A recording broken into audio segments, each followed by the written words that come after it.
Floyd and he was me, he wouldn't never have to fight again because that exhibition shit, as me being his little brother, hey, little bro, we finna do 10 rounds and we both gonna get 100+ million for it, right? And we ain't never got to box again. Well, I already been getting these bets, but now it's time for you to get your just due, right?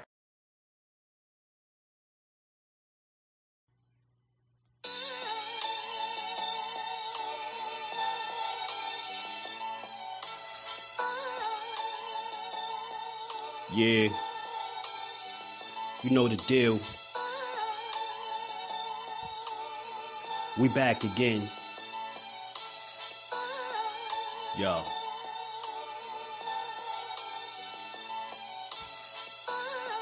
A round of applause for Jersey's finest. A lot of content creators not worthy, but they minus. They get offended and start singing like the whiners. Talking like they tough, but it's only screaming and whining. My homie JusDueBoxing is the cat you don't come to. Your squad get run through. By the time you come to, you duck food. You suckers talk tough on the internet, revealing all your threats. Now we got you trapped in the net. JusDueBoxing be on this grind, y'all better hustle up. You deadlifted 90 pounds, we doing muscle ups. There's really no comparison. His voice sound like a derringer. Throwing a towel, it's just embarrassing. My dog Just very philosophical and psychological. And he mixed it all with good boxing news. These YouTubers feel like Bishop, I guess they got the juice. But it's lonely at the top to Just to feel like child abuse. Be respectful, he don't wanna talk wild and loose. If you can't relate, you get dismissed like a mild dispute. These weird cats would tell lies, then they hide the truth. Why beyond views? You lose your life when you collide with dude. It's JusDueBoxing. All you cowards quit jocking. Kirk is official with no other options. Yeah, yo.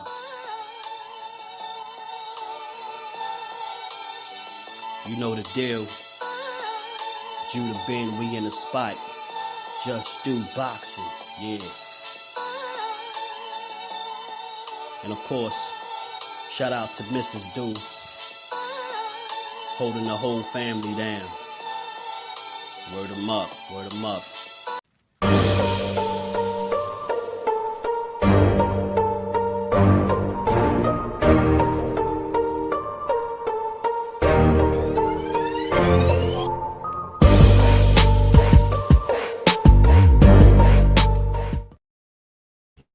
What's good? What's good? What's good? Salute to the family. How y'all feeling on this good Wednesday? We back to get boxing. It's Just Do. Y'all already know if you catch this on the playback, smash the like button, sub to the channel, turn your notifications on, and come build with the family, man. Come build with us. We got some stuff we gonna build on. As I told y'all, we was going react in live time to that Bill Haney interview that he did on the Cam and Mase show. It Is What It Is podcast, or show, should I say. We're going to talk about a few things, man. AB and Blair, Cobbs heating up. You know what I mean? I'm always rooting for AB. Wilder. A lot of people still counting him out, man. I want to know, can he KO Zhang? We're going to talk about a few things. Raymond Ford, how he looking. Some people think he weight drained and he might be in trouble this Saturday, so we gonna build on it. Let me say what's up to the fam. Ace was good with the family. All love, bro. Zone verse, peace and blessings to my guy. How you feeling, Mike? In the building, what's good with it, bro? 12 threes, what's good, family? Said you watching UFC fights. The boxing going on early Saturday. I might tap into him. I might. Couple times people ask me to call UFC fights, but I be thinking about it. Jordan Smith was good with a fan. Black Parent in the building. Trey Skills, my guy, was good, bro. Aisha, peace and blessings to the queen. How you feeling? And please cook Bills, Captain. As we on it. We on it. I was gonna do it yesterday, but it was late, so I said, you know what? We's gonna do it today. We gonna build. We surely is. We got some things to build on, man. I'm trying to think, should I start with Bill? Go a few different ways with it, Bill. I'm going to be on Bill Helmet a little bit. But, you know what? This is what I'll do. This is what I'll do. Cat Sports, the box story, and JBT family is in the building. What's good, bro? Great build, by the way, as always.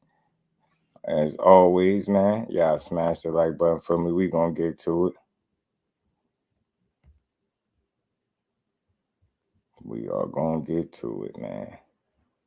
You know what? I'm gonna start off with Dollar Bill. Why not? Because he first in the title. So we gonna get to Bill last. We're gonna get to him in his interview he did with Cam and Mase. And you know, they always do their thing, entertaining dudes, man. They like the perfect pair, them two guys, man. The fact that they decided to put a podcast together with each other is very smart, and that's why it's working out for them. Them two dudes, and it just roll off natural the way they do what they do. And then they got the female host, and she just put the cherry on top, man. Dope platform they got. But we're gonna chop up this interview and some of this stuff that he was touching on in here, man. So let's get on to it, man. Let's get to it.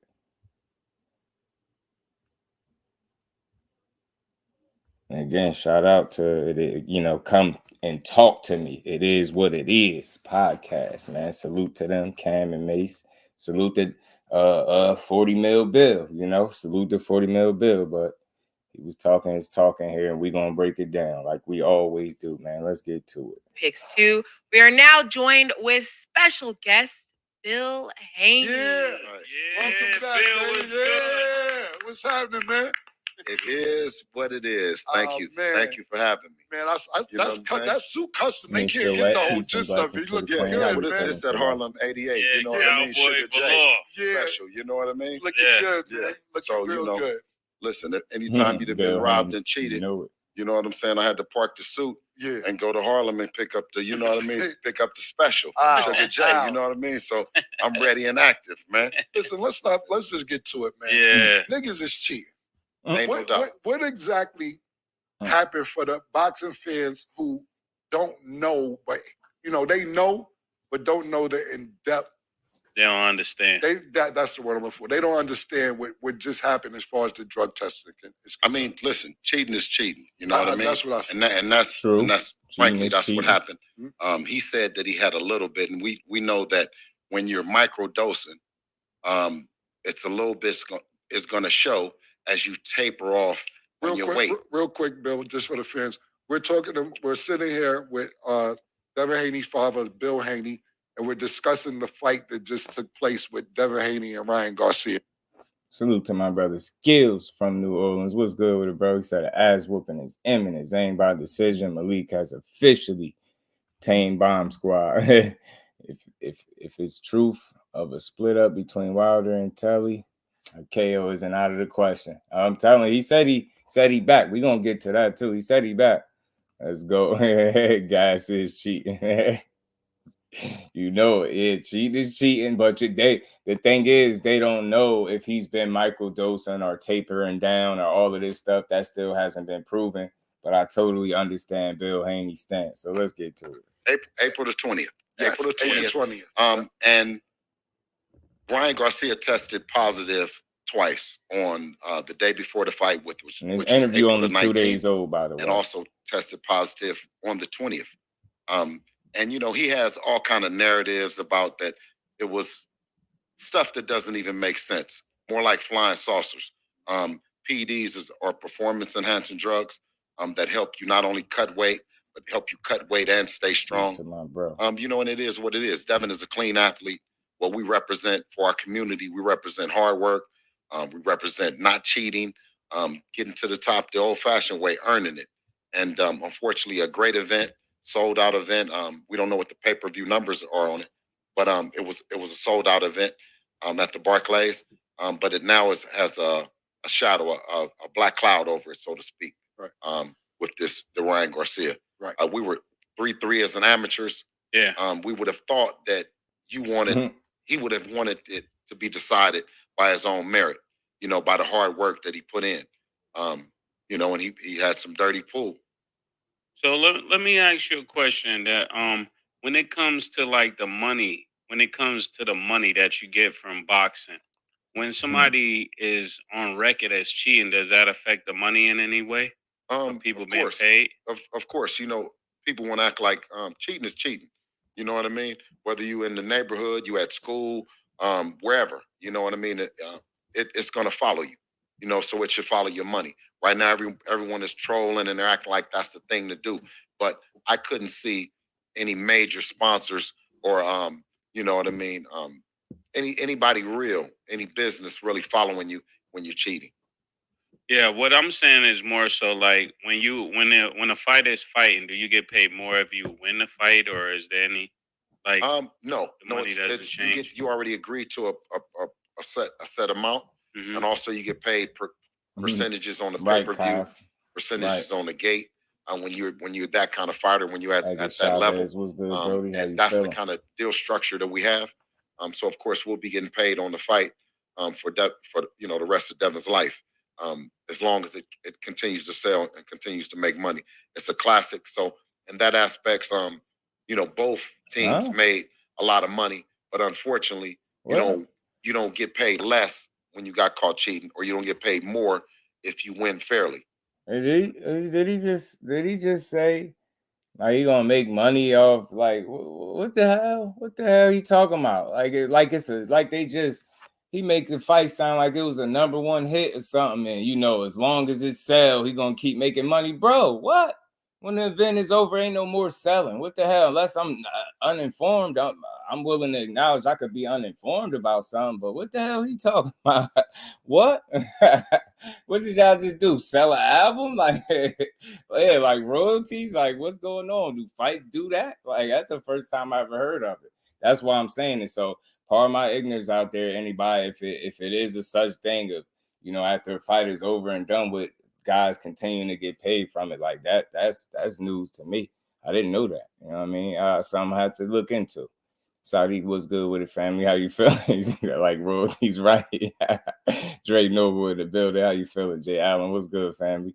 How you feeling, bro? Dodge J in the building. What's good with it? H Money in the building. What's good, fam? What's good, Devin Haney? Ducker the rematch with Ryan Garcia, but wanted to fight a cheater, Conor Ben. We gonna talk about it. You know it. We know it. That's why I got Dollar Bill on the line. What's good with it, Dodge J? He must be talking about the Haney Pack song. Yeah, what he talking about? The song, like, what's going on? Oscar got the masters. Yeah, like, what's happening? Like, he act like they just sold a damn fucking song, a #1 hit. Yo, Bill, shout out. He funny as hell, bro.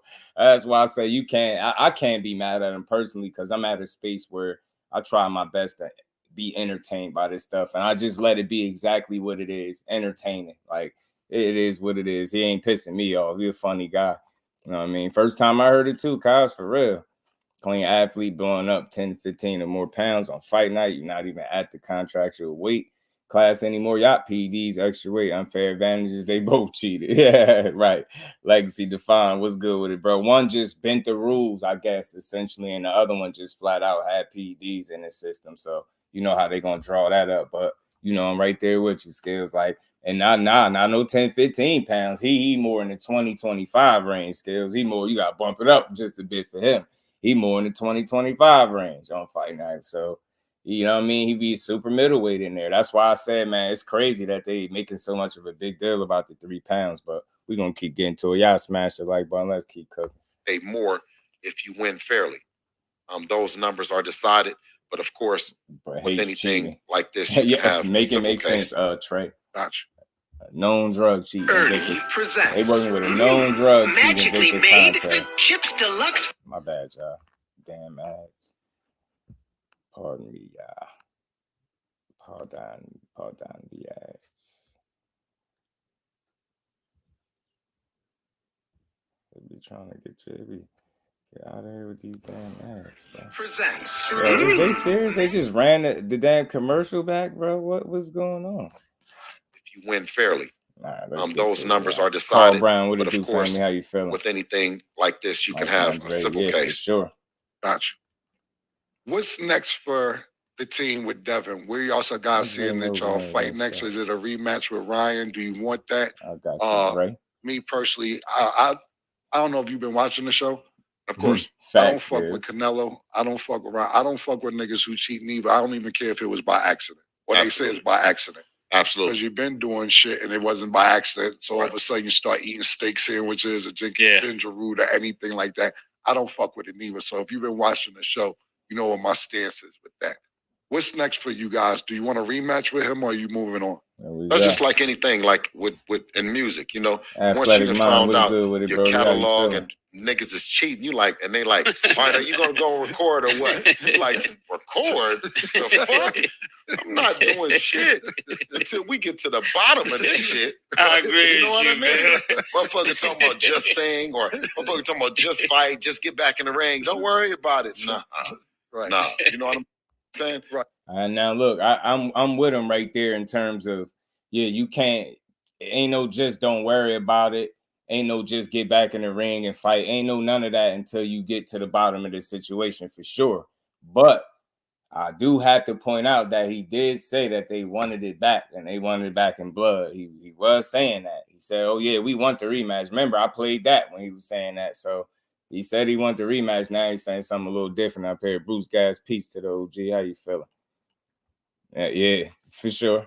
Still on the mixtape tour, bro. He's still selling them mixtapes, Trey. Seen people complain about Ryan's 3 pounds and they defend Devin's 25. And the next sentence, you already know how I go.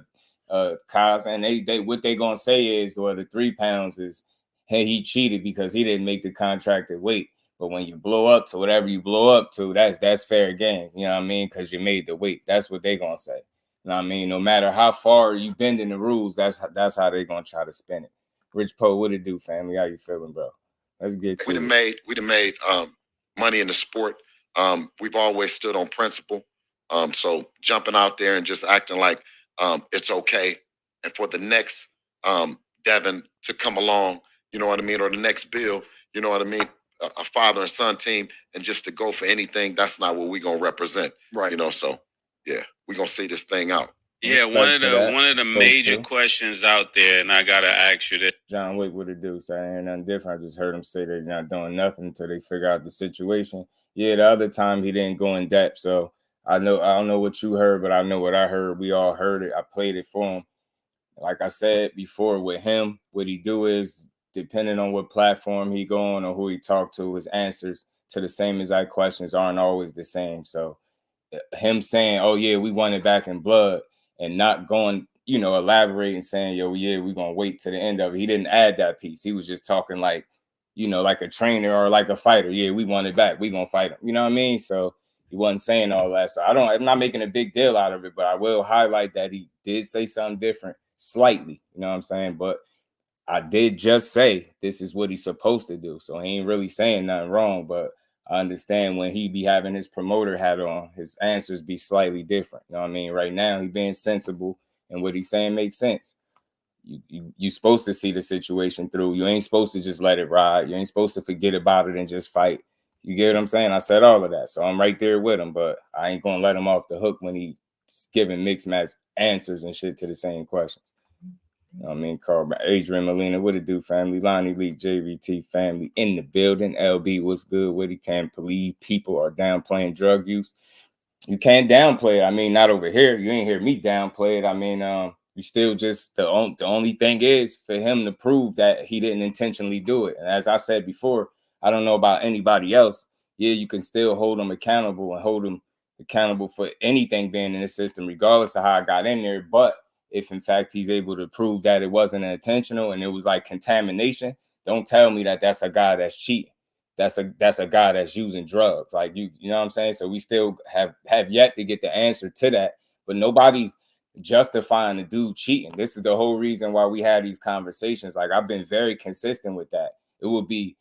He would be an absolute piece of shit to have cheated intentionally and then behave the way he's been behaving. And you playing with somebody's career. I said all of this stuff. So I don't know, you might wasn't in here for that, but everybody else in here know my stance with it. So this ain't about defending drug use or not, speaking on it the right way. Ronnie, what it do, fam? Dub right side in the building. What's good, Dub? Mr. Respectfully in the build. Now, Rosa was good. I forgot to ask you what interview did AB get mad when they asked if he's going to let his hands go. That's the Cigar Talk interview, Rosa, that's coming up. That's that Cigar Talk. Salute to my bro, Trey says, showing support for the cooking, always showing love. Much love in the Cash App, Trey. Let's see, get my boy is just dude. And we ain't never got a box again. Well, Right. well. I already been getting these back, but now it's time for you to get your just due. Salute to you, bro. Much love, Trey. Always supporting the grind. He said much love and respect. Chat. Yeah, salute, man. Safe travels on that road, dub. You already know. Let's get back to it. So, yeah, nobody. Let's be all on the same page. Nah, not just yet. I gotta go double check because he said it's coming out. I got his number. I could hit him and ask him. But it should probably be in his community or on his page somewhere. But he ain't drop it just yet. He said stay on the lookout for it. But just so like we all having the same grown-up conversation, nobody's backing and nobody cheating on no level. You get what I'm saying? But as a man, for me, if he took something that was contaminated, he's still responsible for not going through the necessary steps to make sure his supplements was all, in order. But at the same time, you do look at the situation differently if it's contamination. That's for me. I could speak for me only. So that's all I can say. You know what I'm saying? Plus, I don't think he had help beating Devin. A lot of people know the truth, just waiting for all of it to come out for sure. Is that, some people waiting for it to be that he couldn't prove it so they can justify why he lost. You know what I mean? There's some people that's just, they want that to be the case so they could be like, yeah, I knew something was wrong because there's no way he would have beat him. And that's cool. That's cool. But at the end of the day, I can't wait till we get to the end of it so we can really see what happened. You get what I'm saying? That's all. You know what I mean? Because up until this point, you just got to be honest. Ryan never cheated up until this point. So you at least kind of got to give him that benefit of the doubt. Say at no other point in his career did this happen, right? So you got to, you know what I mean? Just wait till we already waited this long, so we might as well wait and see what they decide. And like I said, we can cook him accordingly when he can't prove his case. You get what I'm saying? Naeem, the dream was good with it, fam. If I fought him 6 times and it's 3-3, why do I need to cheat him to 7? Yeah, man. Especially if I hurt the guy before and he never really had me hurt. That's a good question. And then you fought a guy in Tank Davis that you definitely made sure he was clean and tested. You know what I mean? We seen that. So it's like, why would you pick now to cheat? You would just be a dummy. So, I just can't wait to see what the final result is. You know what I'm saying? And we're going to proceed accordingly over here. Ain't nobody backing no cheater. I guarantee you when they say the case is over and if it comes out, hey, man, this dude was cheating, guarantee you won't hear me come up with not one reason, no justification for it. He's going to get fried. I've been saying this the whole time. You know what I mean? But let's not get off task. Let's get back to this, man. Cheater, you get a man out of there. It's a lot. Stamina was shitty, like fighting in spurts. Like you didn't make the weight. Like it's just a lot. So, and he just looked the same. You know what I'm saying? But let's get back to it. Your questions out there, and I gotta ask you this on the show. They say that they said Dev is a weight bully. What would you say to that? I say that you sign up to get on the scale, right? Mm-hmm. And you agree to get on the scale, and you agree to fight the next day. Yeah. No drugs, no PEDs, no nothing. Get to the scale, and that's what the weight is. And that's whether you're an amateur or whether you're in the pros, right? Yeah. And that's all Devin has ever did. Mm-hmm. Got on the scale and then went and fought. And whatever that person, we didn't worry about what the person weighed on fight night. As long as they come in on that scale and make the weight. That's something that Ryan didn't do strategically. You know what I mean? And I think that he might have had some help from that other guy we talked about on the show the last time, still in the business. Why you weaving around it? Who you talking about? Dollar Bill. Mase, Floyd Mayweather himself. I don't have no problem mentioning. And look, I get it. I'm with him there too. I get it. You like, look, as long as you make the weight, we ain't worried about with nobody coming there weighing after the fact. I understand that. But other people do. And for me, I respect the fact that you're willing to sacrifice your body, even if that means you're going to be less than 100% on fight night to make that contracted weight as a professional. Much respect, tip my hat to it, I have nothing to say about it. But at the same token, when you coming in at that, 2-3 weight classes above what you weighed in at, that's a clear advantage. That's you taking advantage of the rules in a different way. And they already talked about this rule that they had in place, but they just didn't enforce it for whatever reason. So that's on the sanctioning bodies, man. Until it's just like anything else in boxing in the ring, right? Until the ref tell you you can't do something, you gonna get away with it, right? And that's the same thing in this situation. So I understand some people like, yo, dad be cheating, but that's not necessarily cheating. It's not cheating. It's just is taking advantage of the rules, I guess, at the same time that they choose not to enforce, and that would be on them. So you get what I'm saying? Until they get on top of that, you could expect more of the same. So amazing. What's good with it, bro? How you feeling? Bill Capri in the building. What's good, fam? So I get it. Powerful connections, PD chemicals. Yeah, man. It's crazy. Like y'all in bed with the guy, man, with the mad scientist, and think nobody gonna question y'all, but it is what it is. I look at Devin as a clean fighter. I'm gonna continue to look at him as a clean fighter, but I understand people concern when you blowing up 20 to 25 pounds on the night. Even Keith Thurman said he don't do no shit like that. He don't come in that heavy, and he's at a heavier weight class, y'all. He was like, damn, what is he doing? He was like, is it liquid IVs? Like, this is a whole nother, this is a damn champion. It's world-class fighters asking this question. Like, what the hell is going on with it? So I think the questions and the concerns is legit, but for my money, no, I'm not going to go out on a limb and say Devin is cheating. I don't think he's cheating, but just taking advantage of a rule that they're choosing not to enforce for one reason or another. And we all know, I mean, it obviously benefits him, but I ain't gonna call that man no cheater. Ain't no cheater, man. Timothy Stoudemire, what's good with it, family? How you feeling? Don Most, what's good with it? So they should win, remake their ring walk, and everybody will have to fight in the class they belong in. Yeah, that's the truth, bro. It's a lot of Coach numerous times he didn't care about 3 pounds. He A+ fighter, it didn't matter. Now it matter. That's what I'm saying. That's what I'm saying. And you see his dad making a big issue out of it. Like, my thing is 3 pounds is one thing, but y'all got paid for it. So I don't understand how you can continue to complain about something that you supposedly had got paid for, allegedly. And I'm hearing that they didn't. Kyle Cooler, blessings, family. How you feeling? Masterpiece that got to sue. Get that bread for sure. And maybe we can discuss a possible rematch. Stiffest penalties ever made for a dirty drug test and lifetime ban. I feel you. Listen. I ain't gonna get no lifetime ban. I doubt that, right? For the first time. But for me, I feel like if it's proven that he did it, like I've been consistent the whole time, I think they need to make an example out of him, because this would have been premeditated to me. All the, from the 3 pounds that I'm not gonna make a big deal of, but he's showing the ability to have thought this out and then executed it. So I feel like if that's the case, definitely make an example out of him. Not lifetime ban, but make an example, hefty ass fine, and make sure you give him every reason to never put himself in this situation or go this route again. That's how I look at it. JJ, what it do, fam? Let's get back to it. When I mentioned him, everybody seemed that they started to mention it. Yeah. You know what I mean? But he said, my thing is people saying, I'm gonna see it pop dirty, but it shouldn't be no but after that. Nah, it ain't no but. It's he pop dirty. The only thing for me is the final thing for me. Like I said, I don't know how it is for everybody else. I can't speak for him, right? But knowing like some of the information that I, got up on since this situation happened, in terms of like how things are contaminated, just little bits and pieces of information, I'm willing to accept that as a possibility until they prove that it's not, right? You know what I mean?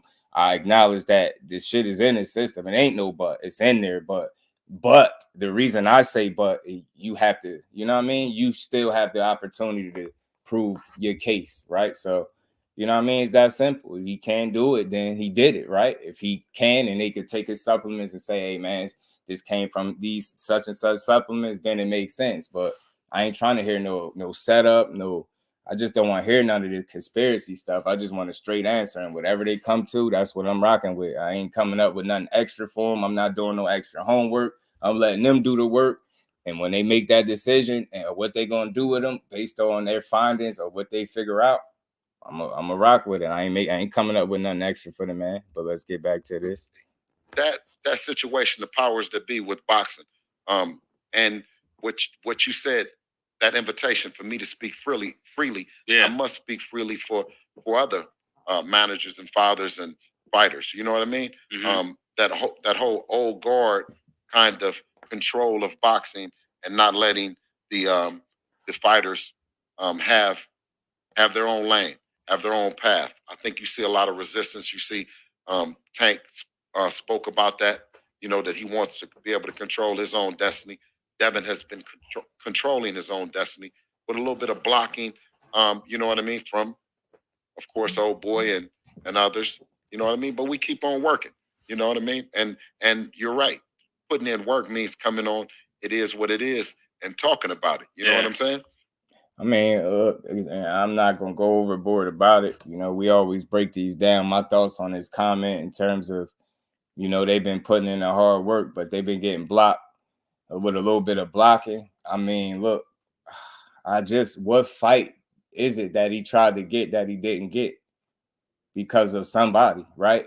Remember, they was trying to blame Floyd when Ryan initially pulled out, right? They was trying to blame Floyd and Ryan came right back and fought him. Like, you get what I'm saying? So I don't understand where that comes from. Like, I haven't seen a fight that he pursued that he wasn't able to get because of Floyd Mayweather, unless I missed something. He usually pursued the fights he get him. The fight he wanted the most out of all of them was the Lomachenko fight. He got that. You know what I'm saying? He wanted Regis next. He got that. Ryan raised his hand, and that made him interested, right? He wanted that. He got that. So I'm just not understanding the blocking part because I don't think nobody blocked him. You know what I mean? Salute to Terrell. How you feeling, Brody? B-Dog, what's good with the family? Yeah, now they love mentioning Tank. They can't do an interview without it. Currency has a connection divided. Anything that comes from there, in my opinion, grain of salt. Yeah, the whole situation has too many loopholes. Yeah, it's just a lot of questionable things, you know what I mean, in this situation. So that's why I say I can't wait till it fully comes to a resolution so we can all proceed accordingly and just move on. I mean, B-Dog, what it do? Everything in boxing is Floyd fault. That's why I said before, bro, when all else fails, just blame Floyd, bro. I don't know why, but that's what they do. I mean, still to answer the question he was asked about what you think about. You have a problem with the weight bullying. Yeah, he didn't really, he just gave one of those, but that's what he do. He good at, he the master at that. He gonna walk you down a few blocks, and before you know it, he's saying something else, and you on to your next question. You done forgot you asked him this shit. I'm telling you, yeah, expert at it. And I know they'll probably hate for me bringing up certain things, but they must. Nah, that's why you here. This ain't a safe space. Yeah. So, what do you got to say about people who say Kansas City Mac? What it do, fam? That your son should seek other trainers and that you're not a real trainer? Yeah, and you block it. The reason he want that. He you're in his corner, maybe like AB or other people. What do you have to say about that? Well, we've always accepted change. We've always worked at getting better. We've always brought people in. That's never been a problem or an issue. True. You know what I mean? It's been always said it's a plethora of different coaches that have come in and shaped the Devin Haney style. Right. So, that's they're just saying that. You know what I mean? I got you. I say if you have a guy that's on the shit, then it's gonna be it don't matter what coach it is. If he's on the shit, yeah. I get what you said. Yeah. Nigga taking the Olympics and all that, Yeah. No, because a lot of people were saying, like, I talked to a lot of boxing people when I know you was coming in. Like, they want to know, what did you see in the corner that night? Not just nigga on the shit, but they were saying that his footwork and his legs, talking about Devin, didn't look right or didn't look the same. What do you have to say? And as far as that's not necessarily true, man. We seen fighters on stuff with stuff in their system and still get their ass beat. We've seen it before. You know what I'm saying? We're not justifying it, but we've seen it. So it's not necessarily true. It don't matter who you got in your corner. It always matter. And if you want to be perfectly honest, that's the area that they need to explore even more. And that's part of the reason why people are questioning and saying he need to add something in his corner, because you've seen him be out coached. You've seen it. You sat here and watched it. If you think Derrick James had no play in how this fight played out and you want to attribute everything to Osterine, then have at it. But that'd just be y'all lying to yourselves. Yeah, Osterine was present in the system, but yeah, it was mistakes made, strategy. And he gonna get into that. So I'm gonna try not to stop it so y'all could, you know what I mean? But I just gotta make the point as he say some of this stuff. So Not always the case, man. Some people still get it done. Now, I'm not saying he still was supposed to get it done under any circumstances, whether a guy was juiced up or not. But you know, there is some telltale signs that it was more than just Osterine going wrong in the ring, right? You know, strategy, like I said, game plan, the way you fought him just was wrong. He wasn't fighting your fight. You got clipped very early. You got caught essentially what they call cold early in the first round. So it just wasn't your night. You know what I mean? On top of the fact that this dude has some traces of Osterine in the system that don't make the situation no better. So my hope for the situation, as I've always said, is that he can prove that he didn't intentionally do it, not for his sake so much, but for Devin's sake, because he don't deserve to be cheated. Like, that's one thing Bill is very consistent about. They do put in hard work. That man is a very hard worker, and it would be a tragedy, like, for him, first time you lose, even if they can overturn it, it's still the punishment you sustain, and the fact that somebody could have cheated you would be like the lowest of the low. You know what I'm saying? God, so what it do with it? Masterpiece was good. He said he used the IVs, the mass PDs, and still got caught. I mean, that's what they say. Some people say that. Some people say it. I can't argue because he's still at the very end. I think once they make a decision on how to proceed with him, we're gonna know what it is. You know what I'm saying? You stupid. Yeah, man. He sound like you need to take a sip of something, drink or something, get some water. Didn't look y'all right. smash the Didn't like look button. the same. What do you have to say? Well, Devin's style that he fought the guy with, you know what I mean? Listen to was what he's based saying. on a lot of what everyone else said that they wanted to see. They said they didn't want to see a motherfucker jumping around. They said meet him in the center of the ring, but when he met him in the center of the ring, he was on the shit. Right. So you want him a lot of what everyone else said that they wanted to see. They said they didn't want to see a motherfucker jumping around. I'm gonna make sure y'all hear this. The guy with, Kansas City, man, you know what I really mean, family. was based on Flyer frequency, a lot of good, what buddy. everyone else said that they wanted to see. They said they didn't want to see a motherfucker jumping around. They said meet him in the center of the ring, but when he met him in the center of the ring, he was on the shit. Right. Boom. Gotta stop it there. No problem. Like I'm there. There's no debating whether it was anything in this system at all. I'm not even. That's we all in agreement on that. And that cheating shit is whack. And if he did, deal with him accordingly. Fry his ass, particularly because he got a bunch of money. All that 30 million a night shit he be talking, make him kick out for the cheating he did if he did it. You dig what I'm saying? Straight like that. But what? Bro, what? His style that he fought is based off what the people said they wanted to see. They said they didn't want to see somebody jumping back, this, and that. So you met him in the center of the ring. When you met him in the center of the ring, he was on the ish. Okay, yeah, he was on the shit. He had some eye strength, no doubt. But are you telling me that the people can dictate how y'all execute and fight? What the hell are you talking about? And then you wonder, and this is with all due respect, just a conversation. You wonder why people are suggesting that you get somebody else in your corner or he need another trainer. You literally just said that. You said the way and this is what I'm saying, y'all. Don't sit here and tell me a lot of what happened wasn't because of the way he approached the fight. He did not fight his fight. His dad literally just said it. Yo, the way he fought was, so he really believed that, I'm going to meet this guy in the center of the ring. That's what I'm saying about underestimating somebody to the point where you go in there essentially with a blind game plan that don't make no sense. You get what I'm saying? Are you serious? You don't let the people decide. I don't give a damn, bro. What? I don't give a damn what they complaining about. Your job is to go in there and win. I don't give a damn. You got to jump back 50 times to do it. Do it. Maybe you should have been jumping back and dipping them left hooks. What the hell you talking about? Meet him in the center of the ring, man. What? You're not that type of fight. That's not your style. You don't let nobody at home. You don't let no people at home that don't get punched in the face tell you and your son how y'all should go in there and fight. Y'all the ones that built y'all. You the one that guided him and helped him build his career up to 31-0 at the time. You don't let nobody dictate how y'all fight. Devin Haney is successful because he do what he do. That's why I was picking him in large part to win this fight, because I just knew he was going to go in there and box the way he was supposed to. Make this dude earn it. He don't have the feet to keep up with you. Make him show it. We know he got the power. We know he got speed to keep up with you, but we don't feel like he got the discipline and the boxing ability to keep up with you. And you was able to see that from like rounds 2 to 6. You was able to see that. Dad would have completely fought his fight. We'd be having a different conversation. Respectfully, to me, he would have beat him. Yeah, it could have still been a tough fight and all that, but he would have beat him, in my opinion, had he went out there and did what Devin Haney do.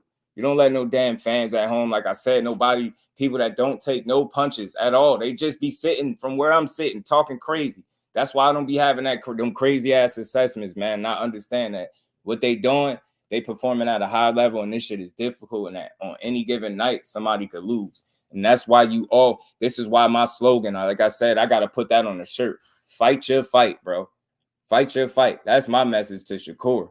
And let that be a prime example as to why you fight your fight. You don't fight nobody else's fight. You don't let the fans determine how you fight. Yeah, you want to give them their money's worth, but not to your own detriment. Not to your own detriment, bro. Not to your own detriment. That shit ain't smart. That ain't smart. Yeah, you want to be entertaining, but not to your own demise.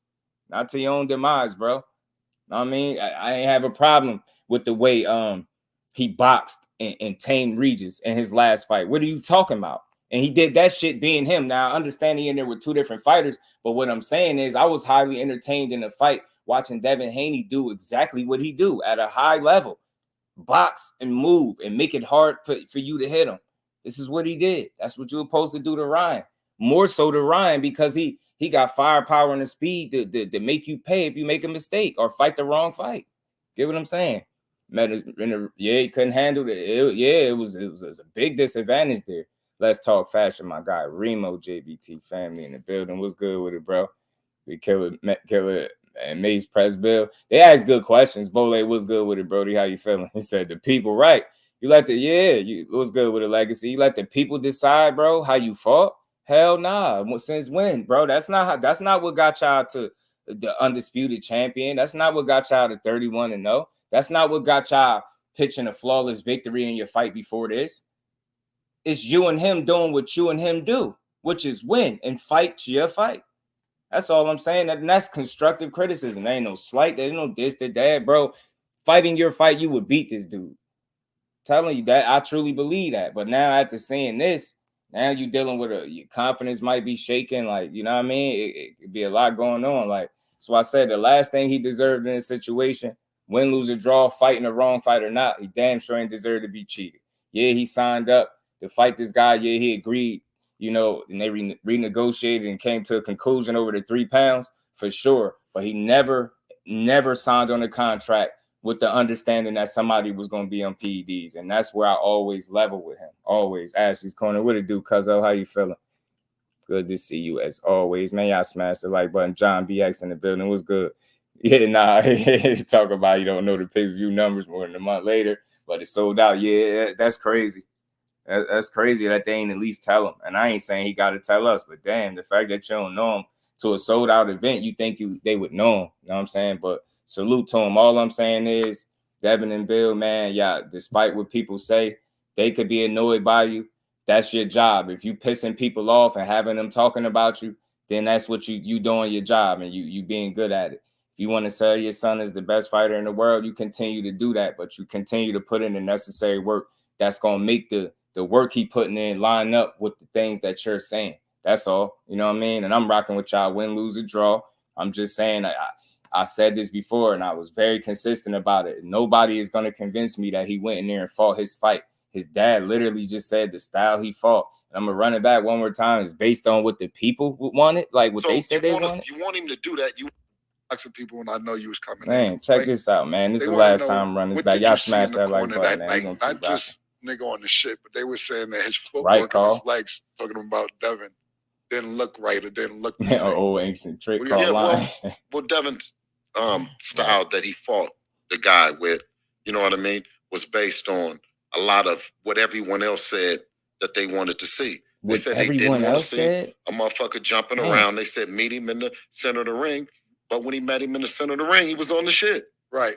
So you want him to do that. You want to see Dev. You want to see it. Can he take a punch? Can he get back up? Can he do all the shit? Yes. And then you ask, well, where was his feet? Right. But if we were fighting on the outside, then you say that's all he do. Right. If we tied up, then you say that's what he do. You saw a warrior. You saw a guy that was meant to do this thing. Right. He had several opportunities to quit. Right. He had several opportunities to wink at me and, you know. Yeah. And you know what I mean? Pop. You know what I mean? I dig it. The whatever. Right. You know what I'm saying? Absolutely. And he didn't. Right. He wanted to go the same way that it went. Right. And you know what I mean? He's in Miami having a great time right now. You know what I'm saying? He's a boss. Right. Man, look, man, respect to all of that. You know what I mean? But always go out there and fight y'all fight. You know what I'm saying? Again, you was cool with the 3 pounds because y'all got paid for it allegedly, right? But definitely wasn't cool with the PED situation. But you don't let nobody at home, like I said, all them people telling him he need to meet him in the sitter in the ring is people that just wanted to see what happened on April 20th happen. Devin get knocked down a few times and almost get knocked out and take an L. The only people that was saying that are not true supporters of him. Straight up and down. This is why I say that was supposed to be background noise with people talking about what they want. People gonna always talk about what they want, but you got to do what's best for you and your career. And if that means for you to box and move and keep this dude on the outside because he cracking like that and he got speed, then that's what you do. I don't give a damn. I'm not gonna criticize you if you to box this dude. People could have been born and saying this shit was boring. I would not have critiqued him for not putting himself in a situation where it benefited Ryan Garcia by fighting, you know, in a dumb manner or approaching a fight. You know what I mean? Not doing what you typically do. You know what I'm saying? So that's all. You know what I mean? I'm always rock with him. B-Hop and Oscar, they were saying they fight did 2 million, some crazy. Yeah, right, athletic. Right, bro. P Money said Bill talked them into that fight. In my opinion, I think so too. Selling that type of fight. And listen, I'm cool with you selling the fight, but I didn't expect you to go out there and fight that way. You didn't have to fight that way to prove nothing to me. You know what I mean? Dev ain't have to prove that he could out punch or step to Ryan and beat him. He didn't have to prove that. You know what I'm saying? Not early like that. He should have took some wind out of his sails before he sat in the fire like that. I would have made that man box and move. And why I say that, because you seen the condition that Ryan was in. And you know Devin Haney can go 12 rounds in his sleep. You dig what I'm saying? So that would have been my fight. Not to try to knock this dude out. I wouldn't even been worried about none of that shit I was selling. Sorry, I would have been like, look, y'all know we got to sell the fight. But I'd have said, don't forget, yeah, we got to sell the fight. That's part of it. But never forget, the most important job is to win the damn fight. Don't ever forget that. I ain't knocking nobody for going out there and winning the fight the way you supposed to win it, bro. I don't give a damn, bro. Let them people that's sitting on their couches, stuffing their face, never taking punches, never gotten to no fight.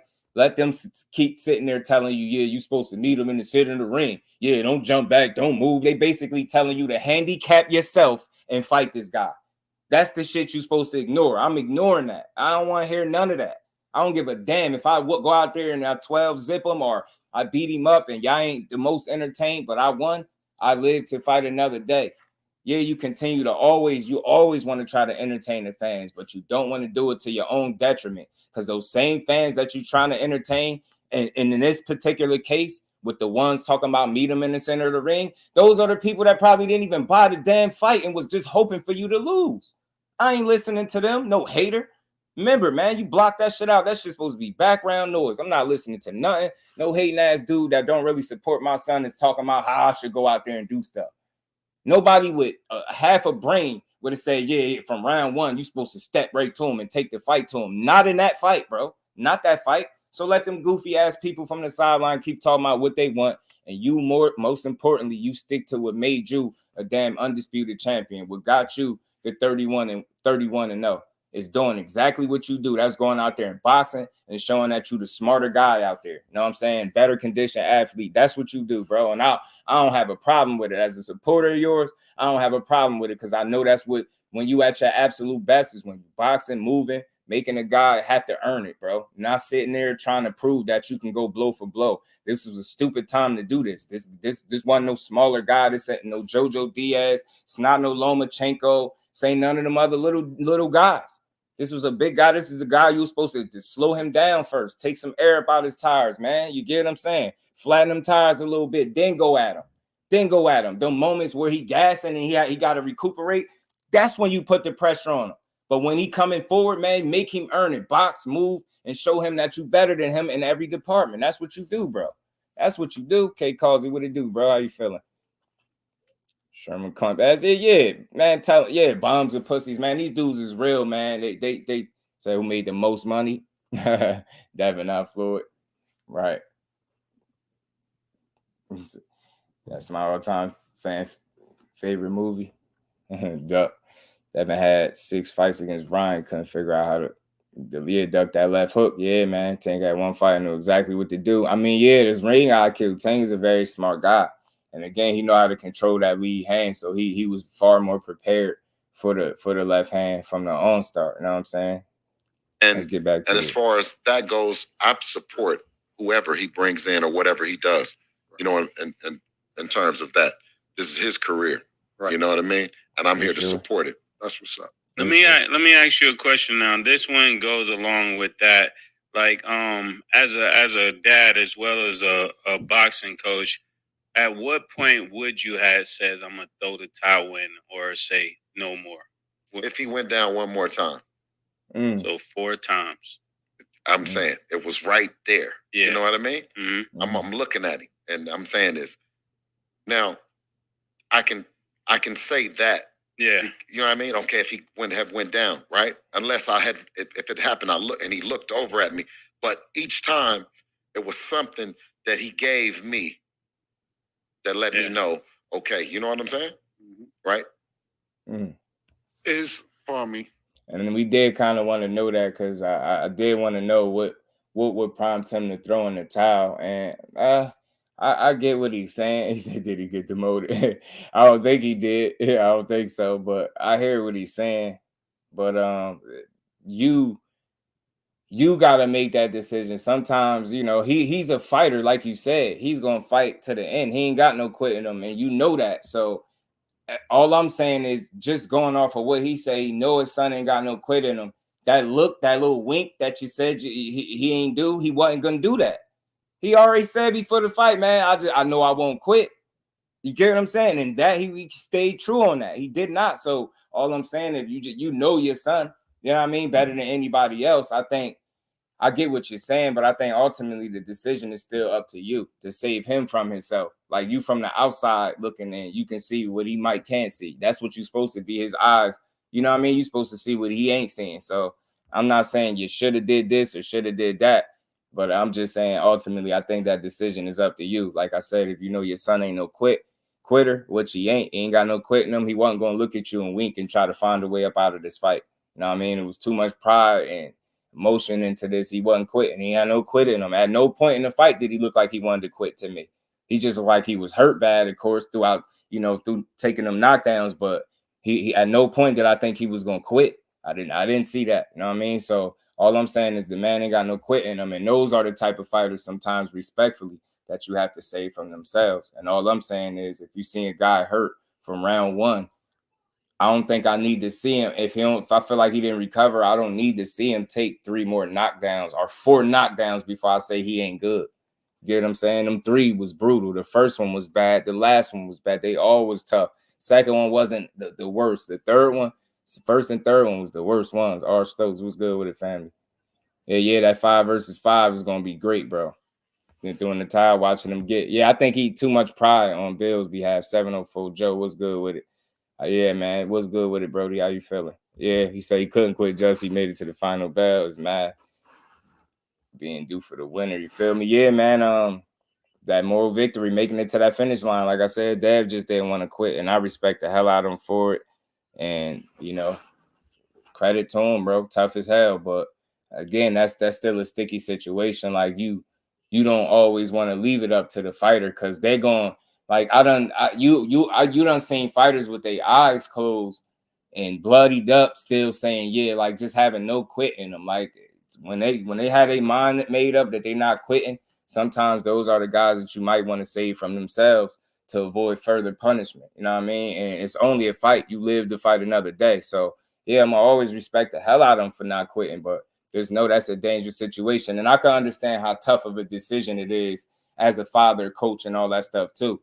You get what I'm saying? You don't want to kind of take him out the fight. You want to have this belief that he's good and he's going to get right. So it's a lot going on. You know what I mean? And not to ignore some ego going on too. But I understand that decision could be a difficult one. Nonetheless, he ended up making it to the final bell. You know what I'm saying?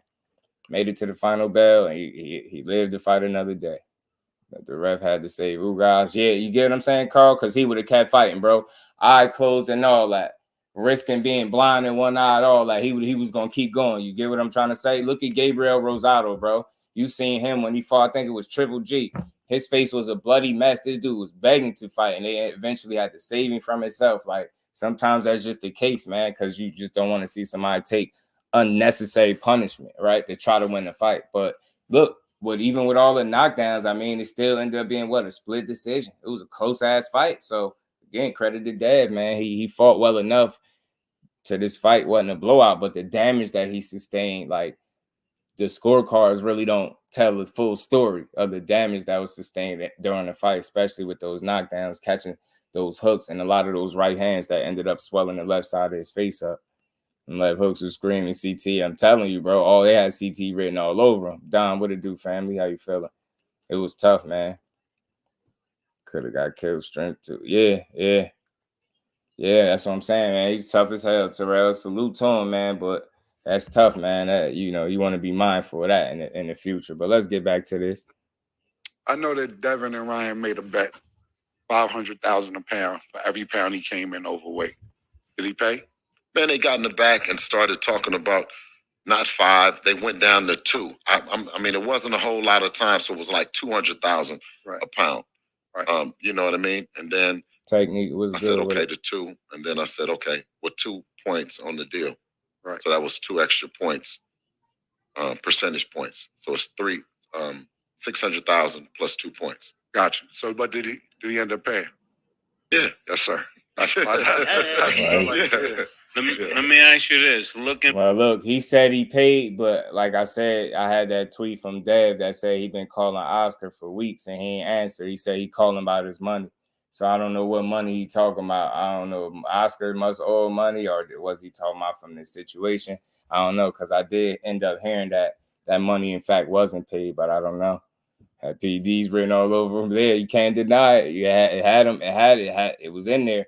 But I just think he looked like the same fighter, possibly worse. They got finesse. Mr. Empire, what it do? Yeah, it was tough. 200 crate plus 2 points and still complaining.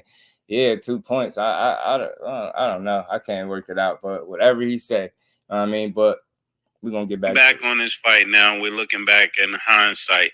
If you were there again at that same place and the fight is over the weight, do you do the fight? It's a lot about him that, in hindsight, his abuse for the sport. And I would think now with him, it's something else other than weight that he's not respecting. Yeah. You know what I mean? I get that. But you have someone looking back in hindsight, yes. Would you do the fight? No, I probably would.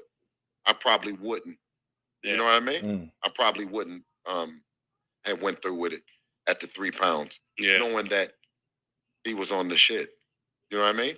But 3 pounds is different when you're not cycling off of PEDs. When you're not, when you're a clean athlete, then 3 pounds is different. But 3 pounds plus an added. Shit. Yeah, plus the shit. Yeah, because I remember when fighters come in overweight and they got to get on the treadmill until they get those pounds off. And then they got a certain amount of time, right? To lose the pounds and shit. And we know. Yeah, they crazy. They say it could be a little bit in the system. Percentage points. You know, every time that we didn't have a fight with someone that has a little bit of something in their system, they go a little bit harder than what they might have went without the shit in their system. You know. I mean, look, I get it, bro.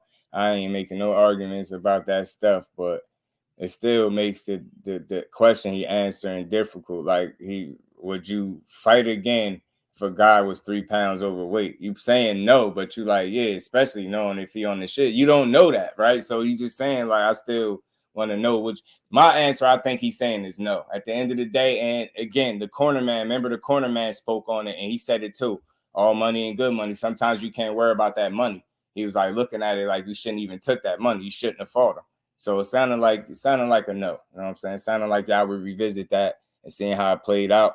But I think the money kind of clouded y'all judgment, maybe, and you wasn't considering of course, you definitely wasn't thinking PDs was going to pop up in the system, but you was just thinking, 3 pounds, as long as he pays for it, we'll still do it, whatever. But I think after seeing how things played out and going through that experience, maybe he'll revisit that, because it's always wise to learn from your mistakes, not to repeat them over again. You know what I'm saying? So I would like to know, but who knows, man? I probably won't be in a situation like this again. Who knows, man? Oscar ducking and dodging like they the bill collectors. I'm telling you, Bill is the collector. Draper Rice said Bill wanted money. Said he was cycling off because all his vital tests were clean. All he does is lie. Yeah, that's what I'm saying. Like, it's tough.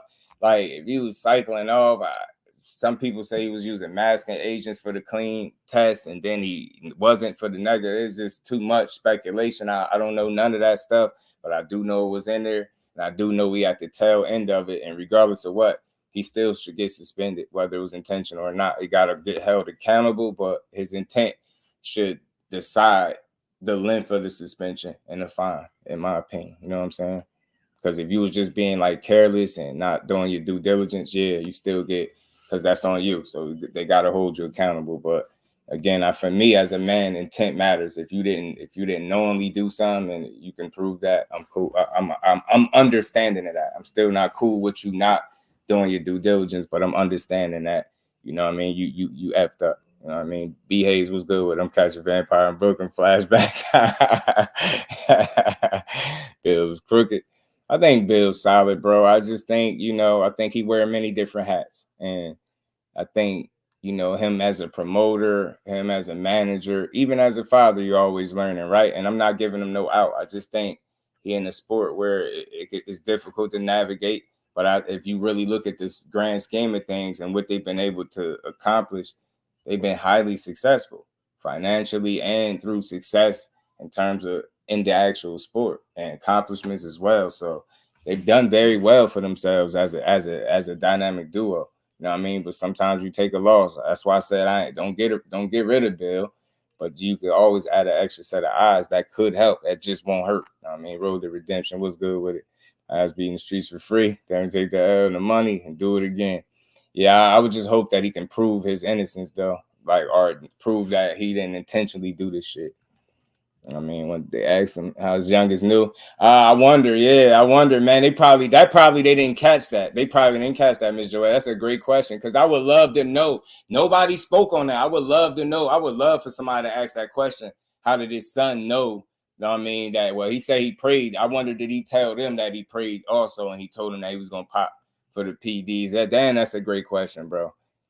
And it's a great question, man. Let's get back. But I mean, how you see somebody punch the like button out, man. I told Killer that. I said, yo, that nigga is on something. That nigga coked up or something, because it was just too ragey. Right, definitely said that. They said he coked up or something. He too ragey. I think anybody could see that. I didn't know it was. I thought it was cocaine. I thought it was Coca-Cola. It might be cocaine too. Are they tested for cocaine? Because it might have been some cocaine or an amphetamine. I think that I've heard that when you have a that's dangerous. Psychiatrist or something. Not to say I don't want to allege him to have, but guys that have those problems and they talk about those things and they see someone, then I'm hearing that it's a drug called HDH or something like that, some kind of whatever that is, whatever it is, but it's an amphetamine that has them wired up. So I don't know. It's just with him, there's so many. When they ask us, would you fight him again? I'm like, bro, are you going to be on anything? And what are you on? And how can you be tested? And all of the other shit. Because when you cut down the weight and you fight for a clean fight, you expect to be fighting someone clean. And how can we be an example to the other kids that's coming along? Should they be on the shit too? Because Ryan is saying that he wants to be an example for the kids. But how's that an example? True. Saying I just had a little bit in my system. Yeah. Yeah, well, I mean, look, I get him. I can't argue how much he did or didn't have. The fact that I just can't wait till they get to the end of it. But damn, you just basically threw it out there that he's on amphetamines out here. You didn't know the name of the drug, but you like, yeah, he on it. Whatever. ADHD sound. He's about to say ADHD or something, but I don't know. That's tough, man. Look, he was wired for sure. He was throwing me off for sure. I just don't know if I could say the drugs. I can't. I hate that we do that to people, man. He is a weird guy. I will say that, but I mean, I don't know, man. Like even your son say you can't say that he on drugs, so I don't know, man. But I don't want to put no drug habit on nobody. It's just like I don't want to put no PEDs on nobody if you ain't do it, right? Mickey Gunn said, imagine if Deontay Wilder was on Ostarine, this wouldn't be a conversation because they'll nail him to the cross. They'll nail Wilder to the cross. You already know how that go, though. You already know how that go. Talking my game now, and it was the tabs of the XR.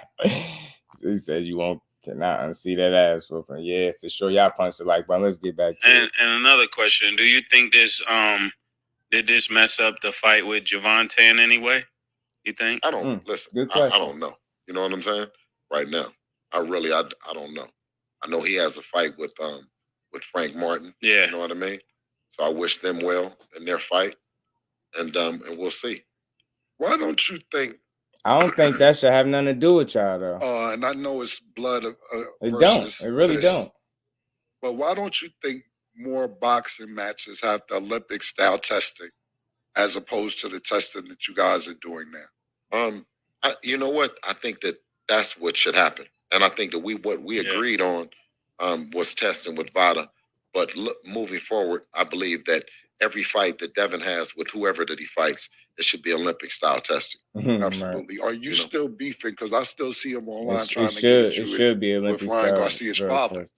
What's that? Why is he still trying to get at you online? Because his son was cheating. Listen, I don't know what's wrong with Henry at all. I don't know what he's going through ever since the toupee joke that I made about him. You know what I mean? He's been mad, and you know, my hair is still growing, and I'm. I actually have a question. So leading up to the fight, right, a lot of people were loud. And then when it was revealed that, you know, Ryan Garcia tested positive for a banned substance, a lot of people have been quiet, right? Yes. Is there anybody specifically that has really disappointed you whose silence has spoken louder than words? Okay, well. Great question, man. This make is a no great mistake about it. We all there. Get together and hope that we have a big event, a safe event, you know, and everything. You know, as a promoter, I know you have a persona. You have to sell tickets. There has to be a level of anticipation in the fight. I think we've all had our antics during that fight, and rightfully so, whichever side you were on. You know what I mean? But once the fight is over with, that's when the antics stop. We all get paid, and we have a level of professionalism and seriousness about ourselves. And I don't think on that side they're being as serious and professional as they should be about this particular incident involving their fighter testing positive for a performance-enhancing drug. You know what I mean? If the situation was on the other foot, can you imagine me sitting here and have to explain that Devin is on the shit? Right. You know what I mean? So we would have been considered always on the shit. You know? Well, I wanted to get up. I think he exactly right though. I think like we know how that go, and that's unfortunate, man. In boxing, man, that's how it go. But good thing is Devin ain't on this shit, and you don't gotta sit up here and explain that he is, right? And that's why I said people. I understand you might not like Snack, might be, you know, I don't care for Victor Conte knowing what his past was too. That stuff won't always be sketchy to me. But like I said, up until that dude, you know, piss hot or something, I ain't never gonna put that on him. How the hell he blows up 20 to 25 pounds is still a mystery, I guess, to everybody. Maybe it's just him simply shrinking down way too much and just blowing up, gaining a bunch of water weight. I don't know, but I definitely could agree with that, man. Like he said, yeah, if it was him, they would have been saying, yeah, y'all been on it the whole time. You know what I mean? And couldn't knock nobody out. That's crazy. Yeah, I could just hear it now. They would have been going crazy. For sure. They would have. He knocked down Ryan several times. We definitely think he was on the ship. I'm telling you, he would have been out there putting Ryan down left and right. Would have definitely been like, I mean, the commission should pay for your side of testing. Yeah, man, I think they should too. And I think that's why some of this stuff happened too. Mickey Guns, I think, because I hear it's expensive. And I've heard that, you know, Devin has paid not only for his drug testing before, but the opponent's drug testing as well.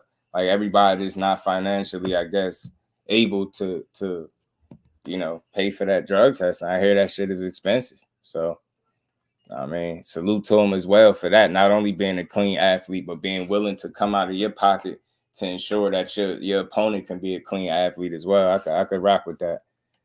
You talk about the Olympic style drug test when you represented by Victor Conte, he beat those.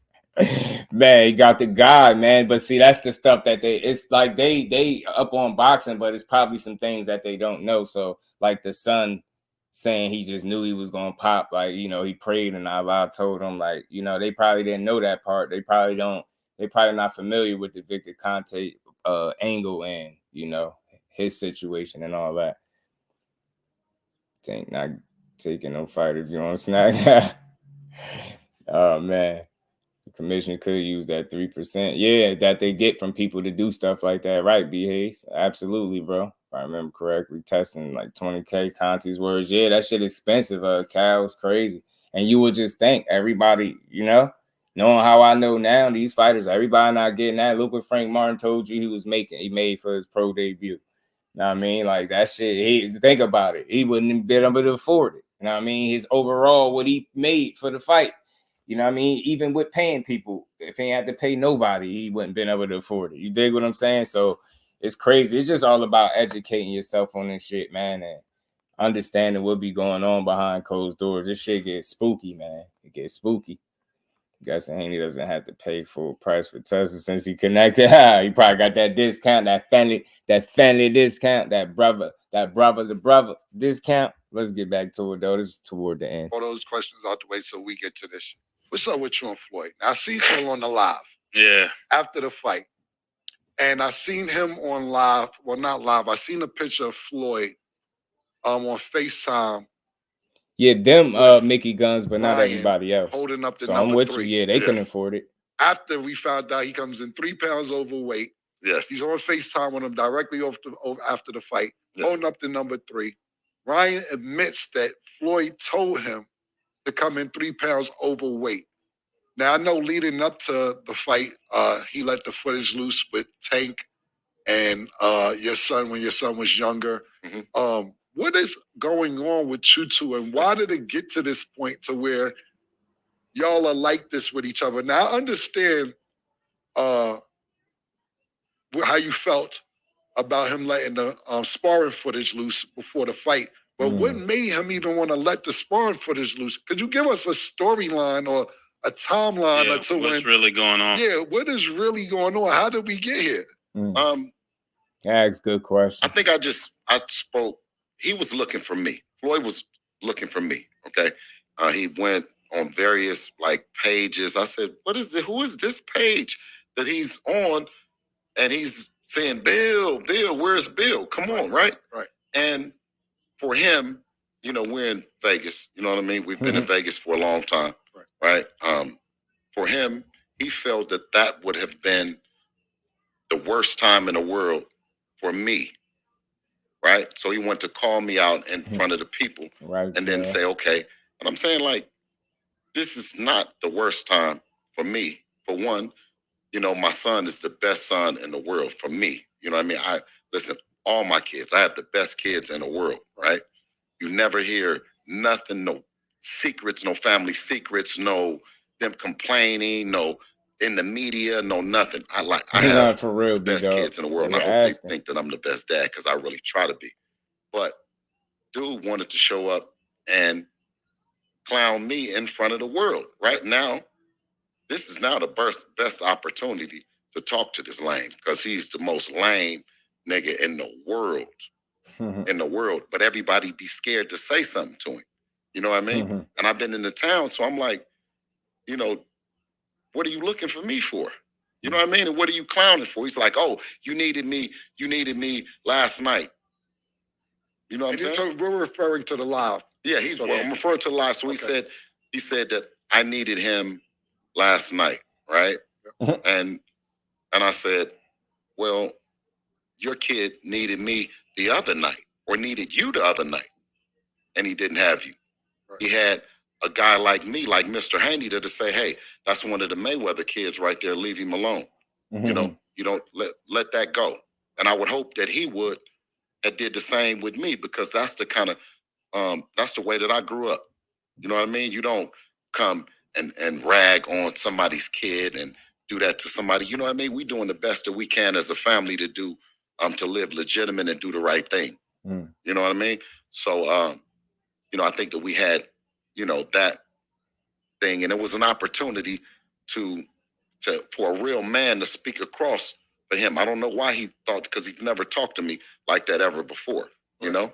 And you know, so I told him, you know, that's not something a guy would do. And I said that I stay connected to the streets, right? I said, I'm still in the streets, man. And not in the streets doing crime. I'm in the streets because I want to always know. That's crazy. Shout out, peace, fam. I'm Seen boxing. I'm connected to the people, and I'm sympathetic to everything that they're going through, whether I'm live there or not. One, I want to be accessible if someone needs me, and two, I want to know that, you know, what my kids are doing, because I'm a nosy ass parent. You know what I mean? I'm an old school parent. I'm nosy, so I want to know what the friends who, you know what I mean, where that guy come from and who know him and all that, right? Yeah, they would ask how the beef started. Once a kid gets to a certain age, that you no longer worry about them.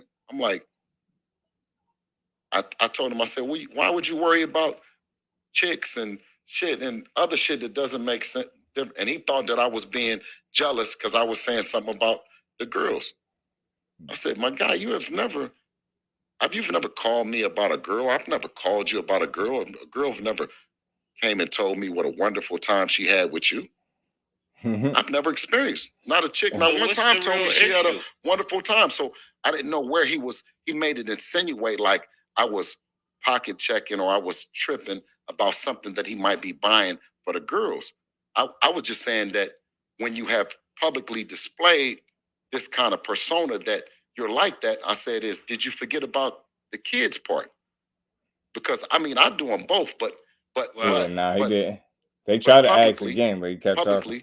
You should have some sort of balance in there that you're letting people know that we also are looking after our kids, no matter what age, no matter where they are in life, no matter nothing, that we are concerned.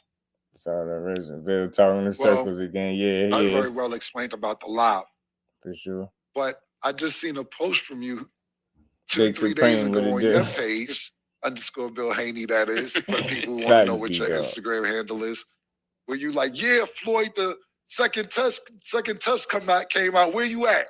Where you at? Right. So this is 2-3 days ago. The live may have been 2-3 weeks ago. Right. And so you're back and you're still like, yeah, nigga, where you at? The test is out.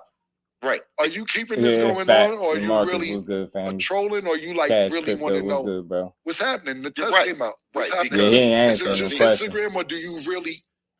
I know it's a little bit of both, but I want to hear from you. Right. Where you're at with that? Because this was 2 days ago. Right. Having the voice and the platform that he has in the sport, and for him to be a long time, yeah, that's a good point. A long time advocate of clean boxing. You know what I mean? And to really speak about it. So for him to come out and troll me, and then for now to go silent, like I said, head for the hills, when an issue that deserves his attention, this incident deserves his attention more than any other. And for him not to, I understand why, but when they started making fly niggas, they did not stop with him. I always try to tell him that, Yeah, I also seen another post previous to that post when the first test came out. You was like, we know you helped him get the 3 pounds. Did you help him cheat? Also, do you believe that? You know what? He hasn't said anything, so I don't know what's going on. Oh man, he tripping. GMP. I ain't said nothing. You know what I mean? Where does all this stem from, though? What's the origin of this beef? That like button. That's what we need to know. What is at the center of this? Remember, I asked him. I said, is it beef? I said, do you feel like it's beef? And he said he didn't. But no, I don't think that it's beef. You know what I mean? I just don't think I told him. You need some help? I think he's a bullshit ass nigga. I mean, Can I say You that need on me the to have a night. Yeah, that's what we trying to get to. No, What's but I'm the saying, real I issue? told him that. You're a little more polite than Yeah, usual today. I don't know. Yeah, Usually you're more aggressive. I don't know if a new check kicked in or something. But I'm saying this. I told him that to his, face that he's a bullshit ass nigga, And what makes him that? Because of everybody that he done did the way that he done did, and he. If you saying that he answering the question, like we could hear different things. More people feel like he not answering the questions. This is not new. If you feel like he answering the question, what's the answer to why? Where the beef stem from? Because I can't give you a definitive answer. I'll be lying. He's saying a bunch of stuff, but nothing is concrete because they wouldn't still be asking him. Think about how long ago they asked him that, how far he took them for them to still ask the same question. So if he answering the questions, they wouldn't keep asking the same question. They can't both be slow. Like, you get what I'm saying? We ain't all crazy. I'll say this. He don't give definitive answers. Yeah, he answering the question, but he ain't giving a direct answer. That's all. It's a lot of dancing around and, like Shelton said, talking in circles. That's not no diss on him, but it's just when you a slick talker and you do a lot of interviews, that's what you do. You're going to talk people around the block. Be a slick talker, man. I said that to his face, and he almost took it as disrespect. I say it's slick talker. Rod Walker, what it do, fam? Bill Nokio's an awful dodger. He says slick things, but answers nothing. Yeah, man, he got a slick way, you know what I mean? And again, people don't hear what they want to hear. Like, think about it. Look at the majority. More people in here feeling like he ain't answered the question versus you. Like, it's not a big deal. We not going crazy. That's the thing. We got to stop being so sensitive too. Because I ain't said nothing bad about him. I ain't said one degrading word. If he was on the side listening, I ain't say nothing crazy about the man. You know what I'm saying? I don't do that.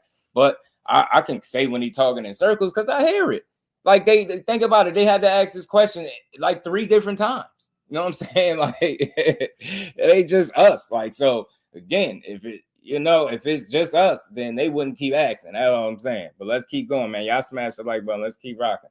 They asked for where it all stemmed from. And B-Dog, I still don't know the definitive answer, bro. Respectfully, I don't know it. Yeah, Dewey, is that the real freaking fly? Because I could have swore freaking had a wrench. That's the first thing I knew. To salute to my guy, freak. Told me to call him. That's all. And respect the bill. We rock with him over line here. Of thoroughbred, we don't dislike him. Very intelligent, very loyal dudes just in line. What do you mean? I'm gonna call you. Yeah. You know what I'm saying? Maybe Devin will call you. I'm not gonna call you. There you go. Fake. Yeah, that's why I said that. That's wild. Because he ain't got no wrench. Never. That's why I was like, I ain't got no wrench. And I'm glad I caught that because I would have gave it to him. What's the real issue? Because if you guys keep going back and forth, that's the reaction.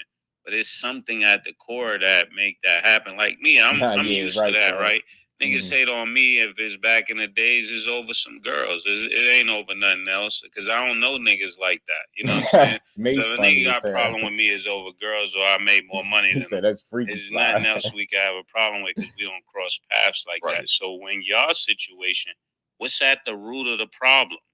That's what we're trying to get to. Well, girls they chasing me all my life. Again, they asked them again, y'all. I'm running it back a couple seconds. They legit just asked them the question again, bro. Again. You telling me we tripping? They legit asked this about the 4th time. And when I stop chasing. And let's listen. Let me listen carefully. Right. So when y'all situation, let's turn the volume all the way up. Let me put my ears. That's what we're trying to get to. Well, girls been chasing me all my life. And when I stopped chasing money, I couldn't get rid of it. So, I've had those kind of problems. Just like you. I'm just trying. Like that's what we trying to get to, right, Killer? You know what I mean? Yeah. Like, see, for me, that's what they still trying to get to. I understand Mase coming. We from the same neighborhood, but what Mase is trying to ask is, so for me, right? Just say it for me, as following this situation, I may have been late to the party. So to me, this started, and I'm pretty sure it didn't. To me, this started with him releasing the footage of taking your son. See, they still want to know. No, that's not. That's not. Y'all was supposed to do a deal or something. They won't let it go either. I didn't do anything. Or a deal was offered to you, right? I mean, a deal was on the table with Dev. Yeah, that's what we try and get to the root of the problem. I mean, it's just like I said, it's just some guys that's meant he really can't stand answer on business and ever, you know what I mean? I do no deal with, no money, no nothing. You know what I'm saying? And that's the kind of dude he is, you know? He's let me run this back again. To really stand on business. Let me make sure I'm hearing. Or a deal was offered to you, right? I mean, a deal was on the table with Dev. Yeah, that's what we try and get to the root of the problem. I mean, it's just like I said, it's just some guys that's meant to really stand on business and ever, you know what I mean? I do no deal with, no money, no nothing. You know what I'm saying? And that's the kind of dude he is, you know? He ain't right. You know what I mean? And the thing that you're asking me, right? Yeah, did he ever offer Devin a deal? That's of course. Was good with it. He don't want to say he's mad, take out the deal. Right? They're supposed to go. GMCC. Yeah, because all I'm saying is I don't think they instigating nothing. They really legit answering. They trying to get to the answer to the question. You know, you don't come on this type of show. You had to expect these questions. They was gonna ask some real stuff, and they just genuinely want to know. Because I would even if you watch the live, if y'all remember the live, Floyd was calm and being respectful at first. It was him. He kept going at Floyd, saying slick shit until Floyd finally said something back. Then all of a sudden he was the bad guy, and people forgot how he got up on the live just talking to him crazy. You get what I'm saying? Like he do that. He already was going there with it because again, if I can cause confusion, if I could get up here and stir the pot. Now I can make people not even understand how we got up here in the first place. And like I said, there's legit 10 minutes later asking what is the problem. Like they still trying to get to the center of it because he's saying a lot of stuff. They asked him what was the problem. He said, well, I had a lot of girls. And you know, when I was chasing money, I couldn't get rid of it fast enough. Whatever he just said, like you telling me that's answering the question. Yo, that's slick talking. I ain't dissing him. That's slick talking. He funny as hell. I think this shit be funny. You know what I mean? A funny guy. Cause he just I think I'll say this. I think he just, for me, I don't think there's no beef. There's no beef. That's what I don't think. I don't think there's no beef. That's for me. I think he just want to show people that he ain't backing down from Floyd. So when he come at Floyd, like I don't think he's trying to go above and beyond and disrespect him, but he is talking his talk. Like he's standing up to him in a way that he feel like most people don't. That's what I think. Because you listen to what he said. He is saying stuff, but he ain't giving straight answers. So he's slick talking it. So he is answering it, but he ain't giving straight answers because if he was, they wouldn't have had to ask him about 5-6 different times. But it's all good. He be promoting. Exactly, B. Hayes. I think he be promoting, having fun with it. But at the same time, I think he be meaning what he say in terms of like he think Floyd a bullshit dude. I think he believe that. Like, you get what I'm saying? So I'm not mad at him, but he just a, slick talker. He gonna put a little extra on it. You know what I mean? But I think at the core of everything, there's no real beef. I think he just be promoting, but at the same time, like, look, I ain't backing down from Floyd because he feel like most people won't say nothing to him, but he letting it be known, look, I ain't one of them. I'll say something to you. That's why he kind of got up there a little aggressive or defensive already. Floyd ain't really say nothing. He was just trying to get him to chill. Floyd was trying to talk to him, He kept going off, man. He was going off, man. He said, run it back, question, answer himself. I'm telling you. Sound like you be hating on Floyd for real. Nah, you gotta be careful, Don. They're gonna call you a hater. Creole, what's good with it, family? I'm gonna run it back one more time. Let's hear it. And that didn't go well, right? No, but the deal that he ever offer you, and that's the kind of dude he is, to really stand on business and y'all punch that like, you know what I mean? I do no deal with sure, no money, no nothing. You know what I'm saying? And that's the kind of dude he is. He's yeah. He ain't right. That's a good point, Aisha. The thing that you're asking me, the phenomenal. Right? Yeah, did he ever offer you? Did he ever offer Devin a deal? That's of course. So and that didn't go well, right? No, but the deal that doesn't have anything. They say Floyd jealous of them, Big Supreme. With the deal, right? The deal, that's business, and whatever he offers to Dev, that's a good thing. Yeah. That has nothing to do because he don't have to offer anything. You know what I mean? So if he offers a stinky dinky donut, that's more than what you got. And I would appreciate that. You know what I mean? What I'm just saying is respect. The reason why, if you were to ask me, and he asked me online, right? Now, I would have never said that, but after I'm standing on what I said, is that I wouldn't I wouldn't fuck with him like that. You know what I mean? Okay, I'm gonna go even further than that. What's the first fallout? Because I remember Dev and Floyd being together, and then we're looking at you guys having this conversation. We're looking at dudes are leaving. Several different before ever I think about doing something with a nigga, I gotta look at him and see his track record with other niggas that's with him. So if I'm saying something wrong, then who's saying I'm saying something wrong? You know what I mean? Who's saying I'm saying something wrong? Right? I didn't say that I needed to be the nigga. I just said it should be a nigga. It should be somebody else. Right? And that's a good thing that him and Al have a great relationship, because Al's been around since the Budweiser Superfest. You know what I'm saying? Like that's a given. But when we talk about being really strong in boxing, like you guys are strong in music, like it's music execs that work together, the same problems that you guys run into is the same shit that we run into. You know what I mean? It might be a situation like the Zone might be a Capitol Records or a whatever, right? Niggas want to do it. You know you got me going in circles. Under their leg. But then Capitol say that they only want to deal with anybody that deal with this guy Jimmy or whoever. So in Floyd's case, they'll say I only want to deal with Floyd, right? Everything that from this particular thing will run through Floyd, or everything will run through Eddie, or everything will run through Bob.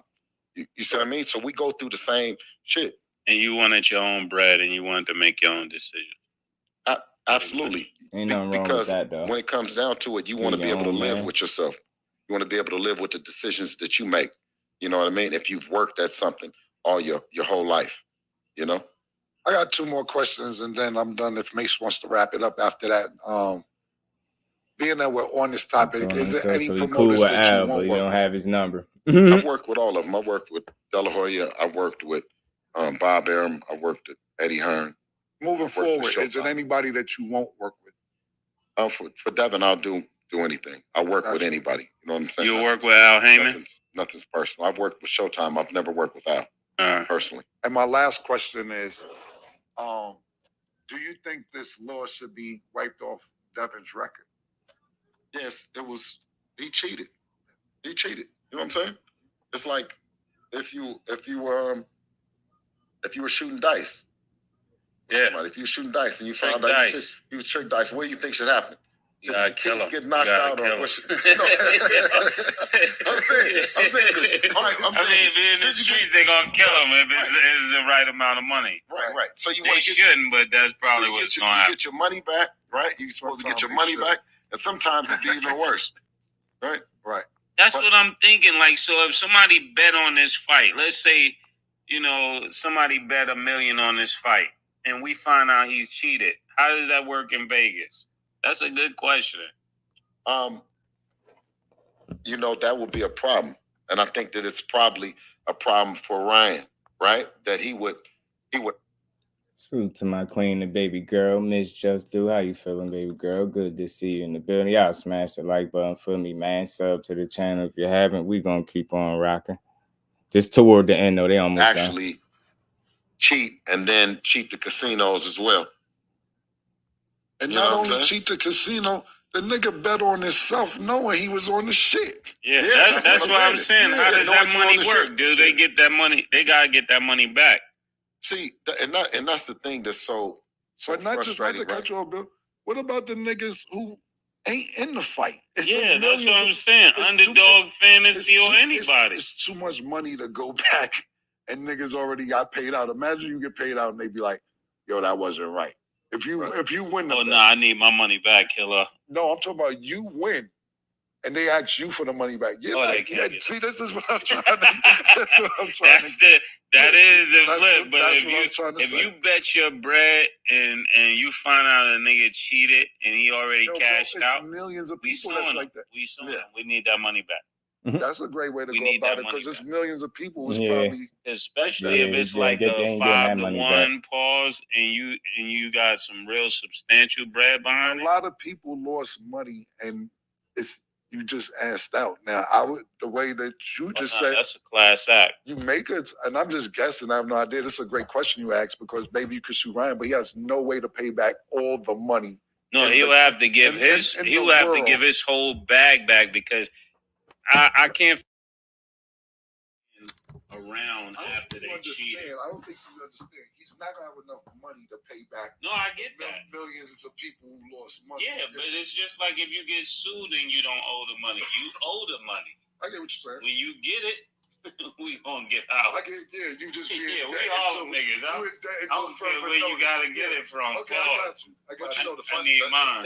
And ironically, the funny thing about that is that as I watch y'all talk about the money, like somebody lost 5 and they lost 10 and then 100. You know what I mean? We actually was the ones that got cheated behind old boy. You know what I'm saying? Yeah. And to watch Dev, you know what I mean, with that kind of performance, and it just that's why I had to park the suit, man. I had to park the tie. I said, man, I'm tripping right now. You know what I'm saying? About this shit.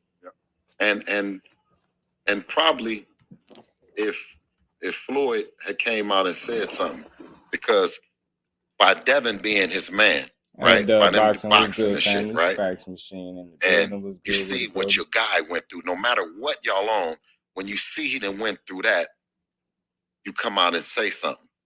You know what I mean? Mm-hmm. Just on the fact that that's you guys' thing. And when I seen that he didn't even say that, but he did the 3, right? Right. But then you came back and won't even say nothing in defense of or offense, either one. You just don't say anything about the PD. I said, man, dude is something else, man. Dude different. But like I said, is by me being a free man, you dig? I say different shit because I say it for the guys that might can't. You know, the guys that's in line kind of might be waiting for old boy to come through for him, and he ain't gonna come through. You know what I'm saying? Because the line is around the corner from niggas that then helped him like they are with us. You know what I'm saying? I got you. It's deep. Hey, well, Bill, it was a pleasure to have you on the show. Joe, you know this shit home, man. Anytime you want to come back, thank you so much for coming back and giving us the first interview after the second positive. Absolutely. We appreciate it. I better thank you guys for having me. Man, we need this, man. We here. Soon as I get it, I'll be back over here. Here's what it is. Appreciate you. All right. Man, that was dope, man. Dope build. Salute to Cam and Mase, man. That was a dope build. Salute to Bill Haney, man. It always an interesting bit of conversation with that dude. Listen, I ain't got nothing negative. My conversations and critiques is never just to be shitting on somebody, but you know, it's always good to hear from him. But you know, he has his way of answering questions. I'll say that he got a very unique way of answering his questions, bro. Like, say what you want. I've heard him do it a number of times. I ain't crazy. I know what the answer is, and I know when somebody taking me down the block, walking me to the library, the corner store, the park, you know what I mean, and then back to the house. Like, I know all of that, so it's all good, man. Much love to him. He ain't said and really did much wrong, but what I got from this overall is just no real beef between him and Floyd. He just ain't backing down. You get what I'm saying? For whatever reason, like he ain't gonna let nobody feel like he won't stand up to Floyd. Well, you know, maybe that's something with him because it don't seem like Floyd really got an issue with the guy. He said they be blocking and all that stuff. I've never seen him get blocked from a fight. I never heard Devin Haney not be able to get a fight that he wanted, right? They say he's on ball, so I don't know how anybody's stopping him from doing what he want. He wanted Loma, he got Loma. He wanted Regis, he got Regis. Ryan raised his hand, said, I want you. He said, I want you back. And he wanted that fight, and he got it. And they was trying to blame that on Floyd as well. So I just don't think you could sit there and blame him for the decisions of another fighter, even though, you know, Ryan Garcia is saying, you know, Floyd told me to come in 3 pounds over. You know, that could be BS. It could be true. You know what I mean? Floyd to let it float. He ain't never come out and respond to it because I don't think he will. If anybody was paying attention, we remember when Floyd fought Juan Manuel Marquez, that was the same situation. And Max Kellerman tried to ask him about it after the fight. I had the clip, but I had deleted it, where he talked about it, that 600,000 to coming in, the extra pounds and all that. that stuff, like that information was already out there. If anybody do their homework, and a lot of people say they study Floyd, so it's not out the realm of possibility for him to seen that and decided to do the same thing. He didn't necessarily have to get the game from Floyd, just as well as you saying you don't know if he told him how to cheat.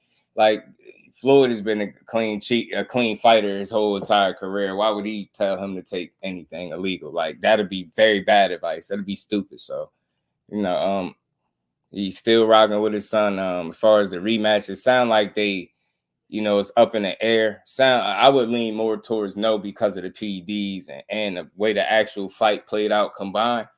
I just don't know if they'll share the ring again, but who knows? Anything can happen in the future. You know what I mean? Aaron said, Bill didn't answer the question. One question, he just told stories about the kids. What's good with it, Aaron? Peace, fam. Appreciate your time. Do y'all make sure y'all smash the like button, sub to the channel if y'all haven't. We hit the 9K mark, man. Salute to everybody that's been rocking with your boy.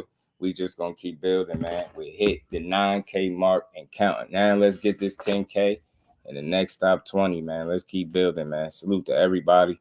Make sure you hit the like button. Like I said, sub to the channel. Make sure your notifications on if they not. And we just gonna keep rocking. So look, salute to Bill, Cam, and Mase. Dope interview, dope build. He gonna talk his talk. You know what I mean? That's 40 mil bill. You know what I'm saying? 40 mil bill. But yeah, it don't sound like they, it sound like they want to truly get this situation squared away before they even think about a rematch too. So, but that's why I said I'll lean towards no. And they might consider the fact that him cheating the first time and the 3 pounds, they might not even want to deal with him, make money with him, kick it with him, nothing. So I get that, but whatever. There's a lot of fans out there that feel like he should want his get back. He should want it back in blood. He should go back in there. We'll see. We'll have to wait and see how this situation unfold and go from there. But it'll be tough. Salute to Mickey Guns. Appreciate you as always. Make sure you smash the like button and sub to the channel if you haven't. Appreciate you stopping through. Yeah, man, he is having fun with that, man. But that's Bill for you, man. Entertaining dude, man. Salute to Ace, man, and Miss Joy. Appreciate you, Queen, and my guy. Salute to all y'all, because y'all continues to rock with your boys. So that's just the beginning. We just still getting started. That's how I feel. But yeah, man.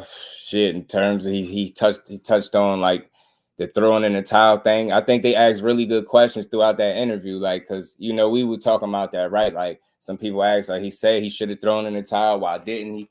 And to his credit, he said, man, Devin ain't give him that look, that wink or nod, and none of that, and let him know, hey, man, I need up out of here. Or, he said he didn't get dropped one more time. He said had Ryan dropped him one more time, he said he would have called it. But my thing is, shit, Ryan actually dropped him more than 3 times, respectfully, in my opinion. I think he got him about 5. I just think they missed a couple. They legit missed a couple. I do think that.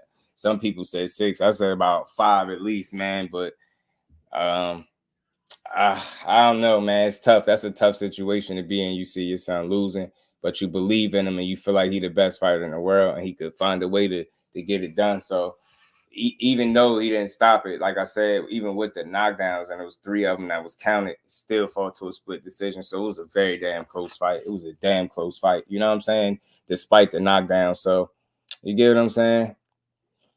Stay away from Ryan Devin. Yeah, it's one of those things. Carl Brown, he said 5. Yeah, I think so too. About 5, bro. That man have your car still. Yeah, Bill should and saw his son was outclassed and he was putting his health in jeopardy. Now this is the interesting thing. You know what I mean? Before we move past this, I think with the leg that they're standing on is that everything that took place in the ring is because of PEDs. That's also what I heard, y'all. Look, I don't know how y'all feel, but I'm trying to be as real as possible and as genuine as possible. PEDs just don't all of a sudden just make you more skillful, is what I'm saying. If you're going to say, yeah, man, this happened and it was ostarine in the system, I'm going to say you exactly 100% right. If you're going to say, yeah, he had shit in the system, and, I'm going to say you absolutely right. No argument whatsoever. But what I am simply trying to say as a fight fan, nobody is going to tell me like how I seen it. So I don't know how y'all seen it, fight family. Like I looked at a guy that looked terrible, like from a condition standpoint. Yeah, he looked big and you know, there was some weight on him, obviously, because you know he rehydrated pretty good. He said he rehydrated to 160. Some people said 180. I don't know. You know what I'm saying? Like, I don't know what to think about it, but it shouldn't matter. Like, at the end of the day, it sounds like they're attributing everything to PEDs. And that's tough. That's a slippery slope. You get what I'm saying? Because now you're not acknowledging that mistakes were made. You're just saying, yeah, this PED just basically made him Superman and made my defense bad, made me not prepare. And why I'm calling BS on some of that? Because you legit just said the way he fought was a lot to do with the way the people were talking and what they say they didn't want to see and how they didn't want him to jump back and they wanted them to meet him in the center of the ring. But then you trying to attribute everything to PD. So like, I'm just being respectful, bro. You're telling that you had the wrong game plan because you listened to the fans that told you to meet him in the center of the ring. Don't step back or all that stuff you were saying. So then you turn around and say, but yeah, when we met him in the center of the ring, he had the shit.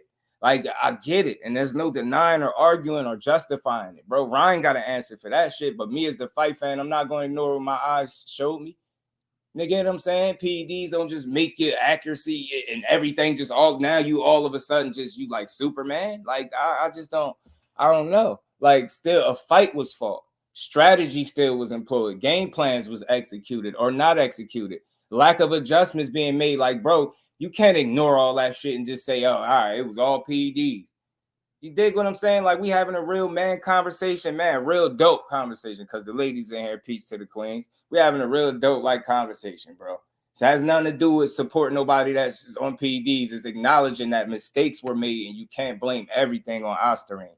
You just can't do it. I mean, you can if you want, but I think you'll be making a big mistake. You get what I'm saying? Your son even said it yourself. It had him questioning preparation, you know, his team, all this stuff. You don't have to, you know, question everybody in terms of like if somebody failed you, but there were mistakes made and there are corrections that need to be made regardless of Osterine. That's what I'm saying. Real ones understand where I'm going with that. That's not justifying nobody on no damn steroid or PD or performance enhancements. That's not where I'm going with that. But I'm definitely telling you, yeah, man, that just don't make a guy's defense bad. PDs don't just make a guy fight the wrong game plan. PDs didn't make y'all think that meeting them in the center of the ring made sense. PDs didn't make y'all like, you know, fall short when it came to making in-fight adjustments. None of that shit is PD related. You dig what I'm saying? And then you had from rounds like 2 to 6 where you were looking like yourself until he changed things in the 7th with that left. You get what I'm saying? So all I'm saying is, yes, we're going to hold Ryan accountable. No questions asked, bro. And like I said, if he can't prove himself, we're going to fry him one good time because we got to. But, you know what I mean? That's all I'm saying. Wrong game plan. You know what I mean? Yeah, you ain't got to give him no credit because you could feel like the PEDs in the system, right? And I'm right there with you, frequent, but just acknowledge that, you know what I'm saying? We made some mistakes. That's all I'm saying. Like and the reason why I'm looking to hear that, because now I know that you can get better from it because you identified the mistakes. Now, again, he could just be saying one thing in public and behind closed doors. They're like, hey, man, we made some mistakes here. But again, with a guy that speaks as well as he do and speaks as often as he do, you would think that he would highlight that. You get what I'm saying? Like, I don't hear no, you know, well, Derrick James did a phenomenal job. Like, you get what I'm saying? They just drawing everything of the PEDs. And I guess it's tough to try to give him any type of credit because you feel like you've been wrong. So I'm trying to understand. I guess that's his overall stance because he's like, nah, cheating. So I'm putting everything was on this. The left hooks landed because he was cheating. The right hands kept landing because he was cheating. Like, you get what I'm saying? He was tired as hell and fighting in spurts because he was cheating. He came in overweight because he was cheating. It's like, I get it, but acknowledging that you made mistakes is going to allow you and your son to get better. You as a coach and him as a fighter. That's all I'm saying. It's just some mistakes was made, and it's okay because ain't nobody perfect. You get what I'm saying? Mistakes get made. You get what I'm saying? So I just can't wait till we get to the very end of this situation and we can square this shit away because Ryan is bogus, man.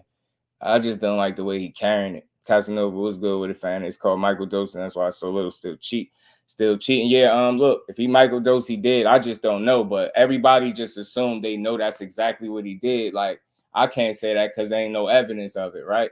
They saying that. I hear it. I hear he was having masking agents. Like, I'm hearing a lot of stuff, but I'm just hearing people pull that shit from, what they think. They trying to make sense of it. And I understand it to a degree, but I can't just add a whole bunch of shit. Like, what we gonna say? We gonna say he was juicing, right? But the 4 negative tests in a row was because he was using masking agents. These other positive ones, you get what I'm saying? It's like, where are we getting this information from? Like, I'm fine with somebody saying Osterine, and this isn't because we know it was, but when we start saying like microdose, I don't know. Like, I'll say this, it's a possibility. Definitely a possibility. Definitely. I'll say that. I can't say it's a fact. You know what I mean? I'm willing to acknowledge, yeah, it's a possibility. That's why the traces was in there. Maybe he was. You know what I'm saying? But that's what this situation is for him to prove that shit. I ain't trying to fight Pitbull so he can blow up the 188 and clinch and jab again. Man, that's gonna, that I respect the fight. I think Pitbull, that fight will be, a more meaningful fight than a damn Sandor Martin fight. For real, they must find or fabricate a reason for the loss. Yeah, man, I get it. I get it because it's a tough loss that they took. But all I just want to hear is like some type of accountability as a coach.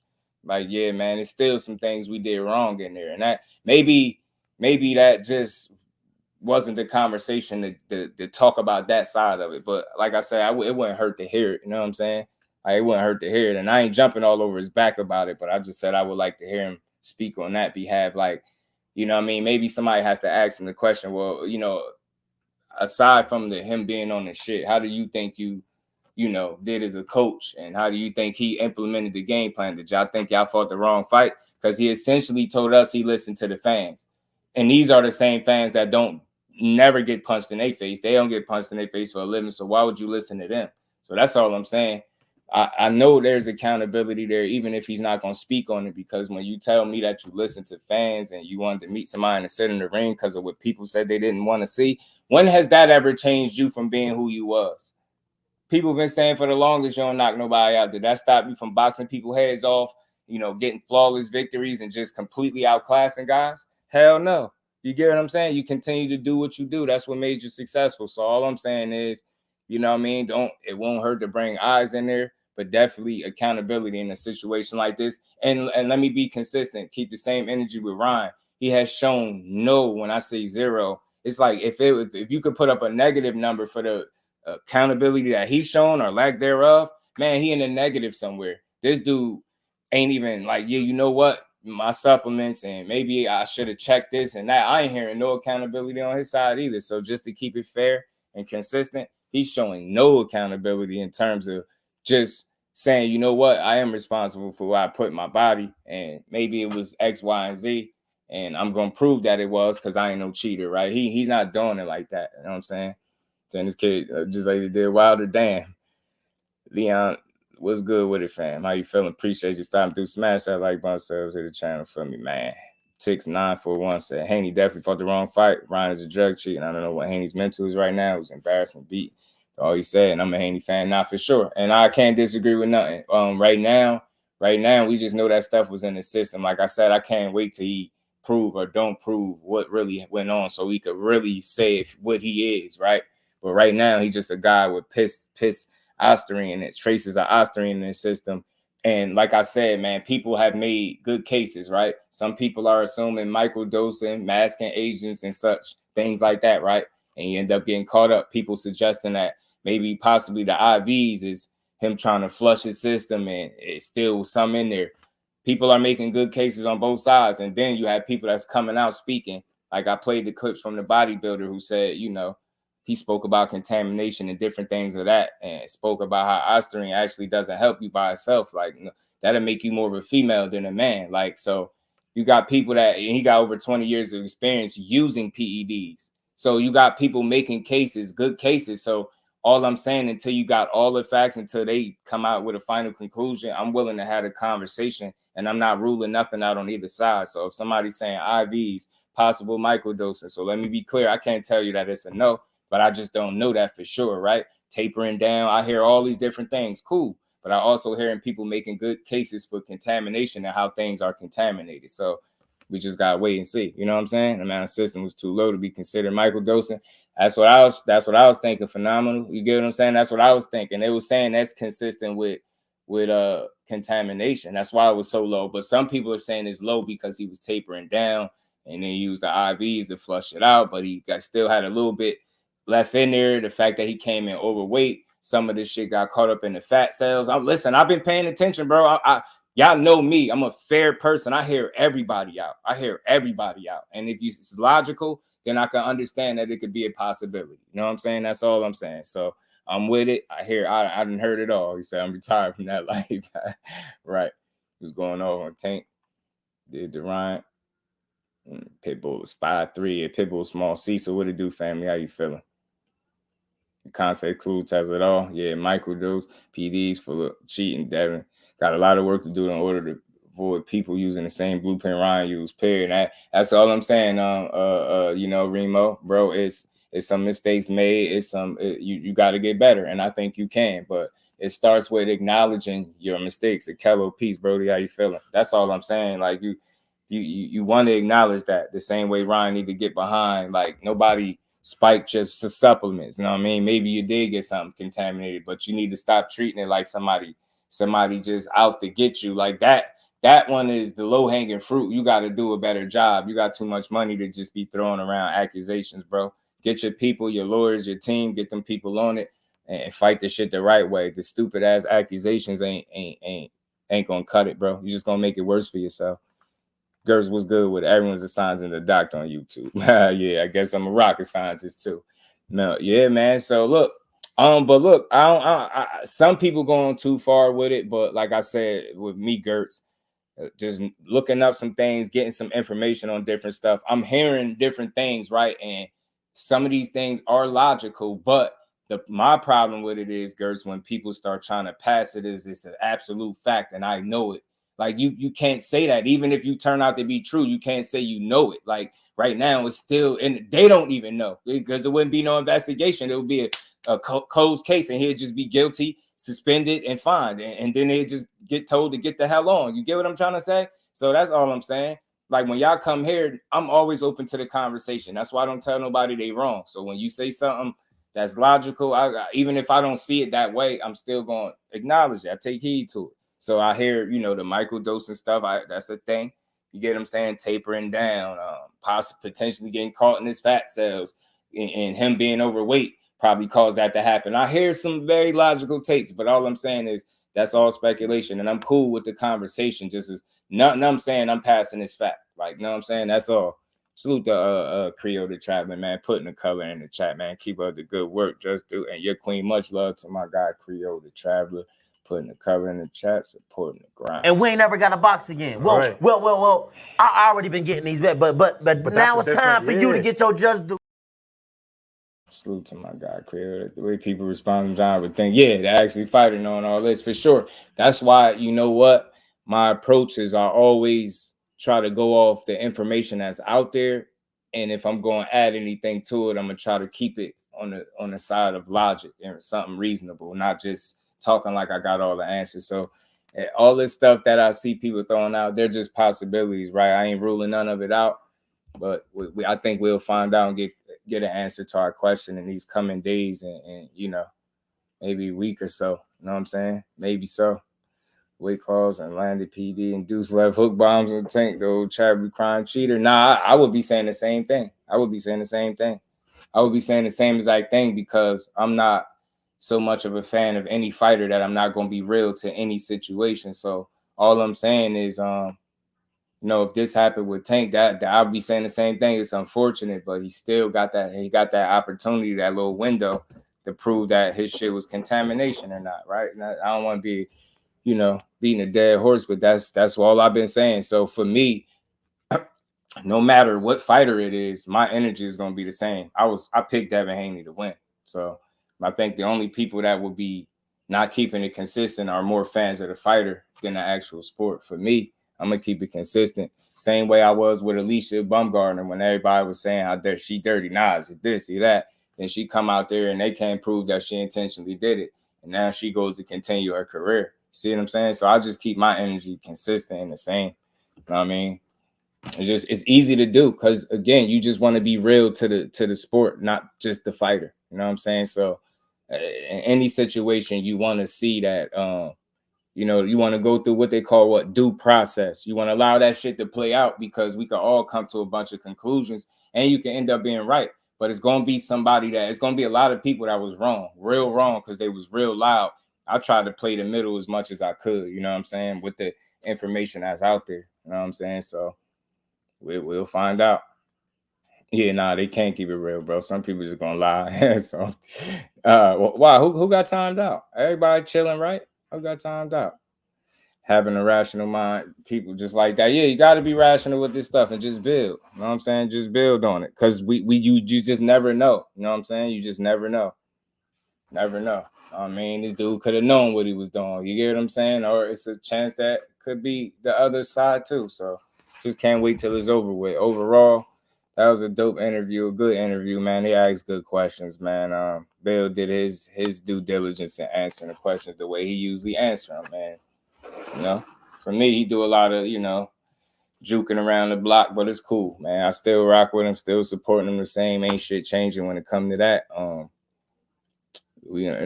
Shout out to him, man. Shout out to him. Salute to Terrell, man. Appreciate you, fam. Yeah, man. Everybody good in here. I don't see nobody say nothing that should have got timed out. Salute to everybody. Y'all keep smashing the like button. We gonna keep building, man. So we gonna move on with this, man. That was that interview. As I told y'all, we was gonna break that down how we always do.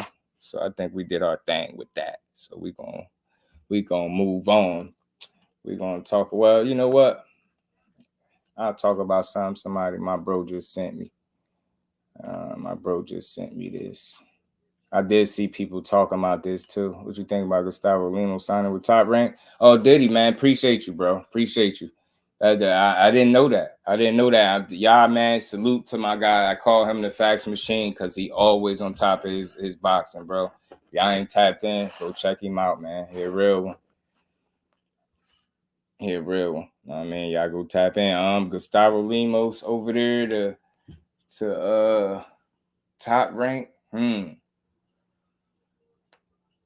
I think it's definitely not a bad move. He gave Richardson Hitchens his toughest fight to date. I like Gustavo Limos, man. I think it's some fights that he definitely can make over there. I wonder who they put him in with next, being that he had this type of highly contested loss, where some people thought he won. I think that's a good move, Dub. I think it's because what they're gonna do is keep him active, right? And maybe they got a couple mixes and matches that they can make with that dude. You know what I mean? Maybe. I have to think who exactly Top Rank, because he at 40. So who exactly they got over there at 40? But yeah, man, I think they can. Yeah, for sure. I think that's cool. Yeah, Dub. Yeah, Dub. He can make some good fights over there. I'm telling you, bro, always on it. He be knowing fighters' dates before they dates. Y'all know I'm just due to the core. I give everybody credit. I'm telling you, bro, be on it, on top of his boxing knowledge. Y'all go tap into him on Twitter too, because he always on it. You know what I'm saying? BBG, what's good with it, fam? Jalil signed to Eddie. Yeah, Jalil Hackett is on the Boots card. And Dub called that way before they announced it, way before people started talking about that. He already know. I think that's the fight we were just talking about. Jalil Hackett being on Boots card and he fighting what's his name? Let me pull it back up. Yeah, man, Jalil needed to get active, bro. You need to see a talent like that in the ring at all times. At all times. But yeah, Gustavo Limos, man, to Top Rank. Good move, man. Keep him busy and keep him in fights, man. He entertaining. He could fight. I don't got no quitting him either. And if he can give Hitchens a tough fight, I think he can make damn good tough fights and entertaining fights with everybody else moving forward too. Yeah, T.O. I wonder what Davion was good with it, fam. I wonder what T.O. be interested. T.O. be surprising me sometimes. He be confusing me, should I say. Oh, yeah, salute to my bro Dub. He already knew it.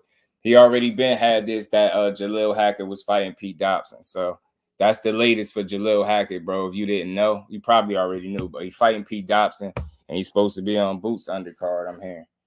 So that's dope for him. That's dope. He active and right there in the mix. Eddie already got him. Throw him right on there, man. Wilder. He did win it. In my book, he was working. Yeah, Tank homeboy. Oh yeah, Jaleel on Boots card. Yeah, that's why I'm hearing he on the Boots card. So that's good for him. That's good for him. Got an opponent, Peter Dobson put up a good fight against Conor Benn. Know what I mean? Definitely took him the distance, gave him some good ass rounds. It was a solid fight. So good test for Jaleel, man. Good test. He younger, way earlier in his career than Conor Benn. And so I think this is gonna be a good fight for him. I ain't gonna sugarcoat it. I think he about to take this dub. Pete Dobson is solid, but I just think Jaleel gonna be a little too much. I do think he busy activity. I think he gonna handle his business. Like, it reminds me of Earl too. Just move more than Earl. Yeah, Jaleel. I like Jaleel, man. I do. He do. He is a monster. Dobson stand acting, getting paid good for him. Right, Gertz put up a good fight against Conor Benn. Know what I mean? He did do some work in the TCL too, in the Team Combat League. So it's just good to see him back in the mix, getting these opportunities, bro. That's what you want to see. That's what you want to see.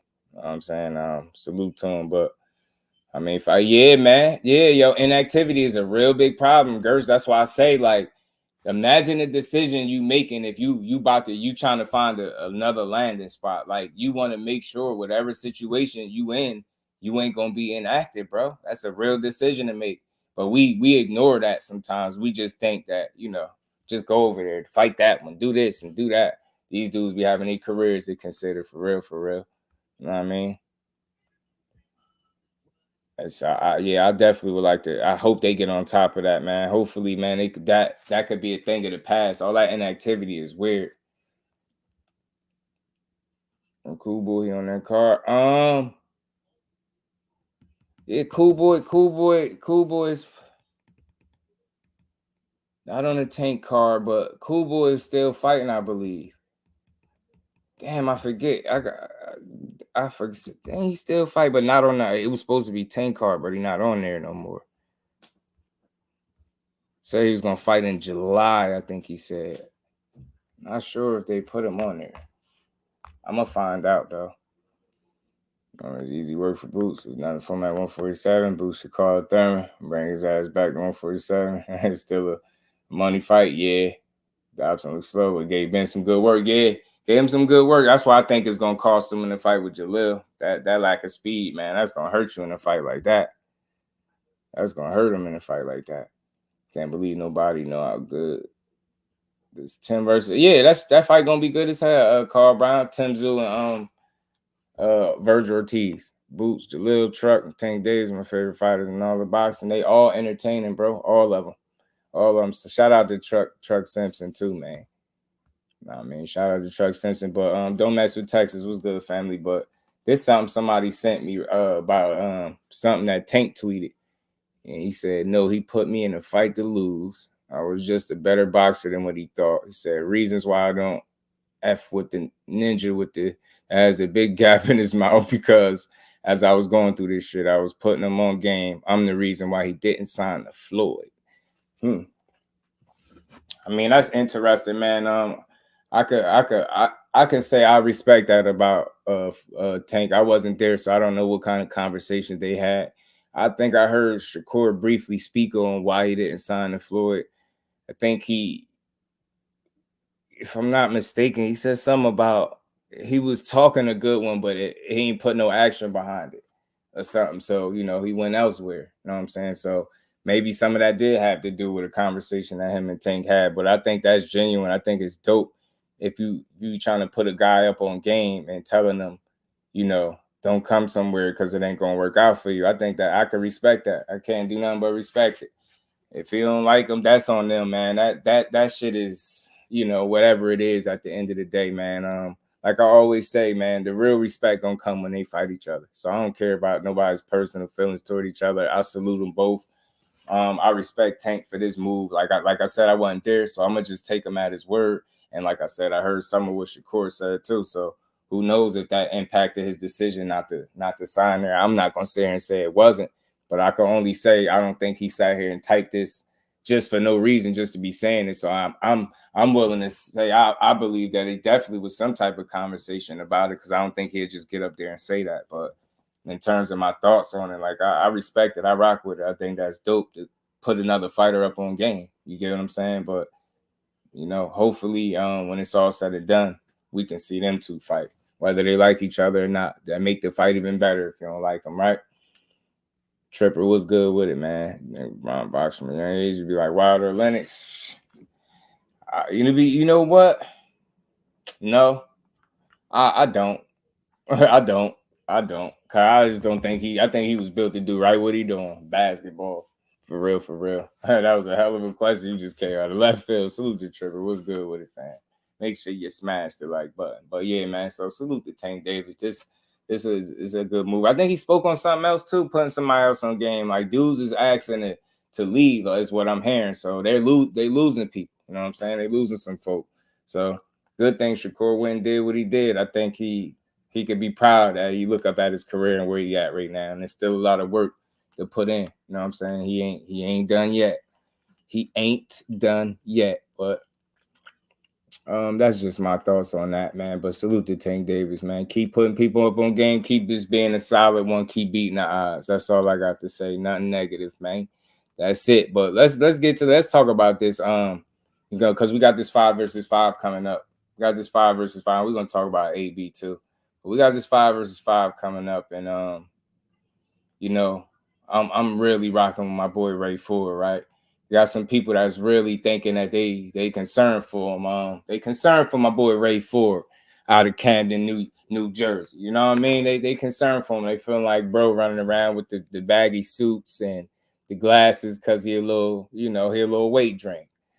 I'll say this. When his last fight with Komatov, it was a hell of a fight, a tough fight. I think the weight cut for him in that fight was tough, right? So we knew that at least we thought that was going to be his last fight at 20, you know what I mean, at 26 before he going up to 30. But I think they made him an offer that maybe he couldn't refuse, maybe a really good offer to defend his title against Nick Ball, and he accepted. So, but I'm willing to bet that this would probably be his last fight there. And I hope that he's able to cut this weight, you know, make the most out of this weight cut and it don't affect him in the ring. Because even with it affecting him in his last performance, man, he dogged it out. They had that man down on the scorecards and he got a stoppage over a guy that was supposed to be a puncher. The boxer stopped the puncher late in the 12th with seconds remain. I think it was like 12 seconds left. That Sugar Ray Ford beating up Nick Ball. Talk to me, money. Me too. I got him beating him. I think it'll be a scrappy fight. Definitely entertaining because Nick Ball can fight, right? He built like a little tank. And he can scrap, bro. He can scrap. He do a lot of lunging and jumping in, though. I think he's the pressure come forward kind of pressure guy. I think Raymond Ford showed us, especially in that last fight with Komatov, he can do both. So he can box, be slick. He can counter you. He can kind of sit back, set traps, or he can go get you if he got to go get you. So I think Nick Ball is a solid fighter, good fighter, bro. But I think Raymond Ford got a little more dimensions, more layers to his game, a little bit more versatile, right? Sharp guy, man. They both could be sharper. Nick Ball is a small dude, yo. I think Raymond Ford gonna handle him. I think it'll be a scrappy, entertaining fight. I think Ray Ford gonna get the dub. Will it be a knockout? It depends on how Nick Ball try to fight. Cause if he go pressing too much like Komatov did, and he go to slowing down, and Ray Ford start to bring that damn Camden out, you know what I mean, it might be bad for him. But I'm leaning toward it being a decision victory because I think Nick Ball can handle himself in there, and you know he could put up a good enough fight where he don't just get stopped. But again, I'm not gonna be shocked if a stoppage is able to, you know, we're able to see one. But I got Ray Ford doing the damn thing and getting it done, bro. I do. Should have been $40. Can't believe it's $80 for this fight. I mean, for the card, I guess. You know what I mean? I get you, Casanova, but, you know, I get it, bro. But I think the 5 versus 5 is a good idea. And then you got to think. It's supposed to be Beav and better Beav up here, right? Am I not mistaken? Right? Until he fell out. So it would have been well worth it. We'd have got that undisputed fight. We got Wilder and Zhang. Wilder coming back off a loss and another dangerous fight. Raymond Ford, knowing he should go up a weight class, he stuck around a little bit more to make another good fight. It's a lot to like, bro. I ain't mad. I get it. Them prices be getting wild. They get wild, but I like this. I think 5 versus 5s could be a good thing in boxing, bro. I think they took a page out of the TCL book too. They said, damn, they doing team combat league. So why don't we start doing some team stuff? Hey, man, Matchroom, Queensberry, what up? And then there you go. And then you got Turkey Al-Sheikh talking about USA versus Mexico. And he has some suggestions, man. They need to look into that. They need to at least consider that. Leaning the late stoppage. I could see it. The professor in the building and McQueen, my guy, was good with it. Timothy Taylor said, when is Johnny Beck going to fight some top fighters? Damn, he got a fight coming up, I think. Do we?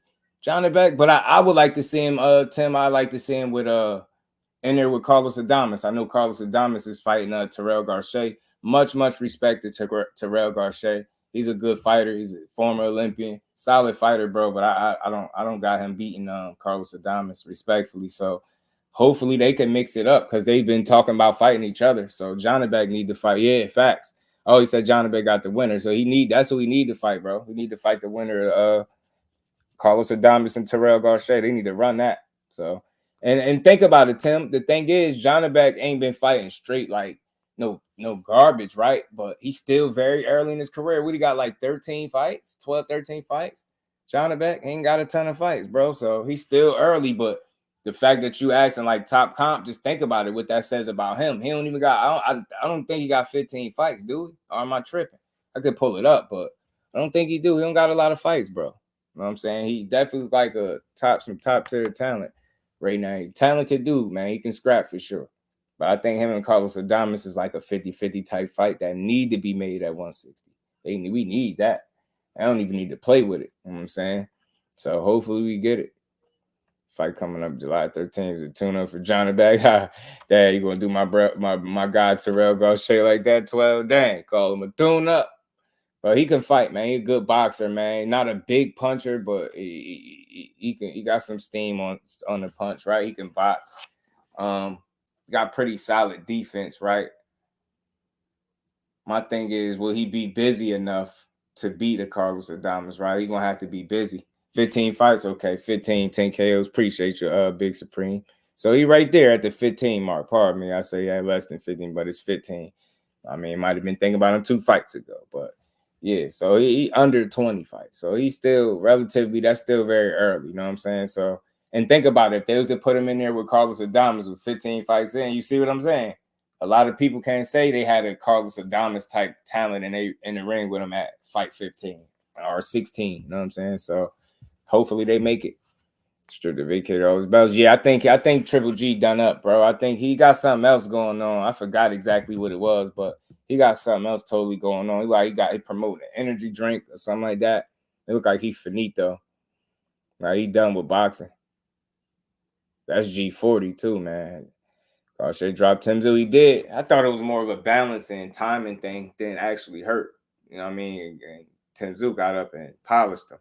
He got up there and just beat, but he ain't stopping. Terrell Gausha is tough. So, Carlos Adames, I ain't saying just overlook him, man. He can fight. He's Olympian. He can scrap. I think Carlos Adames on the rise.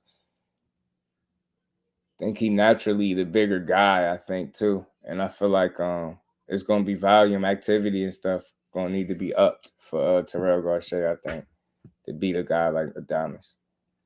Because Beaver for his opponent.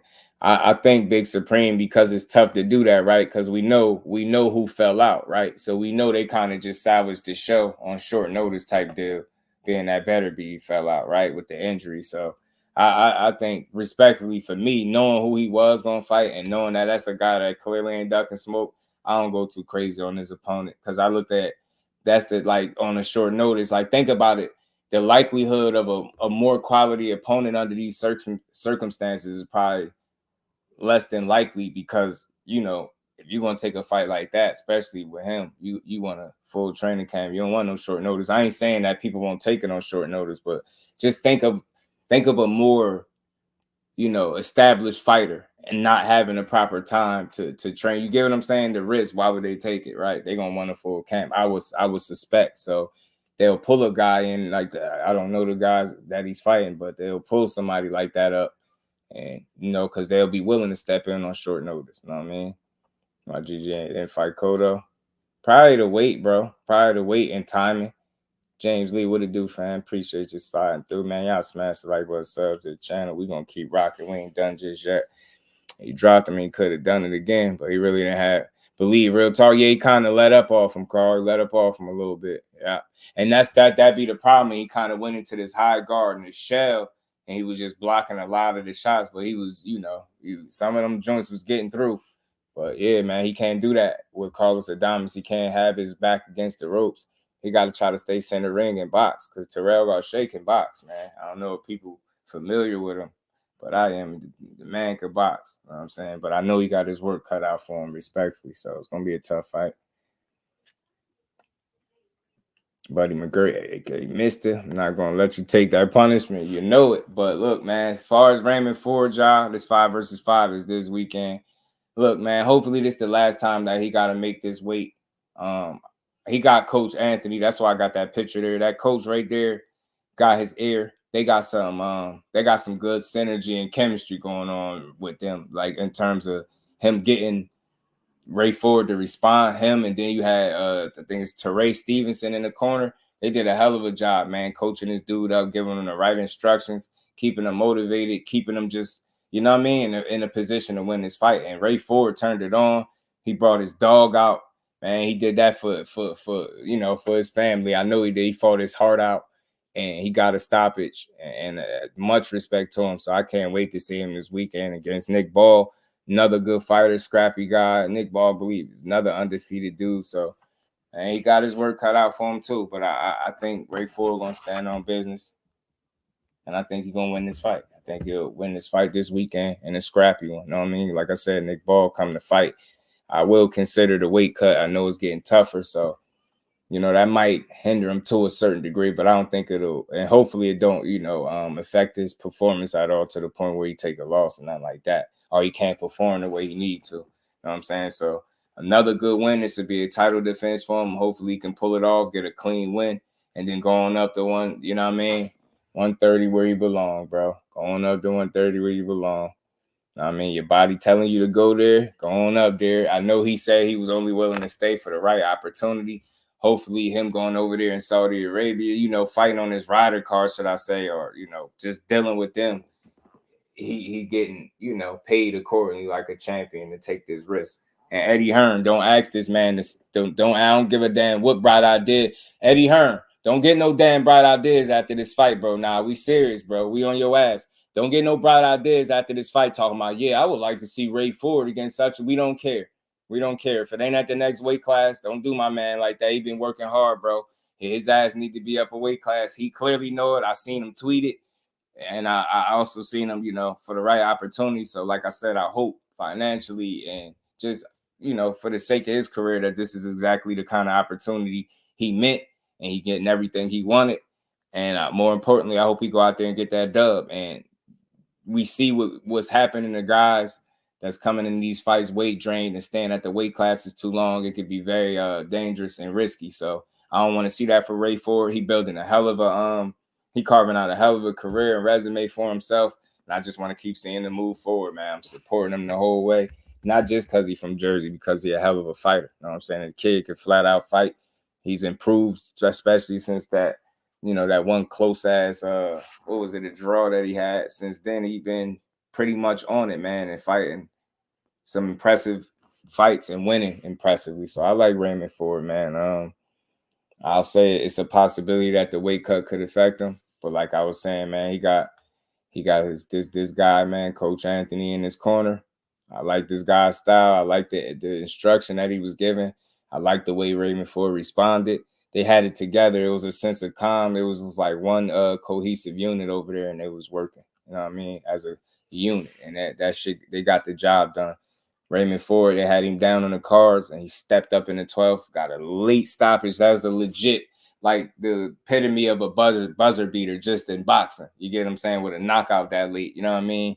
Beating the time, I think it was like 12 seconds left. And 12 seconds left is like, man, that's a buzzer beater knockout. And he kind of needed that, right? Because it seemed like they was going to kind of try to take the fight from him. So credit to him, man. He's shown that when he need to step it up and go get you, he can do it. He showed you that he could sit down in his punches, bring a certain level of dog toughness and grit out. he had and not to even, I almost forgot to mention the cut that was on his face that looked like a damn dog bite. Man, bro fought even harder, man. He was dogging it out in there. So I don't know. He had to win people over with that. If that was your first time seeing him against Komatov, which hopefully for most of us it wasn't, but for the ones that it was, I truly hope they went and supported him and followed him because he gave you every reason to rock with him, bro. Every reason. BX22. Hell, no. Nah, man. Salute to the OG for nah. Nah, that ain't his work.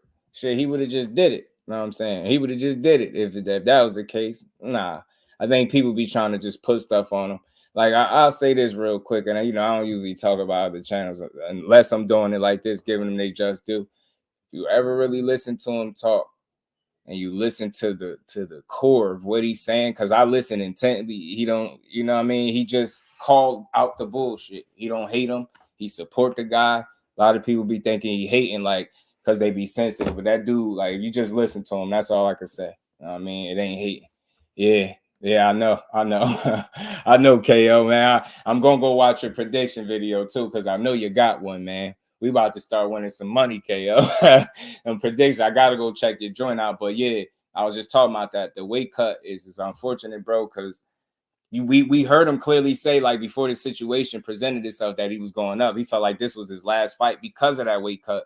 And then they asked him, Eddie Hearn probably stick around for an extra fight with Nick Ball. Nick Ball probably good. He a little tiny ass dude. He probably gonna be there for the foreseeable future. So I hope this ain't no trap fight for Raymond Ford. And I got faith in him, man. I just hope that it don't deplete his gas tank. You get what I'm saying? I hope he still able to have that bounce in the step that he need and push the weight, because it was interesting. The weight cut was tough last time, so I could suppose that it's tough again, right? But man, the way he performed, man, if he got one more in him, if need be, he'd be all right. But I think he got a scrappy fight ahead of him. I think he can pull it off. But again, a lot is going to be determined with this weight cut and how he looking. You know what I mean? Young friends and family, all we got. You know it. You're on 40 now, but I wish I kept boxing. Man, salute to you. Carl Brown's always one it's people's favorite fighter. I'm telling you, the day y'all see me, and I'm telling y'all to everybody that's in here, the day y'all see me capping for my favorite fighter, call me out. And I'm talking about straight lying and just not keeping it a buck. Feel free. Call your boy out. I won't say nothing about it. You know what I'm saying? We got to keep it up. Thou wow over here, no matter who it don't favor, you know. It was Wednesday. He don't win until Friday. I know he already got the shades on with the little skinny face. I see it, KL. I hate it, bro. I'm trying to just, I'm hoping that, they found a way to do this. You know what I mean? I see what he looking like, but I hope it don't affect him. I would like to ask. I know it's too close to the fight, but hopefully I could get him on after the fight. And I hope he take this dub. Do this joint. Put jersey on your back on the night, man. You got it. It's going to be a tough one, though, because Nick Ball's scrappy. He could be dirty. But like I said, Raymond Ford could be a dog when he need to. And he could turn it up. But like I said, hopefully he ain't too depleted from this weight cut. And he able to go out there and perform to the level he need to get an impressive win. He ain't just trying to win and skate by. He's trying to win impressively. I mean, but under all circumstances, I want to see him get his hand raised. I like Nick Ball, but I understand the sacrifice that he making staying put. And I hope this is his last fight there, and I hope it don't backfire. You know what I'm saying? Salute to Raymond Ford for risking it for the biscuit. You know what I mean? This be his title defense since winning the title. Hopefully he go out there and get that W. You know what I mean? That W. KO said it's Wednesday. They don't wait until Friday. Gotta keep that weight down. You know what I mean? He better, man.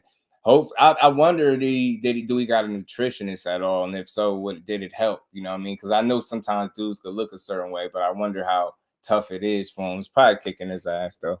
You know what I mean, that's why I put that picture there, because that was the one people was talking about with the shades and the hoodie and stuff on. I get it. I understand.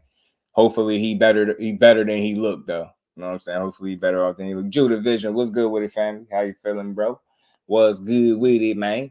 Y'all keep smashing. They're like button. We gonna rock for a bit more because we got something else to chop it up on. So that's really my thoughts on Raymond Ford, man. We see the pictures. Hopefully We know we watch the fight and he start looking like a way that we don't see him typically perform. We already know what it is. Like, it ain't gonna be no surprise, but hopefully that it don't affect him, man. Hopefully, he didn't go to the well one too many times. You know what I'm saying? And then this was the video. You can expect a dominating performance, a lot of excitement. It's going to be a great fight. Nick Ball is a pressure fighter. I'm a sharp fighter. I can get aggressive too. Both styles going to clash, and it's going to be the fight of the night, I feel like. The experience is great. It's amazing. I love, the people here. They've been showing a lot of love. Been going to the Mike Tyson gym to, finish my training camp here. Everything's been great, so I'm excited about Saudi Arabia, and I will come back to fight again, or just for vacation. Amazing. And last thing, ask Nick Ball the same thing. If you could just give us either one word or one sentence on what's going to be on your mind when you enter that ring on Saturday night. Winning. That's it. Winning. Bro, the answer. Yeah, that's it. That's all, bro. Just win. Just go out there and win. And more importantly, Ray Ford, fight your fight. Fight your fight. You don't want to go in there. Well, I know he ain't going to do that. He's too smart for that. He's not going to go in there trying to be somebody he not. And he got the ability to actually sit down and plant his feet a little bit and punch with some sting on it. So I think he's going to be all right. But the biggest question or concern I would have is the same one y'all got. If the weight cut is going to affect him at all. Too much at all. You know what I'm saying? Raymond and Cool Boy. Good fights, Raymond and NUA. Another one. Good fight. Very happy to be here. Eddie Murphy voice. Very happy to be here. You stupid, bro. You's a fool, man. He was a fool. But yeah, man, that was my guy, Raymond Ford. Y'all see how he looking. Hopefully he can hold on till Friday and fight night, and he hopefully rehydrate well, and he feeling 100%, and he go out there and perform and get this dub and take his ass up to 130 nights, because that's where he need to be. Imagine the last fight, I'm talking about still slipping shit and counter at a fast pace late in the fight. Oh, absolutely. And with that crazy blood, that crazy ass gash cut on his face, pouring blood, and he fought right through that. He just fought harder. He showed me a lot right there. He showed me a lot of grit, determination, and will to keep pushing, man. So I think he's going to be doing the same thing moving forward, bro. I think he's going to do the same thing moving forward. I expect to see another one. I think this going to have to be another gritty performance for him, but I'm going to go watch my brother KO video. I know his predictions be accurate as hell. I'm going to see what he say. See what he got to say. Yeah, it's a lot, man. So hopefully the odds ain't stacked up too high where he can't overcome it and get this dub how you need to get it, bro. Because I would hate to see him lose because of a weight cut. Hate to see it. So I want the guy with real bag. Yeah. But let's get to it. Let's keep rolling, man. So my boy, I don't know about y'all, but my boy AB is fighting June 7th, man. And June 7th, I believe. It's good to see him in there and in the company of some really good teacher trainers in Calvin Ford and Coach Kenny, man. It's funny to see him and Blair Cobbs. I got a little video from them, him and Blair Cobb going back and forth. I like this, man. I like this last little run that Broner trying to make. I hope he go out there and get the dub, man. Will he let his hands go? That's always going to be the $1 million question. We was talking about this before. Blair Cobb made quite a few mistakes, bro. So AB just got to be there to capitalize, man. I know it's asking for a lot. All that stuff he did to his body, the wear and tear, the layoffs, all that stuff. I just hope that he got another one in him, man. Another good performance in him. I'm just one of those people that regardless of who he fight, I'm rocking with AB. We going down with this shit. Know what I mean? But, man, it's going to be a scrappy fight for him because of the low output. I could say that right off the bat. It's going to be a tough fight because of the low output. In terms of his chin and his defense, he ain't been knocked down since, Maidana. I think it was the only 2 times he been down. And Blair Cobb ain't punching quite like Maidana. He don't have relentless pressure like Maidana. So that fight shouldn't play out that way. In terms of if AB would get knocked out, the only way that I think that happens is if AB is a shell of himself, man. I think if AB is still AB to some degree, if you get what I'm saying, pretty good defensively, taking care of himself in that ring, defensively responsible, and you know how to tie you up, get out the way. You know what I mean? He know how to handle himself in there, man. So I ain't seen him come close to getting knocked out since the Maidana fight. So Hopefully he still got the same defensive capabilities in there. I know this is him years later and some losses later, but I'm always trying to be optimistic for AB. But I'm gonna be real enough to say this gonna be a difficult fight right off the bat because of the output. You know what I'm saying? Tank versus Frank is official 2 weeks away. I'm telling you, geeked up, man. There's some great fights coming up, bro. AB, we with you. You know what I'm saying? We with you, man. And Pac-Man caught AB with some solid shots, bro. Solid shots. And look how, name me another Pacquiao fighter that came out there that with his face that clean. AB face was clean as hell in that fight. I ain't gonna lie. I know he didn't throw his hands a lot, but a lot of people, Pacquiao be rearranging faces, man. He ain't get AB like that for what it's worth. Okay, the cheetah. Let me see. You ain't gotta show up. You ain't gotta show up. But I tell you one thing. All I gotta do is Blair's here. This AB and Blair. He one of them kids who tried to talk his way out of an ass. Nobody, Carl. This contract signed though. Trying to talk your way out of an ass. You know what I mean? This contract signed though. What's happening to you right now? He's lucky I ain't the old me, man. Look at Coach Calvin and shit. A lot of this, like, hold on, What you can do? What you doing? Matter of fact, you're not even my trainer, and I can still make that happen. It's fucking far too late to fucking prepare your ass whooping. You cannot prepare yourself for what's about to happen. This onslaught is coming. Man, I'm fighting the fan, man. Cobbs talk like he bleeding from the script. A big ass whooping that's coming fast and coming strong. You cannot stop. You cannot stop.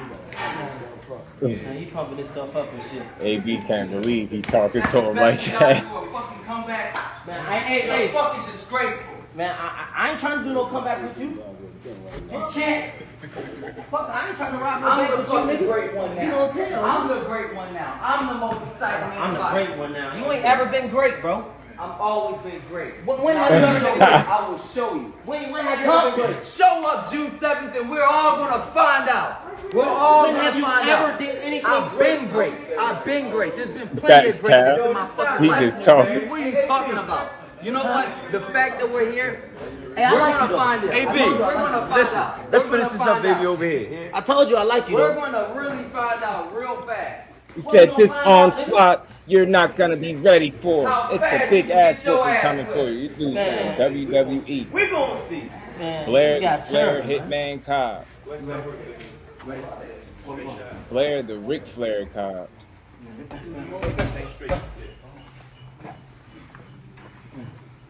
Let's go, AB, man. Show him you still got it, AB. He is funny. Yeah, Carl Brown got him just talking, yapping. Yeah, he definitely give me W. Let's go, AB. So you still got them reflexes and that speed, man. Let's go, AB. He's rocking with you, AB. Kick his ass, man. Kick Blair. Kick his ass. Like that. He's thinking about me. I'm thinking about your bitch. Where she at? I know she looking for a He's nigga. thinking about me. She ain't thinking about you. You beat her ass. You be watching this. I know you like me. Nah, you beat her ass. I know you want And I can tell by her outfit you ain't treating her right. I know you want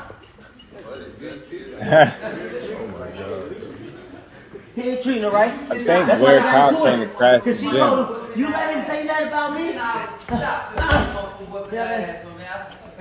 He's trying to talk his way in some shit.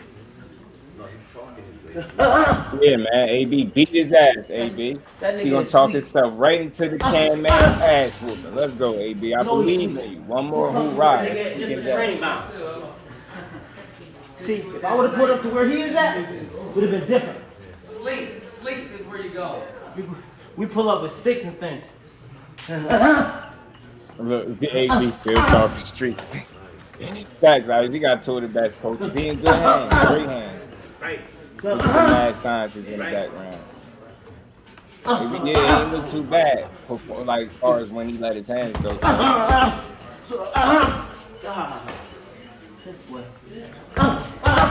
Oh, shit.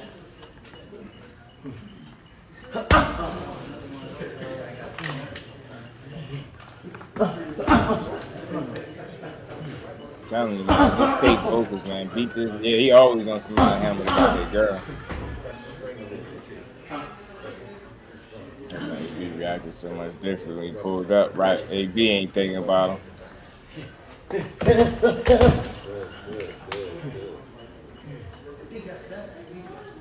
To move around.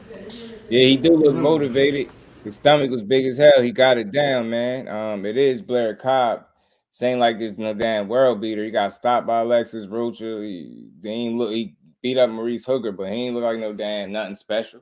You know, and we just always know the same problem is what it's usually always been, right? The not letting the hands go. Judah, what's good, bro? What's good, G? You know, it's another build. You know, rooting for my boy AB. They get this dub. Yo, I was weak when you just said Blair the Ric Flair.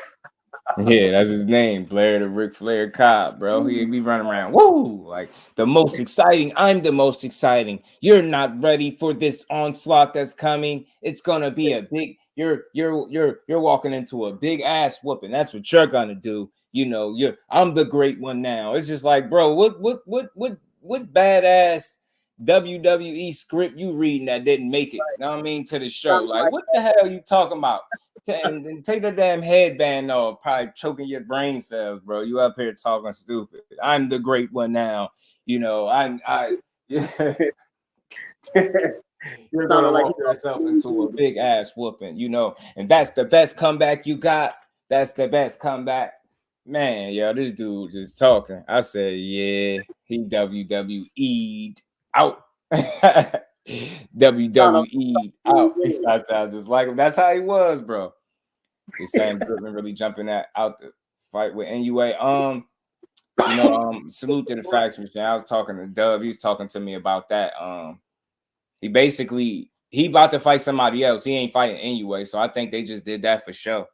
To bring interest is what I was been, you know what I mean? I think the dude, Sam Goodman, ain't about to fight NUA next. I think he said he fighting somebody else, but it ain't NUA.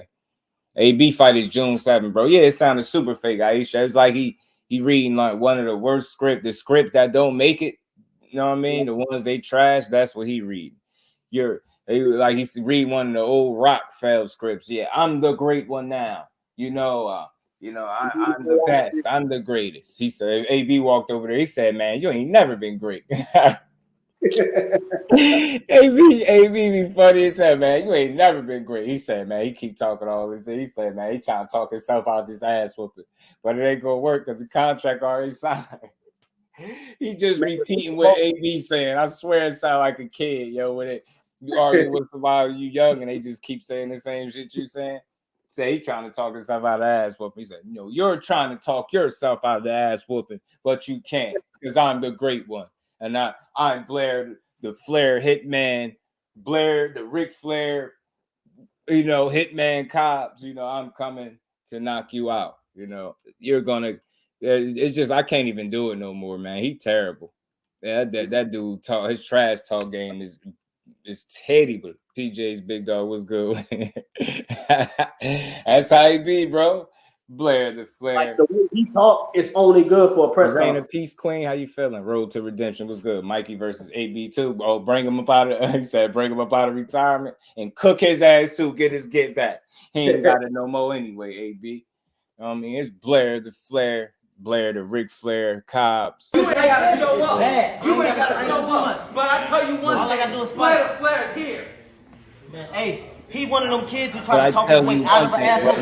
But this contract signed though. Trying to talk your way out of the asshole. You know what I mean? This contract signed though. What's happening to you right now? He's up here like the old me, man. It would have been a lot of this. Like, hold on, what's going on? Look at AB stay lucky. The old me. And I can still make that happen. Fucking far too late to fucking prepare. I can still make that happen.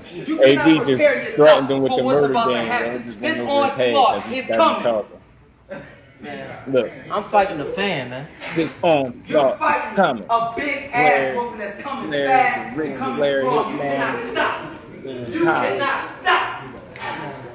You cannot stop. You cannot stop. You cannot stop.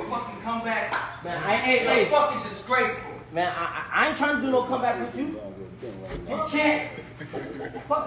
That's the best you got for a comeback. I'm the great one now. I'm the most exciting man. I'm the great one now. You ain't ever been great, bro. I'm the great. I've always been great. When have you ever been great? I will show you. When have you ever been great? AB had to get over there for him. He said, man, when have you ever been great? We're all have you ever did anything? I've been great. I've been great. There's been plenty of greatness in my fucking life.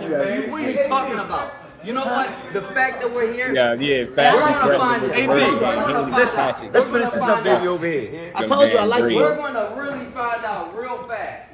What we gonna find out, nigga? How fast you can get your ass whipped. Man, we gonna see. He said, we're about to find out how fast you can get your ass whipped. Yeah, your trash talk game is terrible. Just because you say a lot of shit don't mean it's like that. Nah, AB, when he want to talk crazy, he get on that. It'd be fun. Like, he really entertaining. It's somewhat, you know, a little disappointing that he ain't going in like he go in. But I get it. He's just at a different point. And he's letting him sell this show. So I get it. Long as he kick his ass, though. That's all I know. Beat his ass, AB. God, I'm telling you, Blair, that kid was so fast to walk through the halls trying to fight everybody. I'm telling you, just tough as hell, but he'll keep fighting, getting beat up. I'm thinking about your bitch. Where's she at? I know she's looking for a nigga. Thinking about me. She ain't thinking about you. You beat her ass. You be watching this. I know you like me. Nah, you beat her ass. I know you want. And I can tell by her outfit you ain't treating her right. I know you want. Did he say you know his You ain't wife? treating her right. That's why they got into it. Because she told him, you let him say that about me? He's trying to talk his way in some shit. If you say he about to talk his way in some shit. Coach Cobbs just sitting there like, man, Coach Kenny unbothered. Bro, they don't give a damn. Coach Cobbs just over there like, man, this would have been different. Oh, man. I got to get him over there, too, man. We pull up with sticks and things. Yeah, I hope he do deep for the win. I hope he check him, bro. He should just say I walk and skip at the same time. Stretch out boxing was good, family. So it must be another gym wherever they at. The same gym. Oh, the same gym. I think he crashed the gym or something like that. Blair. I don't know what's up with them. What they got going on? I saw websites with man. Yeah, he is. He ain't even going that hard. Yeah, man. You talk to him, Aisha. AB over there. He talking, looking sharp on the back. You know what I mean? Get right, AB. Show him you still got it. Tell him he still got more talent than Blair Cobb. I don't care what nobody says, because if you're gonna use it, tell him. That dude, somebody told me AB could throw about 40 punches around. Yeah, I got it. Tell me, 40 punches around, bro. Work the jab, throw about 40, 50 punches around. Yo, you'll beat Blair, man. That's always been the thing. It don't be a matter of him being so outskilled in these fights. If you just look at the fights. Mm-hmm. You know, even from like Donna to Mikey Garcia, like these dudes ain't significantly more talented. It just he had that situation not letting his hands go. I feel like the Madonna fight changed that. Matter of fact, I know that because he said that. I think it was a Vlad interview he did some years ago. He talked about that. So yeah, I mean, he had it pretty tough. That fight was tough as hell for him, for sure.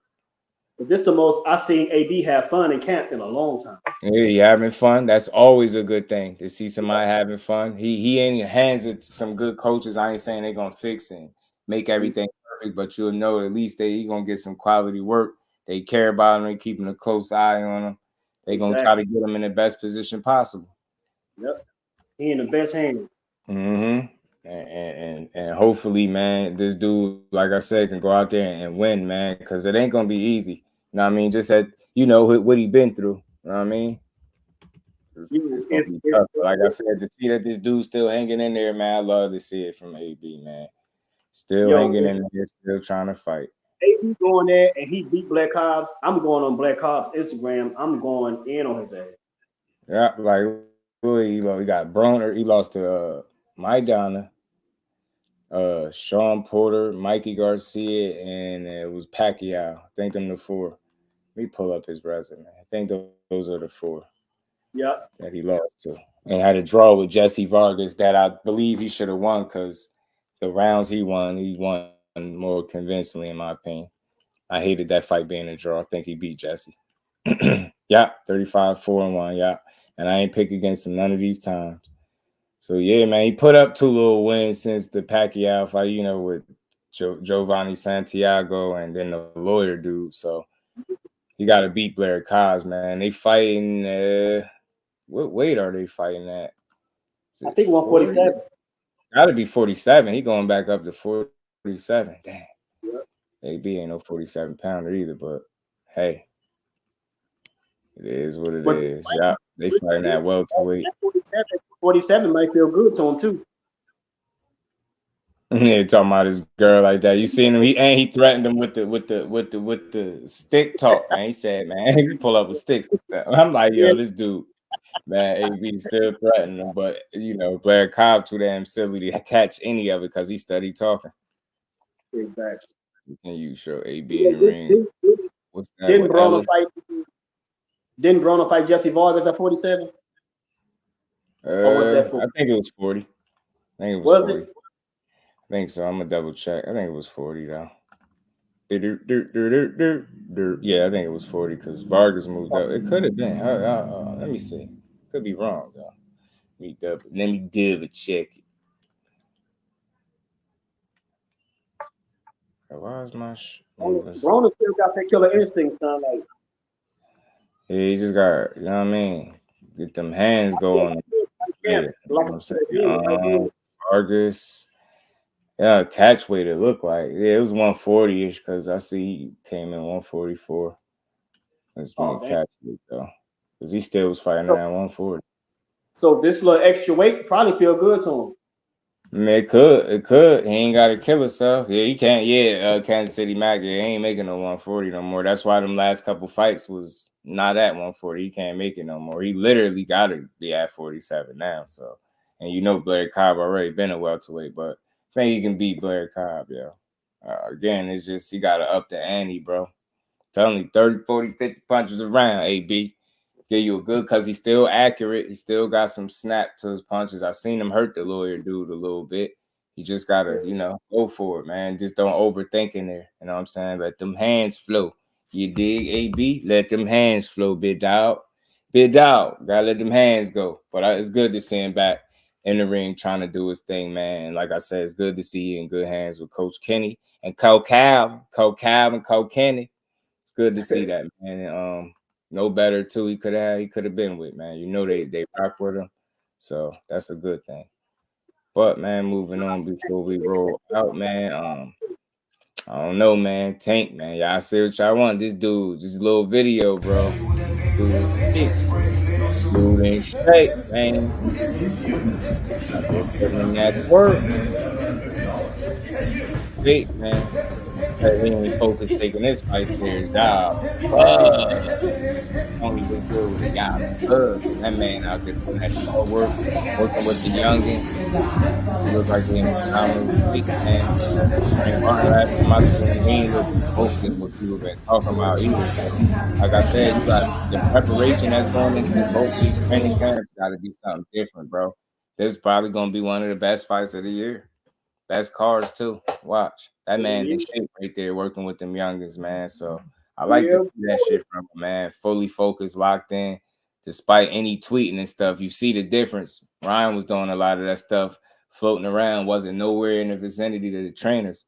He ain't doing that. You get what I'm saying? That man working. So yeah, he talking shit, but he letting you know the work is being put in for sure. So I like to see that, man. Preparation is going to be key for this fight. Telling you, how you prepare is going to say a lot. I like that interview from Frank Martin that I was playing yesterday where he was saying, he's stepping. As soon as he get in there, he said from round one, he's going to step. So saying he ain't trying to play no counter punch game. He's talking about how he'll fight Shakur too. He gave away some things, man. So, you know what I mean? But I like the way he said he watched everything. Shit, he watched which shoulder come in the door first. I said, yeah, I like that. Frank Martin talking that talk. So it seemed like you studying too. As for the AB fight, nope, I don't know him, Trey. I don't even know him. Yeah, Frank out there getting busy too. Frank been putting in crazy work. Would be Frank winning the fight and basically knocked out Tank, which I don't think happens. Man, that should be the upset of the year if he knocked out Tank. That'd be bigger than Ryan upsetting Devin.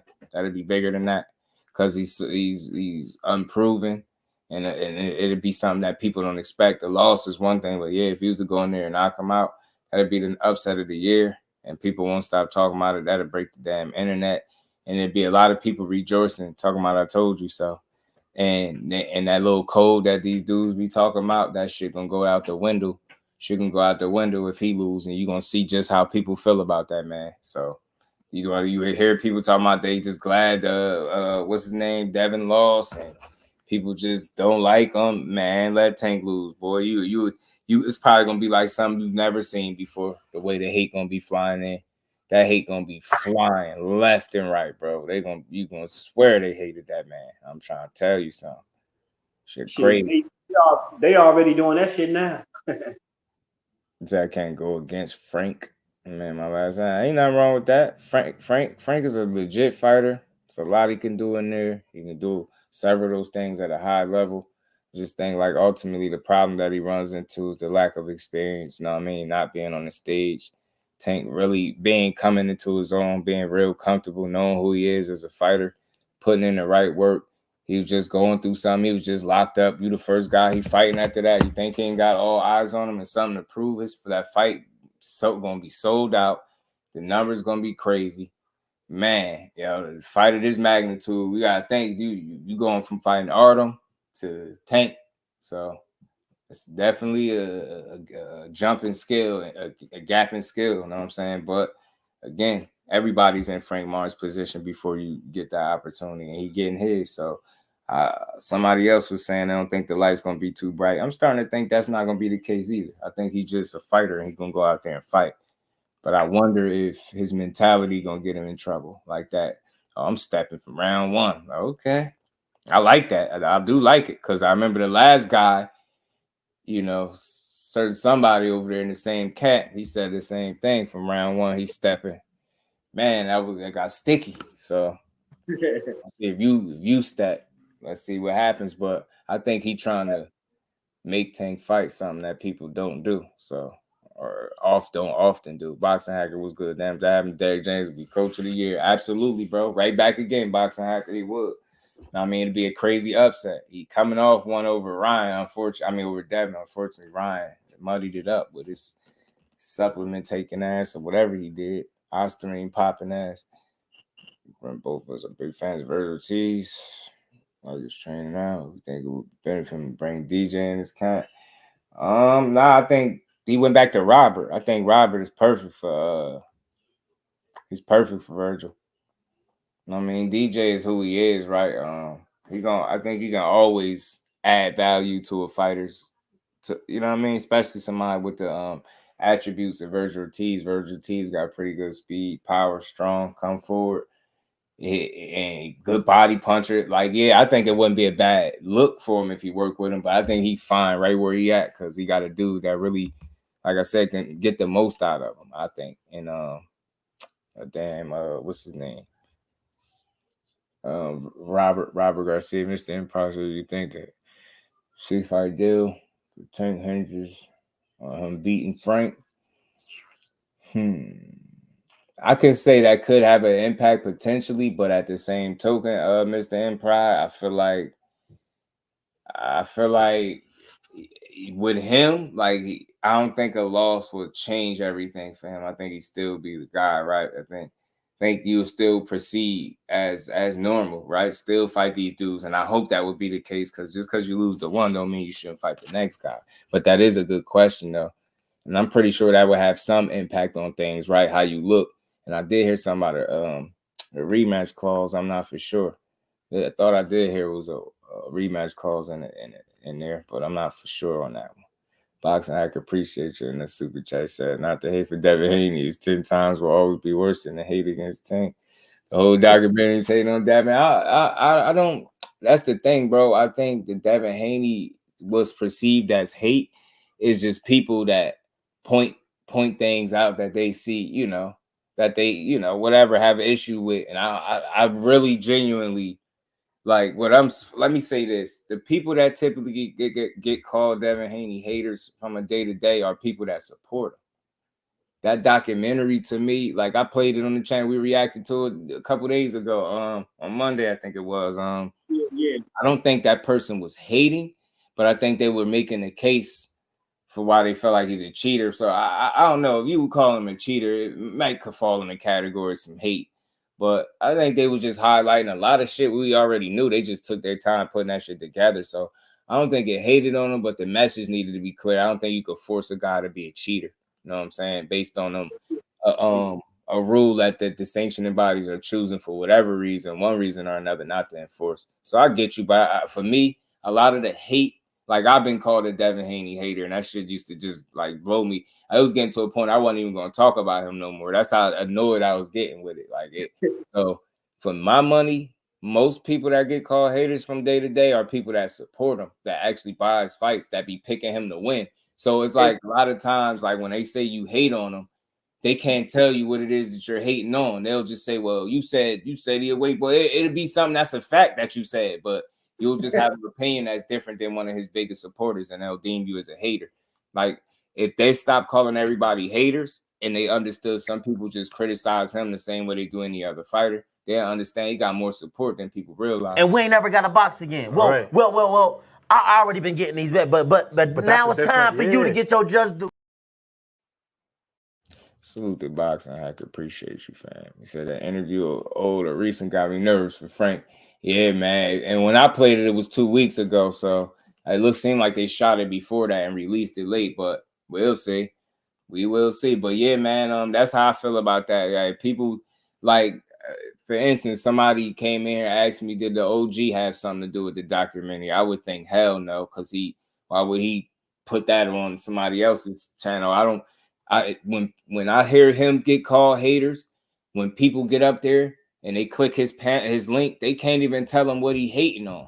They usually end up moving the goalposts. I swear, I promise y'all, I've seen people do this shit. Yeah, countless amounts of times. They drop the link and they'll get right up there and they cannot definitively just come right up there and say, what is he saying that's hating? I've seen this shit I have never once seen somebody prove that he's hating, been able to prove it. I promise you. And I'm a fair person. I'm listening intently to see, like, y'all will click the link just to be wrong some more. Like, damn, being wrong in the comments ain't enough. You're gonna click the man link and still be wrong. Like, damn, like I've seen it over and over and over again. And ask him, has he bought the pay-per-view fights that he's fought on? He will say yes. How is that hating? Why are you buying people fights if you don't like them? Hating would mean if I hate you, and we gonna be real about this. If I hate you, I'm not buying your fight. If I hate you, I don't hate no fighter in boxing. Not even Tyson Fury, not even Canelo. I just dislike strongly the way he moved. And same thing with, Tyson Fury and his antics, even more so with Tyson Fury because he got some more with him. But you get what I'm saying? All this hate shit be misplaced. Like people just be having a difference of opinion and you get called a hater. Like I got called a hater, but nobody could tell me again what it is that you're saying that be hate. It's just like I've been called a hater for saying, if I think somebody will beat him, they're like, you just hate Devin Haney. You don't like him. I'd be like, what the hell wrong with y'all? Both for the pay-per-views. He called it. We was here calling the fight. You get what I'm saying? So I was like, there's nothing to hate. Like, I think that's weird. When you really appreciate the sport, you don't dislike these young men that's doing these things. That shit weird. I really mean that to my core. Like, I would never look at one of these young 20-something-year-old young men and be hating on them like that they're doing their things. If they winning in boxing, that's good for the sport because you got another fighter to talk about. The more fighters are doing well, the better the sport is. I don't hate none of these dudes. So that's just for me, right? Like people force narratives. Floyd is a hater. He's hating on him. Floyd is blocking his fights. This person's a duck. Like it's a lot of narrative that come right out of that camp. That's what causes the confusion. People dislike the narratives, not the fighter. They dislike a lot of the stuff that Pop say, not the fighter. He kind of catch some strays because his father represents him. But, for me, for my money, I don't have a problem with Bill. I just can call out when he's talking around the block. But, the double standard, people will point out that Ron took the advantage. Yeah, it was pointing out the double standards. I don't think that documentary was put just to hate on him. I don't think that. I just feel like because you got to start saying like, all right, if it's hate, then it got to be some hate-filled shit. They got to be sitting up there just putting a bunch of lies, and they just wasn't doing that. Maybe the overall assessment of him being a cheater is not 100% accurate, right? But that's still somebody's perspective. That don't make him a hater. You know what I'm saying? I just think they try to open people's eyes to some shit that been going on. My thing is, if you're gonna cry about 3 pounds, then somebody can tell you about the 2025 that somebody blowing up after the weigh-in. And it's like, what sound crazier? Somebody coming in 3 pounds over and getting paid, having to pay and compensate that guy to do it, and you agree on it, or a guy blowing up damn near 3 weight classes above the weight limit and fight. So it's tough. I mean, it's tough. Yeah, some people do boxing hair. Some people hate the fighters, but the people that do that, they weird. Or I'm saying that. You know what I mean? Yeah, now some people, yeah, they do. They be like, oh, I don't like Bill. It's more so his father. I don't dislike his father because I feel like I understand what his position is, but I don't have to believe everything he say. I can call out when he don't answer a question genuinely and straight up, man. And honestly, like people can't do that. They'll say you hating on them, man. They're like, well, because your father didn't love you. It start getting real weird with him. And that's the only fighter that the conversations get real weird. Like I believe he got some of the realest people are actually big time supporters of his. But then you got a lot of those people underneath that's like, man, yo, oh my goodness, they're terrible boxing fans, right? Like they terrible boxing fans. You know what I'm saying? When you really like the sport, you just support them all, or you don't, right? I buying his fights. I've been supporting his fights. I've been watching Devin Haney since he had the damn braces coming in the fights with the bigger trunks. And that's when you know they be starting their career off. Like little minor details like that. Like I'm just rocking with him. I know a lot of exposure he got early with sparring stories and different things like that. I've been rocking with the dude since. Like I will never hate on him. And he got to give me a reason. He got to do something other than his fighting style for me to dislike him. That's weird. That's why I be like, I don't understand how people don't like him. He don't got to have your favorite style, but can he fight?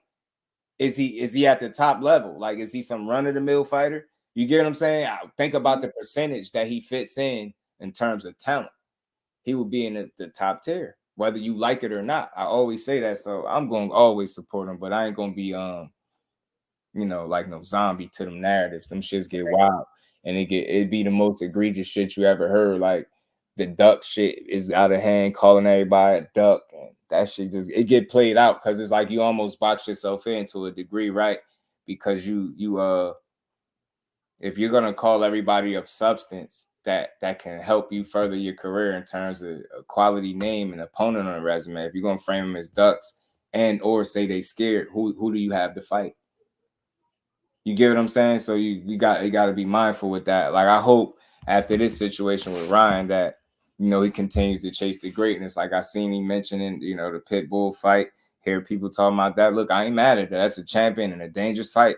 Another guy that can punch coming off a loss. So you got to factor that in there. You know what I mean? If he was to take that fight right away, I could respect it. You know what I mean? But even if he fought Sandor next, I'm gonna respect that because I get it. You just had a tough fight.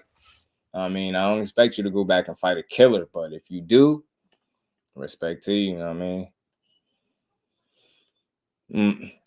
Nah, yeah, Carl Brown, I hate it too. As boxing, so many examples, Devin Haney hate, so it's bad. For me, discredit ticket sales, but that's the thing, bro. His fan base, like, just think about it.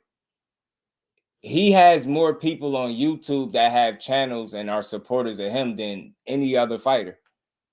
In my opinion, from what I've seen, where people just straight up like they won't even utter criticism damn near out their mouth. Like I've seen it. So I don't think, again, a lot of this stuff ain't hate. It just be facts. Like if I tell you that he struggled to sell 2,000-3,000 tickets, somebody will say that's hating, but then I'll go pull it up and show you that it's fact. But then somebody could come in here and say, well, Shakur don't sell. And then I can go pull that up and show you that that's not a fact, that's false. And somebody will still argue and call me a hater. So the thing is, when people talk about his ticket sales and things like that, that's not in the effort to discredit him. You got to think of the bullshit that's being put out there. They out here talking about he the face of boxing. That man literally said beating Ryan Garcia will make him the face of boxing. He said that. You get what I'm saying? So you got people that push what they felt like they wish he was rather than what he actually is. And it's actually disrespectful to him because you selling him short. You're trying to sell us, like I said, trying to sell us that he is some knockout artist and you get knockouts. Like that's bullshit. But telling us, man, I got one of the best pure boxers in boxing. You get what I'm saying? One of the best jabs, defense on point. Like that shit that people can level with. You get what I'm saying? But when you start talking fantasy, nobody, it's hard for people to get behind it. And that's why you start hearing people bring up stuff like ticket sales and things like that, because you start hearing this unrealistic. Like you still to this day, you hear people lying about numbers when it come to him.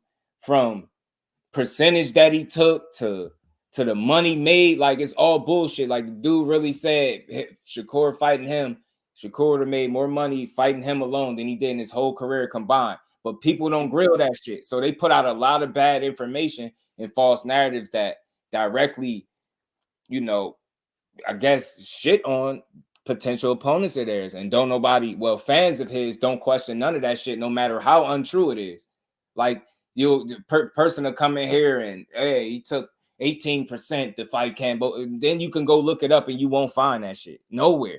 Like, I've been saying that the longest. So it's like, it's just stop with the narratives and start selling people what they really can see. And we can see, we got eyes, bro. We a hell of a talent, but you ain't got to say you're the face of boxing. Beating a guy that just fought another guy and got knocked out when it was an exhibition. Now you beating him is the face. It's an unrealistic viewpoint of where you at. And I understand talk your shit, but be realistic about it. You get what I'm saying? So if they stop, I guarantee you, bro, and I'm willing to bet, if they chill out with the narratives, I guarantee you'll see how much support that man really got. They go on whole smear campaigns for fighters just because they're a threat to what he got going on. Instead of seeing this guy want to fight him, I would love to see. I literally heard somebody snapping, big channel snapping at the fact that somebody mentioned him fighting another fighter in his weight division. I don't want to see that shit. Like, I was like, damn, like, it's deeper than boxing with these people. They think nobody is supposed to criticize him. Can't nobody call him out. Don't get in the ring with him. Don't say you'll think he lost. You can't say you think he'll win a fight. Then if he look like he lost, you can't say you feel that way. It just be too much bickering. And that only comes from that fan base. That's my experience. I've been here over 2 years. That's by far the worst fan base that I've interacted with.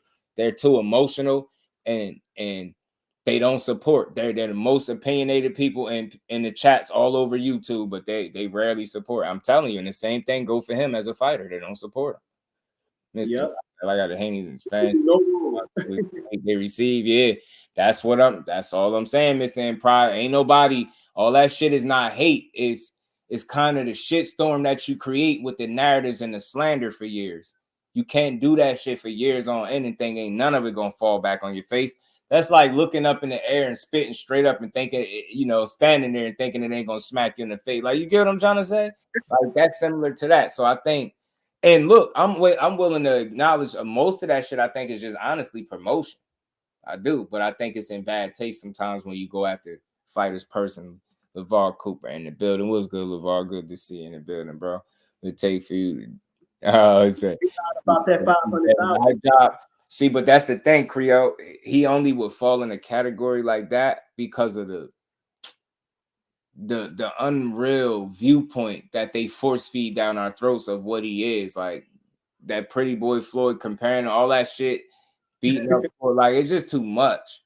But I'm trying to tell y'all, if you really look at his accomplishments, what he got going on, what he did, he falls in a very small percentage of the fighters in boxing. He's very successful. So I don't think that he's a hype job. I think that he got people that rock with him. They rock with him so much, but they don't realize when you push things that are not real, it's to his own detriment. It pushes other people away. We don't know him personally. We ain't been to his house. We ain't been to dinner with his pops, all that shit. So we don't feel like he family. I rock with him 1,000,000%. So I don't have the viewpoint some of these people had, but like I hear, like, you can't even critique him. Like, think about it. Shakur got called a coon for saying he thought Loma won. But right before that, he was saying, man, I think Devin's too big. He gonna smoke him. Right. Nobody had shit to say. The minute he actually watched the fight, thought the guy lost. It's a coon. He got in the ring. Like, think about what calling a 26-year-old man something like that, like put a coon tag, like just do the homework on it. Like I think we all know, but to put that on him just because he said his honest opinion, which I admit that Malik Scott said the same thing, you know, this other fighter said. So, but he wasn't a coon. So that should just be whack. Stop making. That's why people be typing in the chats. Oh, he's just jealous of this one. Where y'all getting this shit from? Who y'all listening to? That's some beta male energy. These dudes jealous of each other. I don't watch boxing that way. I'm not even trying to come up with no creative ass explanation that's going to describe to people that he's jealous. Like for you to think that way, it's like projection. People be jealous. Like that should be weird to me. It'd be. I just heard somebody say Shakur was jealous of Frank Martin. I was like, bro, what kind of conversation who y'all listen to? Jealous of what? I don't get it. Like, man, then you got to start talking about money and shit. So I don't know. I watch boxing differently. I be feeling like dudes. I ain't saying a guy can't be jealous of another guy, but you can't say that based on somebody getting in the ring. You can't say that based on somebody giving their opinion. You get what I'm saying? Y'all making very permanent judgment of people doing regular shit. Yeah, cool. Give him it was his night. He's disrespectful. He this and that. What? What was that energy when he hopped in there with Loma, looking like a heavyweight to Loma? You get what I'm saying? Nobody does that. So I just say when it comes to that fan base, that hate is a product of the shit that they push and peddle on a day-to-day basis across social media. I'm telling you, I've seen it. I'm a fair person. They be pushing all types of bullshit narratives. If you are a threat to him and you can potentially beat him in the ring, they either gonna call you a duck or a hater or some shit like that. Watch and see, man. Just do the history. Go back and look at the number of fighters. Frame everybody. They said AB ducked him. They said AB ducked him. Speaking of AB, you got a fight coming up. They said AB ducked him. Hey man, here. Matter of fact, let me show you the duck tree. Look at the duck tree. They actually fought Loma, but Loma ducked him. Said Robert Easter ducked him. Ryan Garcia, they fought. Tiafimo, that's something else. Fortuna, that's something else. You get what I'm saying? All these people duck. You know, Tank number one. Do you get what I'm saying? Like, this is the shit they do, but nobody say nothing. Like, yeah, all these they lied about that 500,000 too, Joe. You know, did they? You know what I'm saying? Did they send him a contract? Was it a contract? Saying nah, but well, how did they duck him? I'm just saying because they ducking, they don't want to fight, they scared. But then in every interview, you saying the dude name. Like at some point, you got to stop calling a scary dude. If a dude's terrified of you and never gonna fight, don't you think it makes sense to stop saying his name? You get that's just what they do. That's why I just wanted to touch on that. Like I got much respect for them. And think about how many times I be giving my assessment, and somebody be like, "Yo, you too nice, Just. You too nice." Nah, he's a capper. Like you don't be hearing me go hard, go crazy on these people. It don't be that deep, but I can understand that ain't letting them make it. You know what I mean? As a content creator, I think staying true to me is always having a well thought out, balanced approach, not an emotional one. That's why my assessments is always, I think, far different than most people because they coming from an emotional place. Like think about it in boxing, people care more about how a fighter handles their business, their personal business, and how they get their money than how they fight. I just watched people shit on Terrence Crawford because of negotiations that had nothing to do with them, and all he was doing was the best for him. The same way EJ was supposed to do the best for him, but instead of people being able to look at it like that, Terrence Crawford had to be called out his name, be called all types of BANs, and you get what I'm saying? I just can't rock with that. How do y'all allow a man handling his business that has shit to do with you, doing the best he's supposed to do for himself? Like, how do you allow that to overshadow how he fight? Yeah, he's a good fighter. I don't like how he move. Who cares? Like, I want to see how you fight because that's the number one reason why I watch you. And the only reason we forced to pay attention to how dudes move because we create content. So conversation, and I ain't saying I want to see you be a sucker, but people are calling a top fighter, you know, all these names for just doing what he's supposed to do for him. That's all he's supposed to do. Be loyal to him and his situation, not nobody else. And the same for the other guy on the other side. That shit, I just can't come to some of these conclusions that people come to. I can't be sitting up and calling fighters all types of wild ass names because they're not doing what I feel like they should do. I'm just a different dude. You don't see me doing it. Chris, what it do, family? And the capping out. Yeah, me too. Turn. That's what I'm saying, bro. Yeah, right.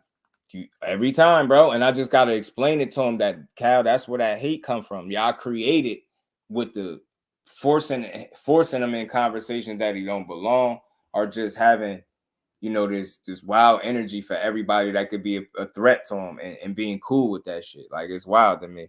Deontay's boxing talk was good, my guy. So that's just what it is. I just had to touch on that, explain that for a second. So nobody hates that guy. We really support him, but we don't like narratives that surround a career. We don't like that when it's time to fight a fighter that could be a threat. Now he's either a duck or he ain't shit and he can't fight, and it just get whack. It get corny. It's like the same old song and dance. They legit just did it to one of the most dangerous fighters at 140 in Matiz. They wasted no time getting that duck tag out there. Wasted no time. People making videos and everything. See what I'm saying? That is why that energy come like that. Then when you got his dad talking as much as he do, and this again, I'm speaking because I hear what people say and type. They get rubbed the wrong way by the shit that he say. The way he promotes, they don't like it. They feel like he flat out lies and shits on people and tears them down, just so you don't have just not to fight him. So it's people that are turned off by that. So when they see you lose, it's not like, I'm happy the fighter lost, but see, that's what you get. You an asshole. Like it's very easy to understand, but people act like you can't have a issue with nothing they got going on, and that, or critique nothing they got going on. For me, that's that karma. I mean, do you, but it's gonna come with some criticism. Yeah. You know what I'm saying? It's gonna come with some criticism. Pitbull, I feel that Haney might walk into this fight with the same mentality. Nah, he do that again. He do that again, man. He gonna write the ticket to the end of his career. He do that with Pitbull Cruz. That'll be bad. My bro Ant, the professor, say he feel like he can outbox him comfortably. I just feel like I can see what he's saying too, because you know he do got the skills to do it. I seen the kind of trouble Pitbull had with Cabrera. I feel like Haney would beat Cabrera if they fought respectfully, and all you gotta do is beat him in the ring. You know what I mean, and not get caught with none of them wild overhands. You know what I'm saying? But I do think it's a fight he could win, but it's very risky and it's dangerous coming off a loss. You know what I mean? Getting dropped the way you did and you jump right back in there with him, I respect it. You know what I'm saying? But it's definitely a risky fight. And his fans that ain't done shit to make nobody just like, yeah, for sure. The Dev don't really do nothing like, and you can't say, well, he was capping in this. All fighters cap. All of them say stuff that's not 100% true. All of them. So that's why I say I don't hold these dudes. Like, I don't take this shit personal. Like the main priority is him being the ultimate professional, getting in there and winning. I feel like he does that a lot. So the fact that he does it, I can root for him. You know what I mean? Yeah, he said the 1-2 weeks there were no Cappy Dead fans. We found you too. Carl, what you want? Nah, I feel you, Cal, man. I feel you, bro. I feel you. But I mean, listen, you've been a part of seeing the slander and smear campaigns, bro. So they genuinely turned you that way. You wasn't like that at first. I'm willing to bet you wasn't like that at first. But people will turn you into that kind of supporter because it's like it turns you off. Like it turns you off. You know what I mean? Yeah.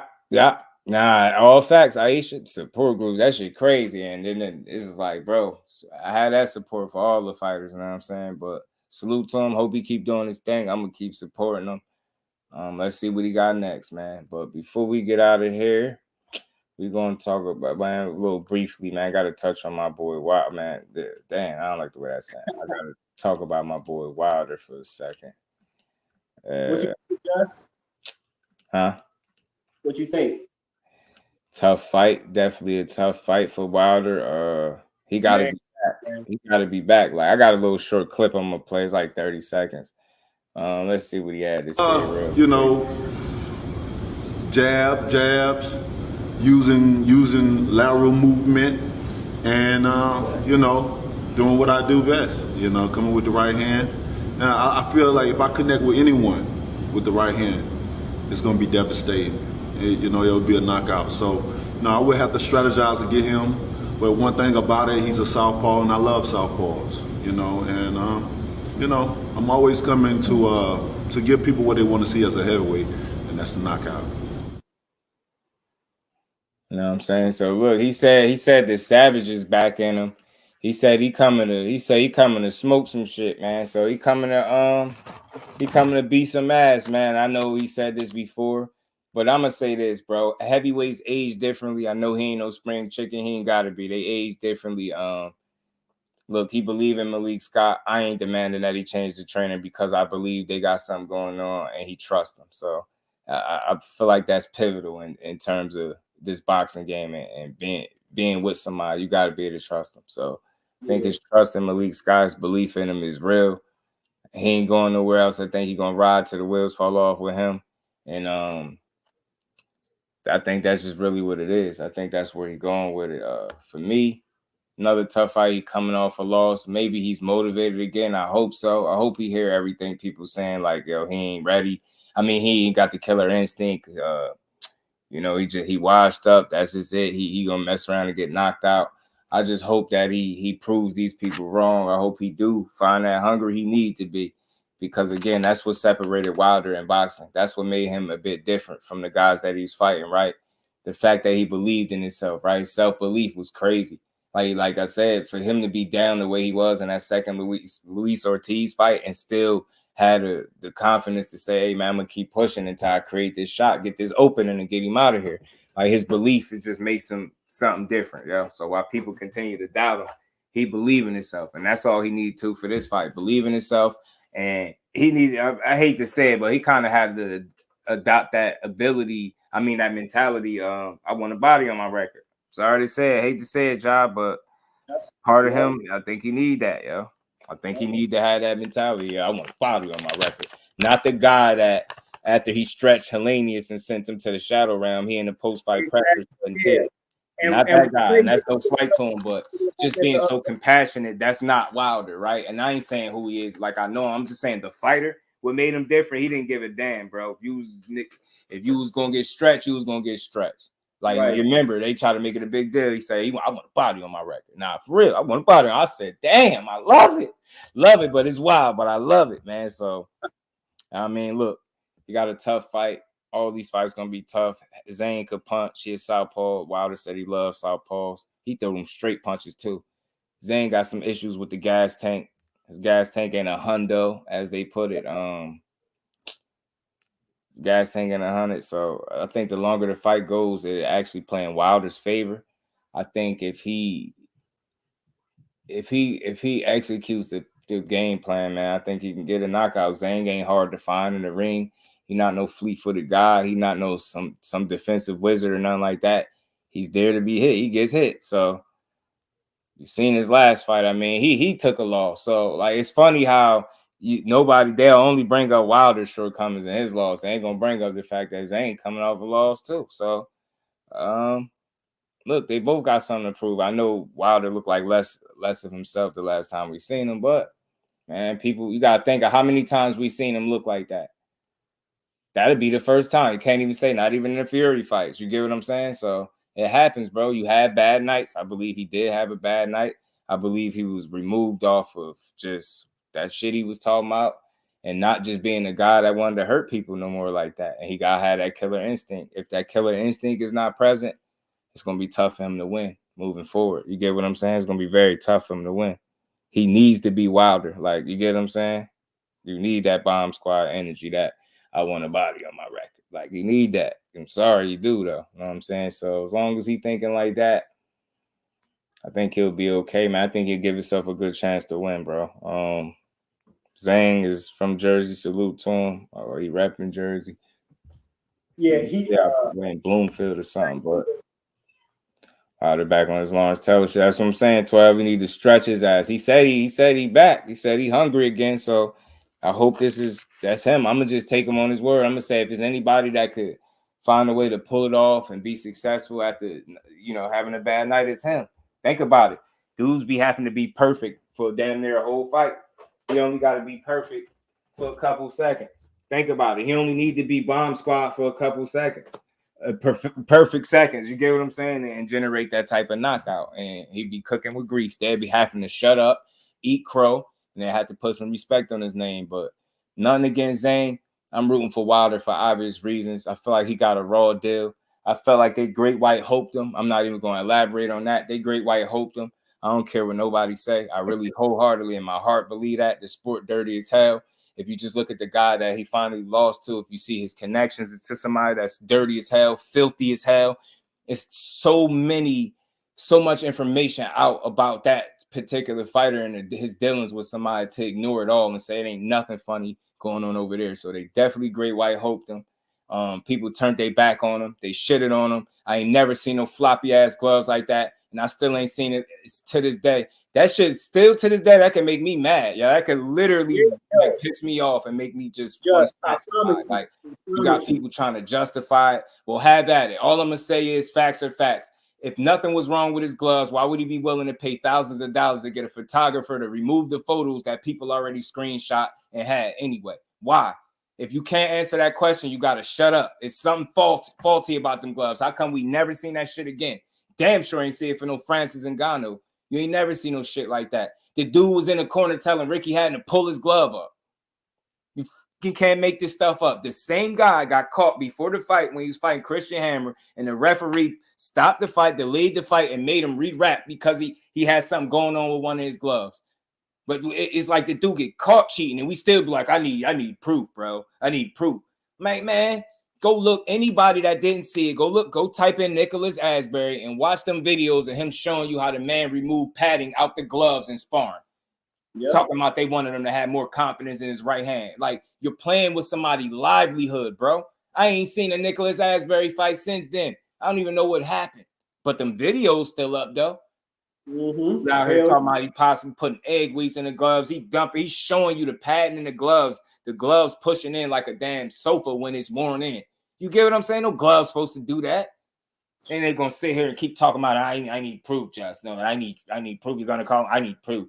Man, get out my face with that proof stuff. It's all in your face. You just don't want to see it. Now you are go ahead with the conspiracies.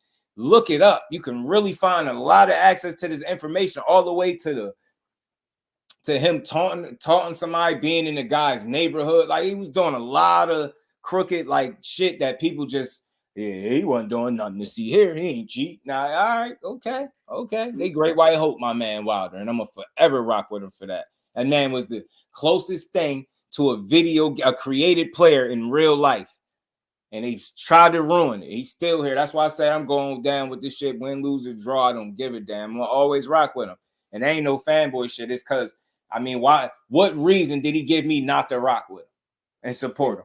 Because he lost the fight? You serious? Like, what? So, what about all the knockouts he gave us? Viral knockouts. So I'm supposed to forget all of that and say, yeah, he lost. I can't rock with him no more.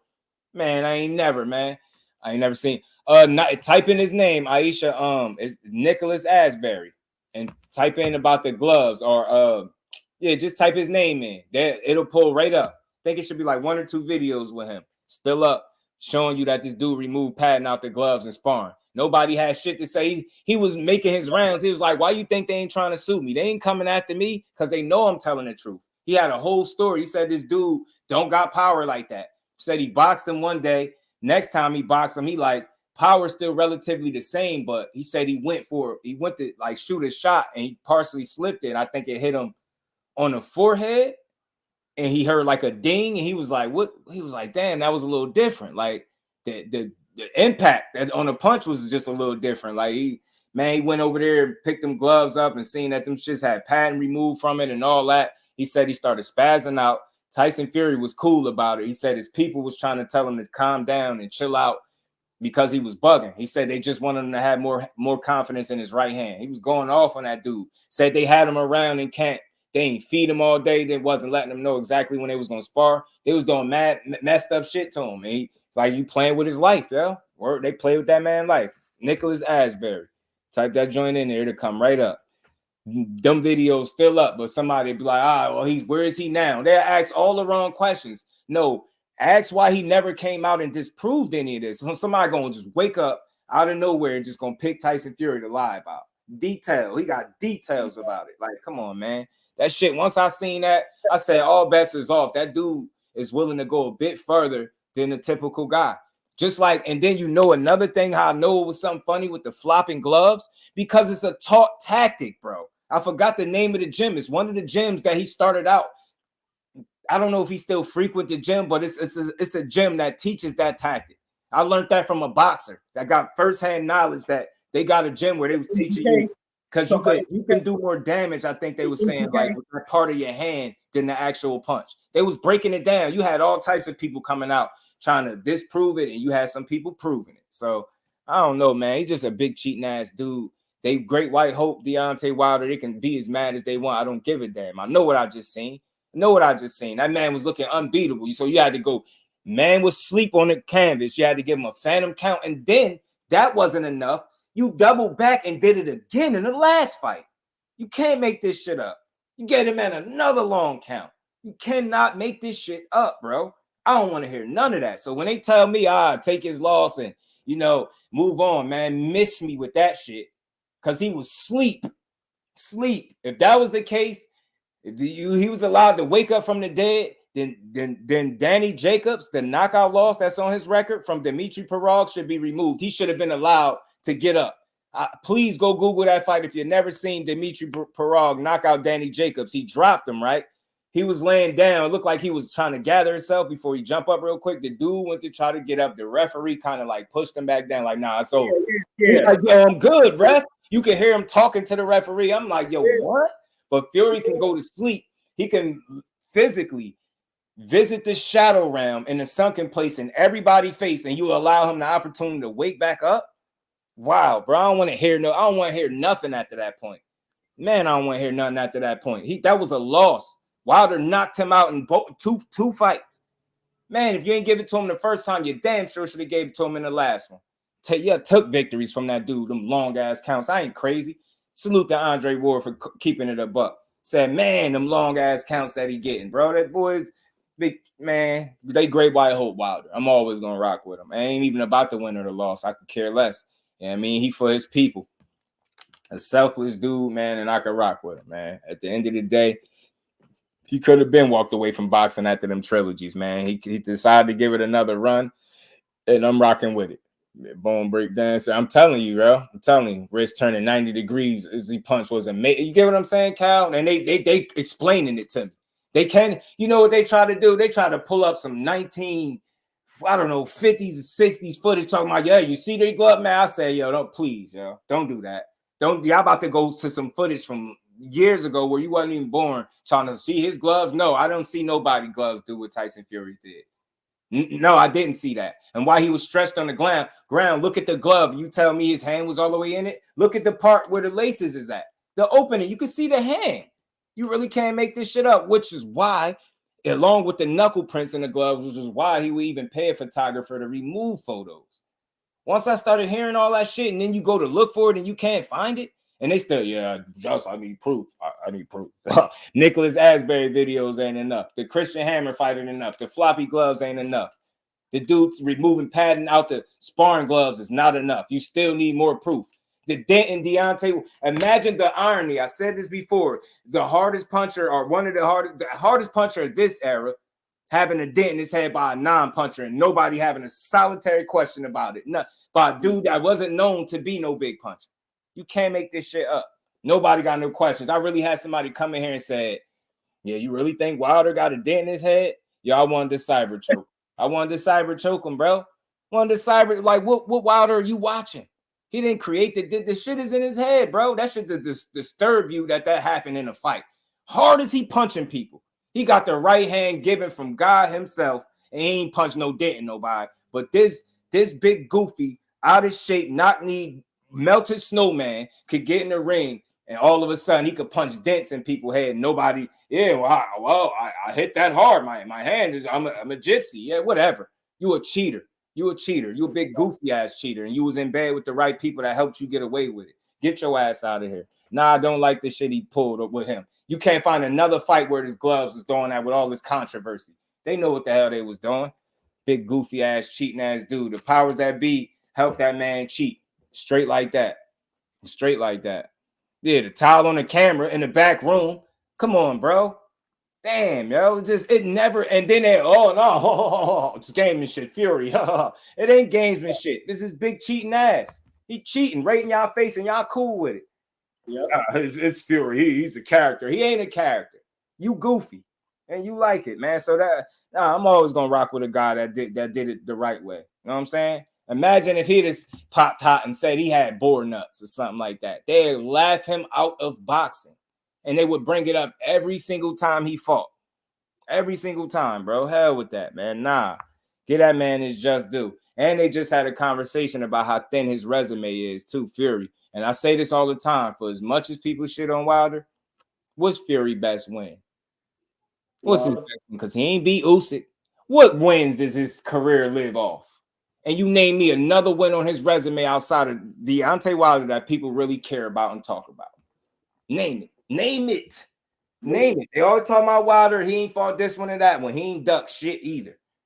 This dude avoided Usyk, and we seen why, and then got beat up. Yeah, Nicholas Asbury, that's his name. You know what I mean? Home Air Hustle.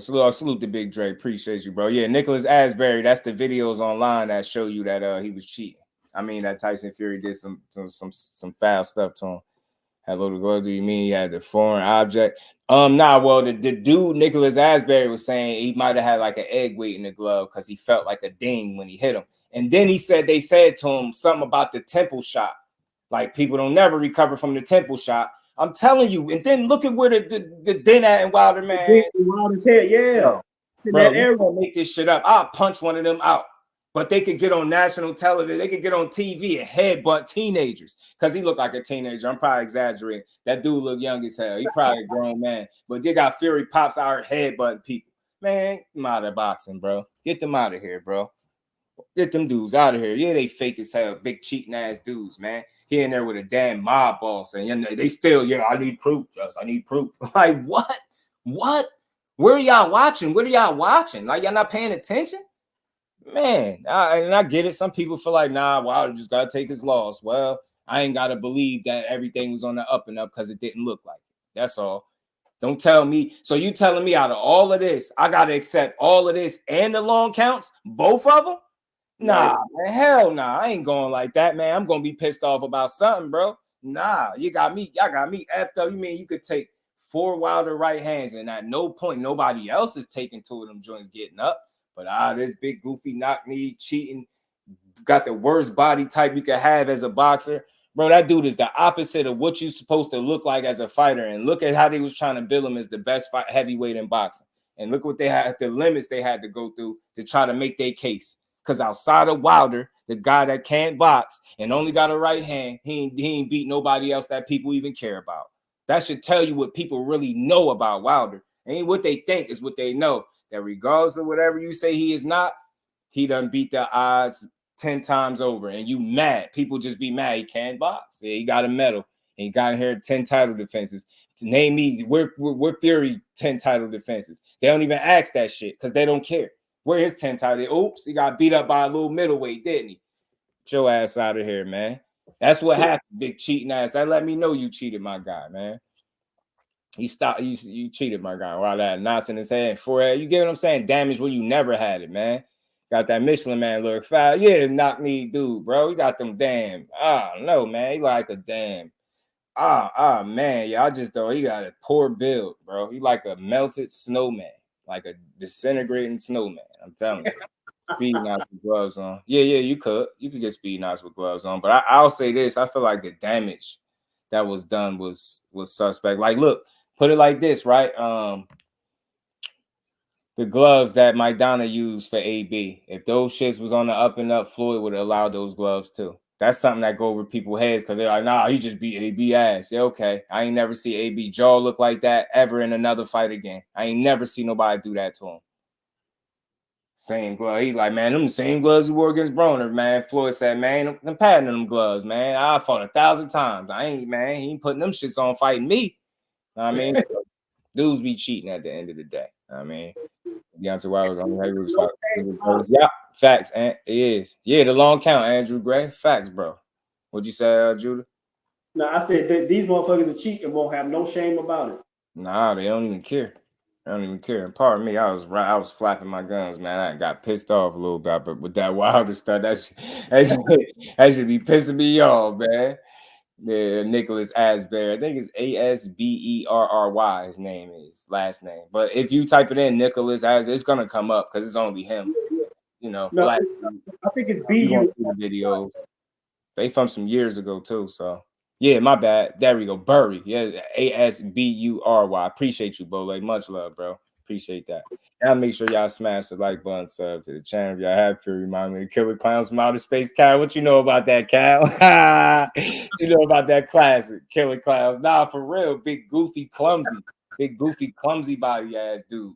He built like the guy all Puppet Master, the one with the muscles, but only thing is like the opposite. He just shaped like him if he ain't had no muscle. You know the one from Puppet Master, man, the one with the little strong one, man. He looked like him, but if his body was just melting.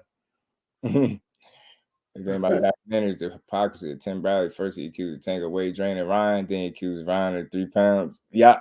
There's always gonna be double standards. I think at the end of the day, people need to stop complaining and crying about guys weight draining dudes and start demanding that fighters fight closer to their walk around weight, and then they could avoid such situations like that.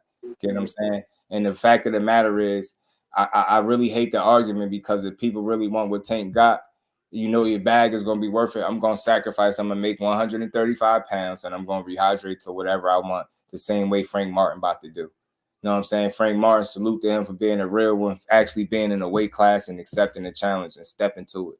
Salute to him, man. That's what a lot of you dudes won't do, is be in the same weight class when you claim you want to fight him. So you want to fight him, go to his weight class, and you ain't got to worry about a rehydration clause. Ryan Garcia, you run around here big as hell. Tank got a real team around him that do their homework. They knew full well that you blow up after the fights, you know what I mean, rehydrate pretty big, and they wasn't going to allow you to do that to Tank. It wasn't. So simple for me. On Concrete Jungle page. Appreciate you, Big Dre. Salute to you, bro. And much love and appreciation to everybody in the building, man. Another dope build in the books. Man, Wilder, I got Wilder returning to form, man. KO and Zhang, man. I'm going down with this shit. Win, lose, or draw. AB, I'm rocking with AB, win, lose, or draw as well. And like I said, salute to Bill and Cam and Mase for that dope build that they did. It was a good one. Raymond Ford, and I'm rocking my boy Raymond Ford this weekend too, man. He gonna pull off the dub. You dig me? You dig me? Hey, so you already know, pray for love, man. Salute to my guy, all love, bro. I think there's a very good undercard. It's just the main event. Nah, the whole undercard is good, Tony. The whole undercard. I had talked about it a while ago. The whole undercard is pretty solid. Pretty damn solid for the most part. You got him, you got Benavidez. It's some people up there. Damn, they took off somebody, but they it's a full undercard. It's good. I got it in my DMs, man. I'm gonna put it back in here so I can let you know who all on the undercard. Andrew Gray, Jersey's in the building. Wilder gonna put Zhang on the canvas and he gonna finish him. Peace to the Queen, Miss Joette, man. And much love to everybody that continues to support this grind. We're gonna just keep building. Salute to my bro Judah coming up here building with your boy. And y'all know, man, tomorrow, Thursday, we're going to be back in the building to build on some more boxing, man.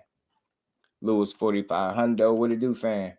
He didn't tell you. Start talking about Deontay Wilder. Yeah, loaded gloves. Yeah, that should be getting me mad, Tony. I just don't like it because we should be able to have conversations where we're allowed to see different things. And people, I done lost actual supporters over that shit, over that conversation. Like, people be weird. So it's like we should be able to have these discussions like men, and we could all the boxing we watch, we ain't like gloves doing that. To have long counts and not one but two fights when you know he got raw deals, like y'all full of shit.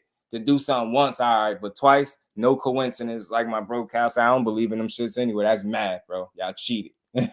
Cheated, my man. But peace to the Queen Aisha, Carl Brown, my God, Jude. Appreciate you coming up as always, building with your boy.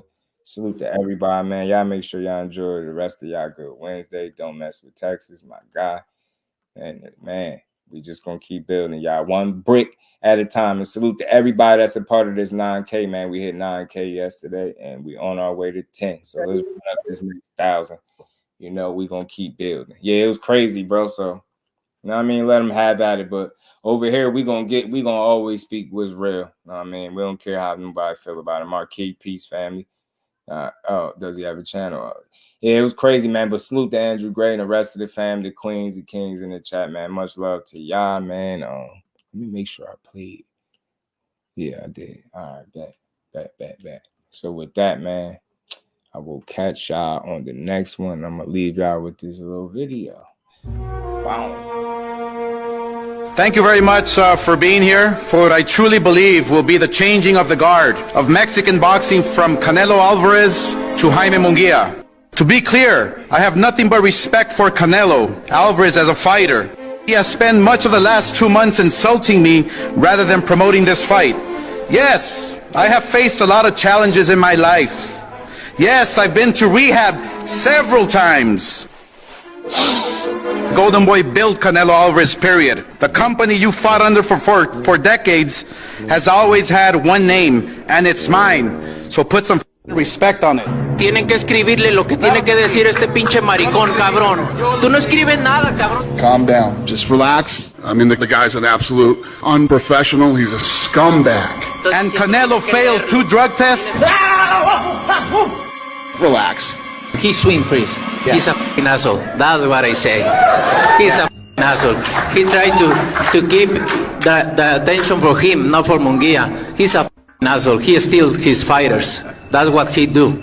All I do is work for the fighter. All I do is make sure the fighter makes the most money. He's a liar.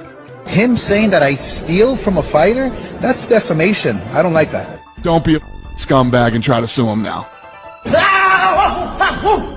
Get the f*** out of here, man. Please, get the f*** out of here, man. He's my... You look like you were going to punch him. Yeah, I will. If he come closer, I fuck him.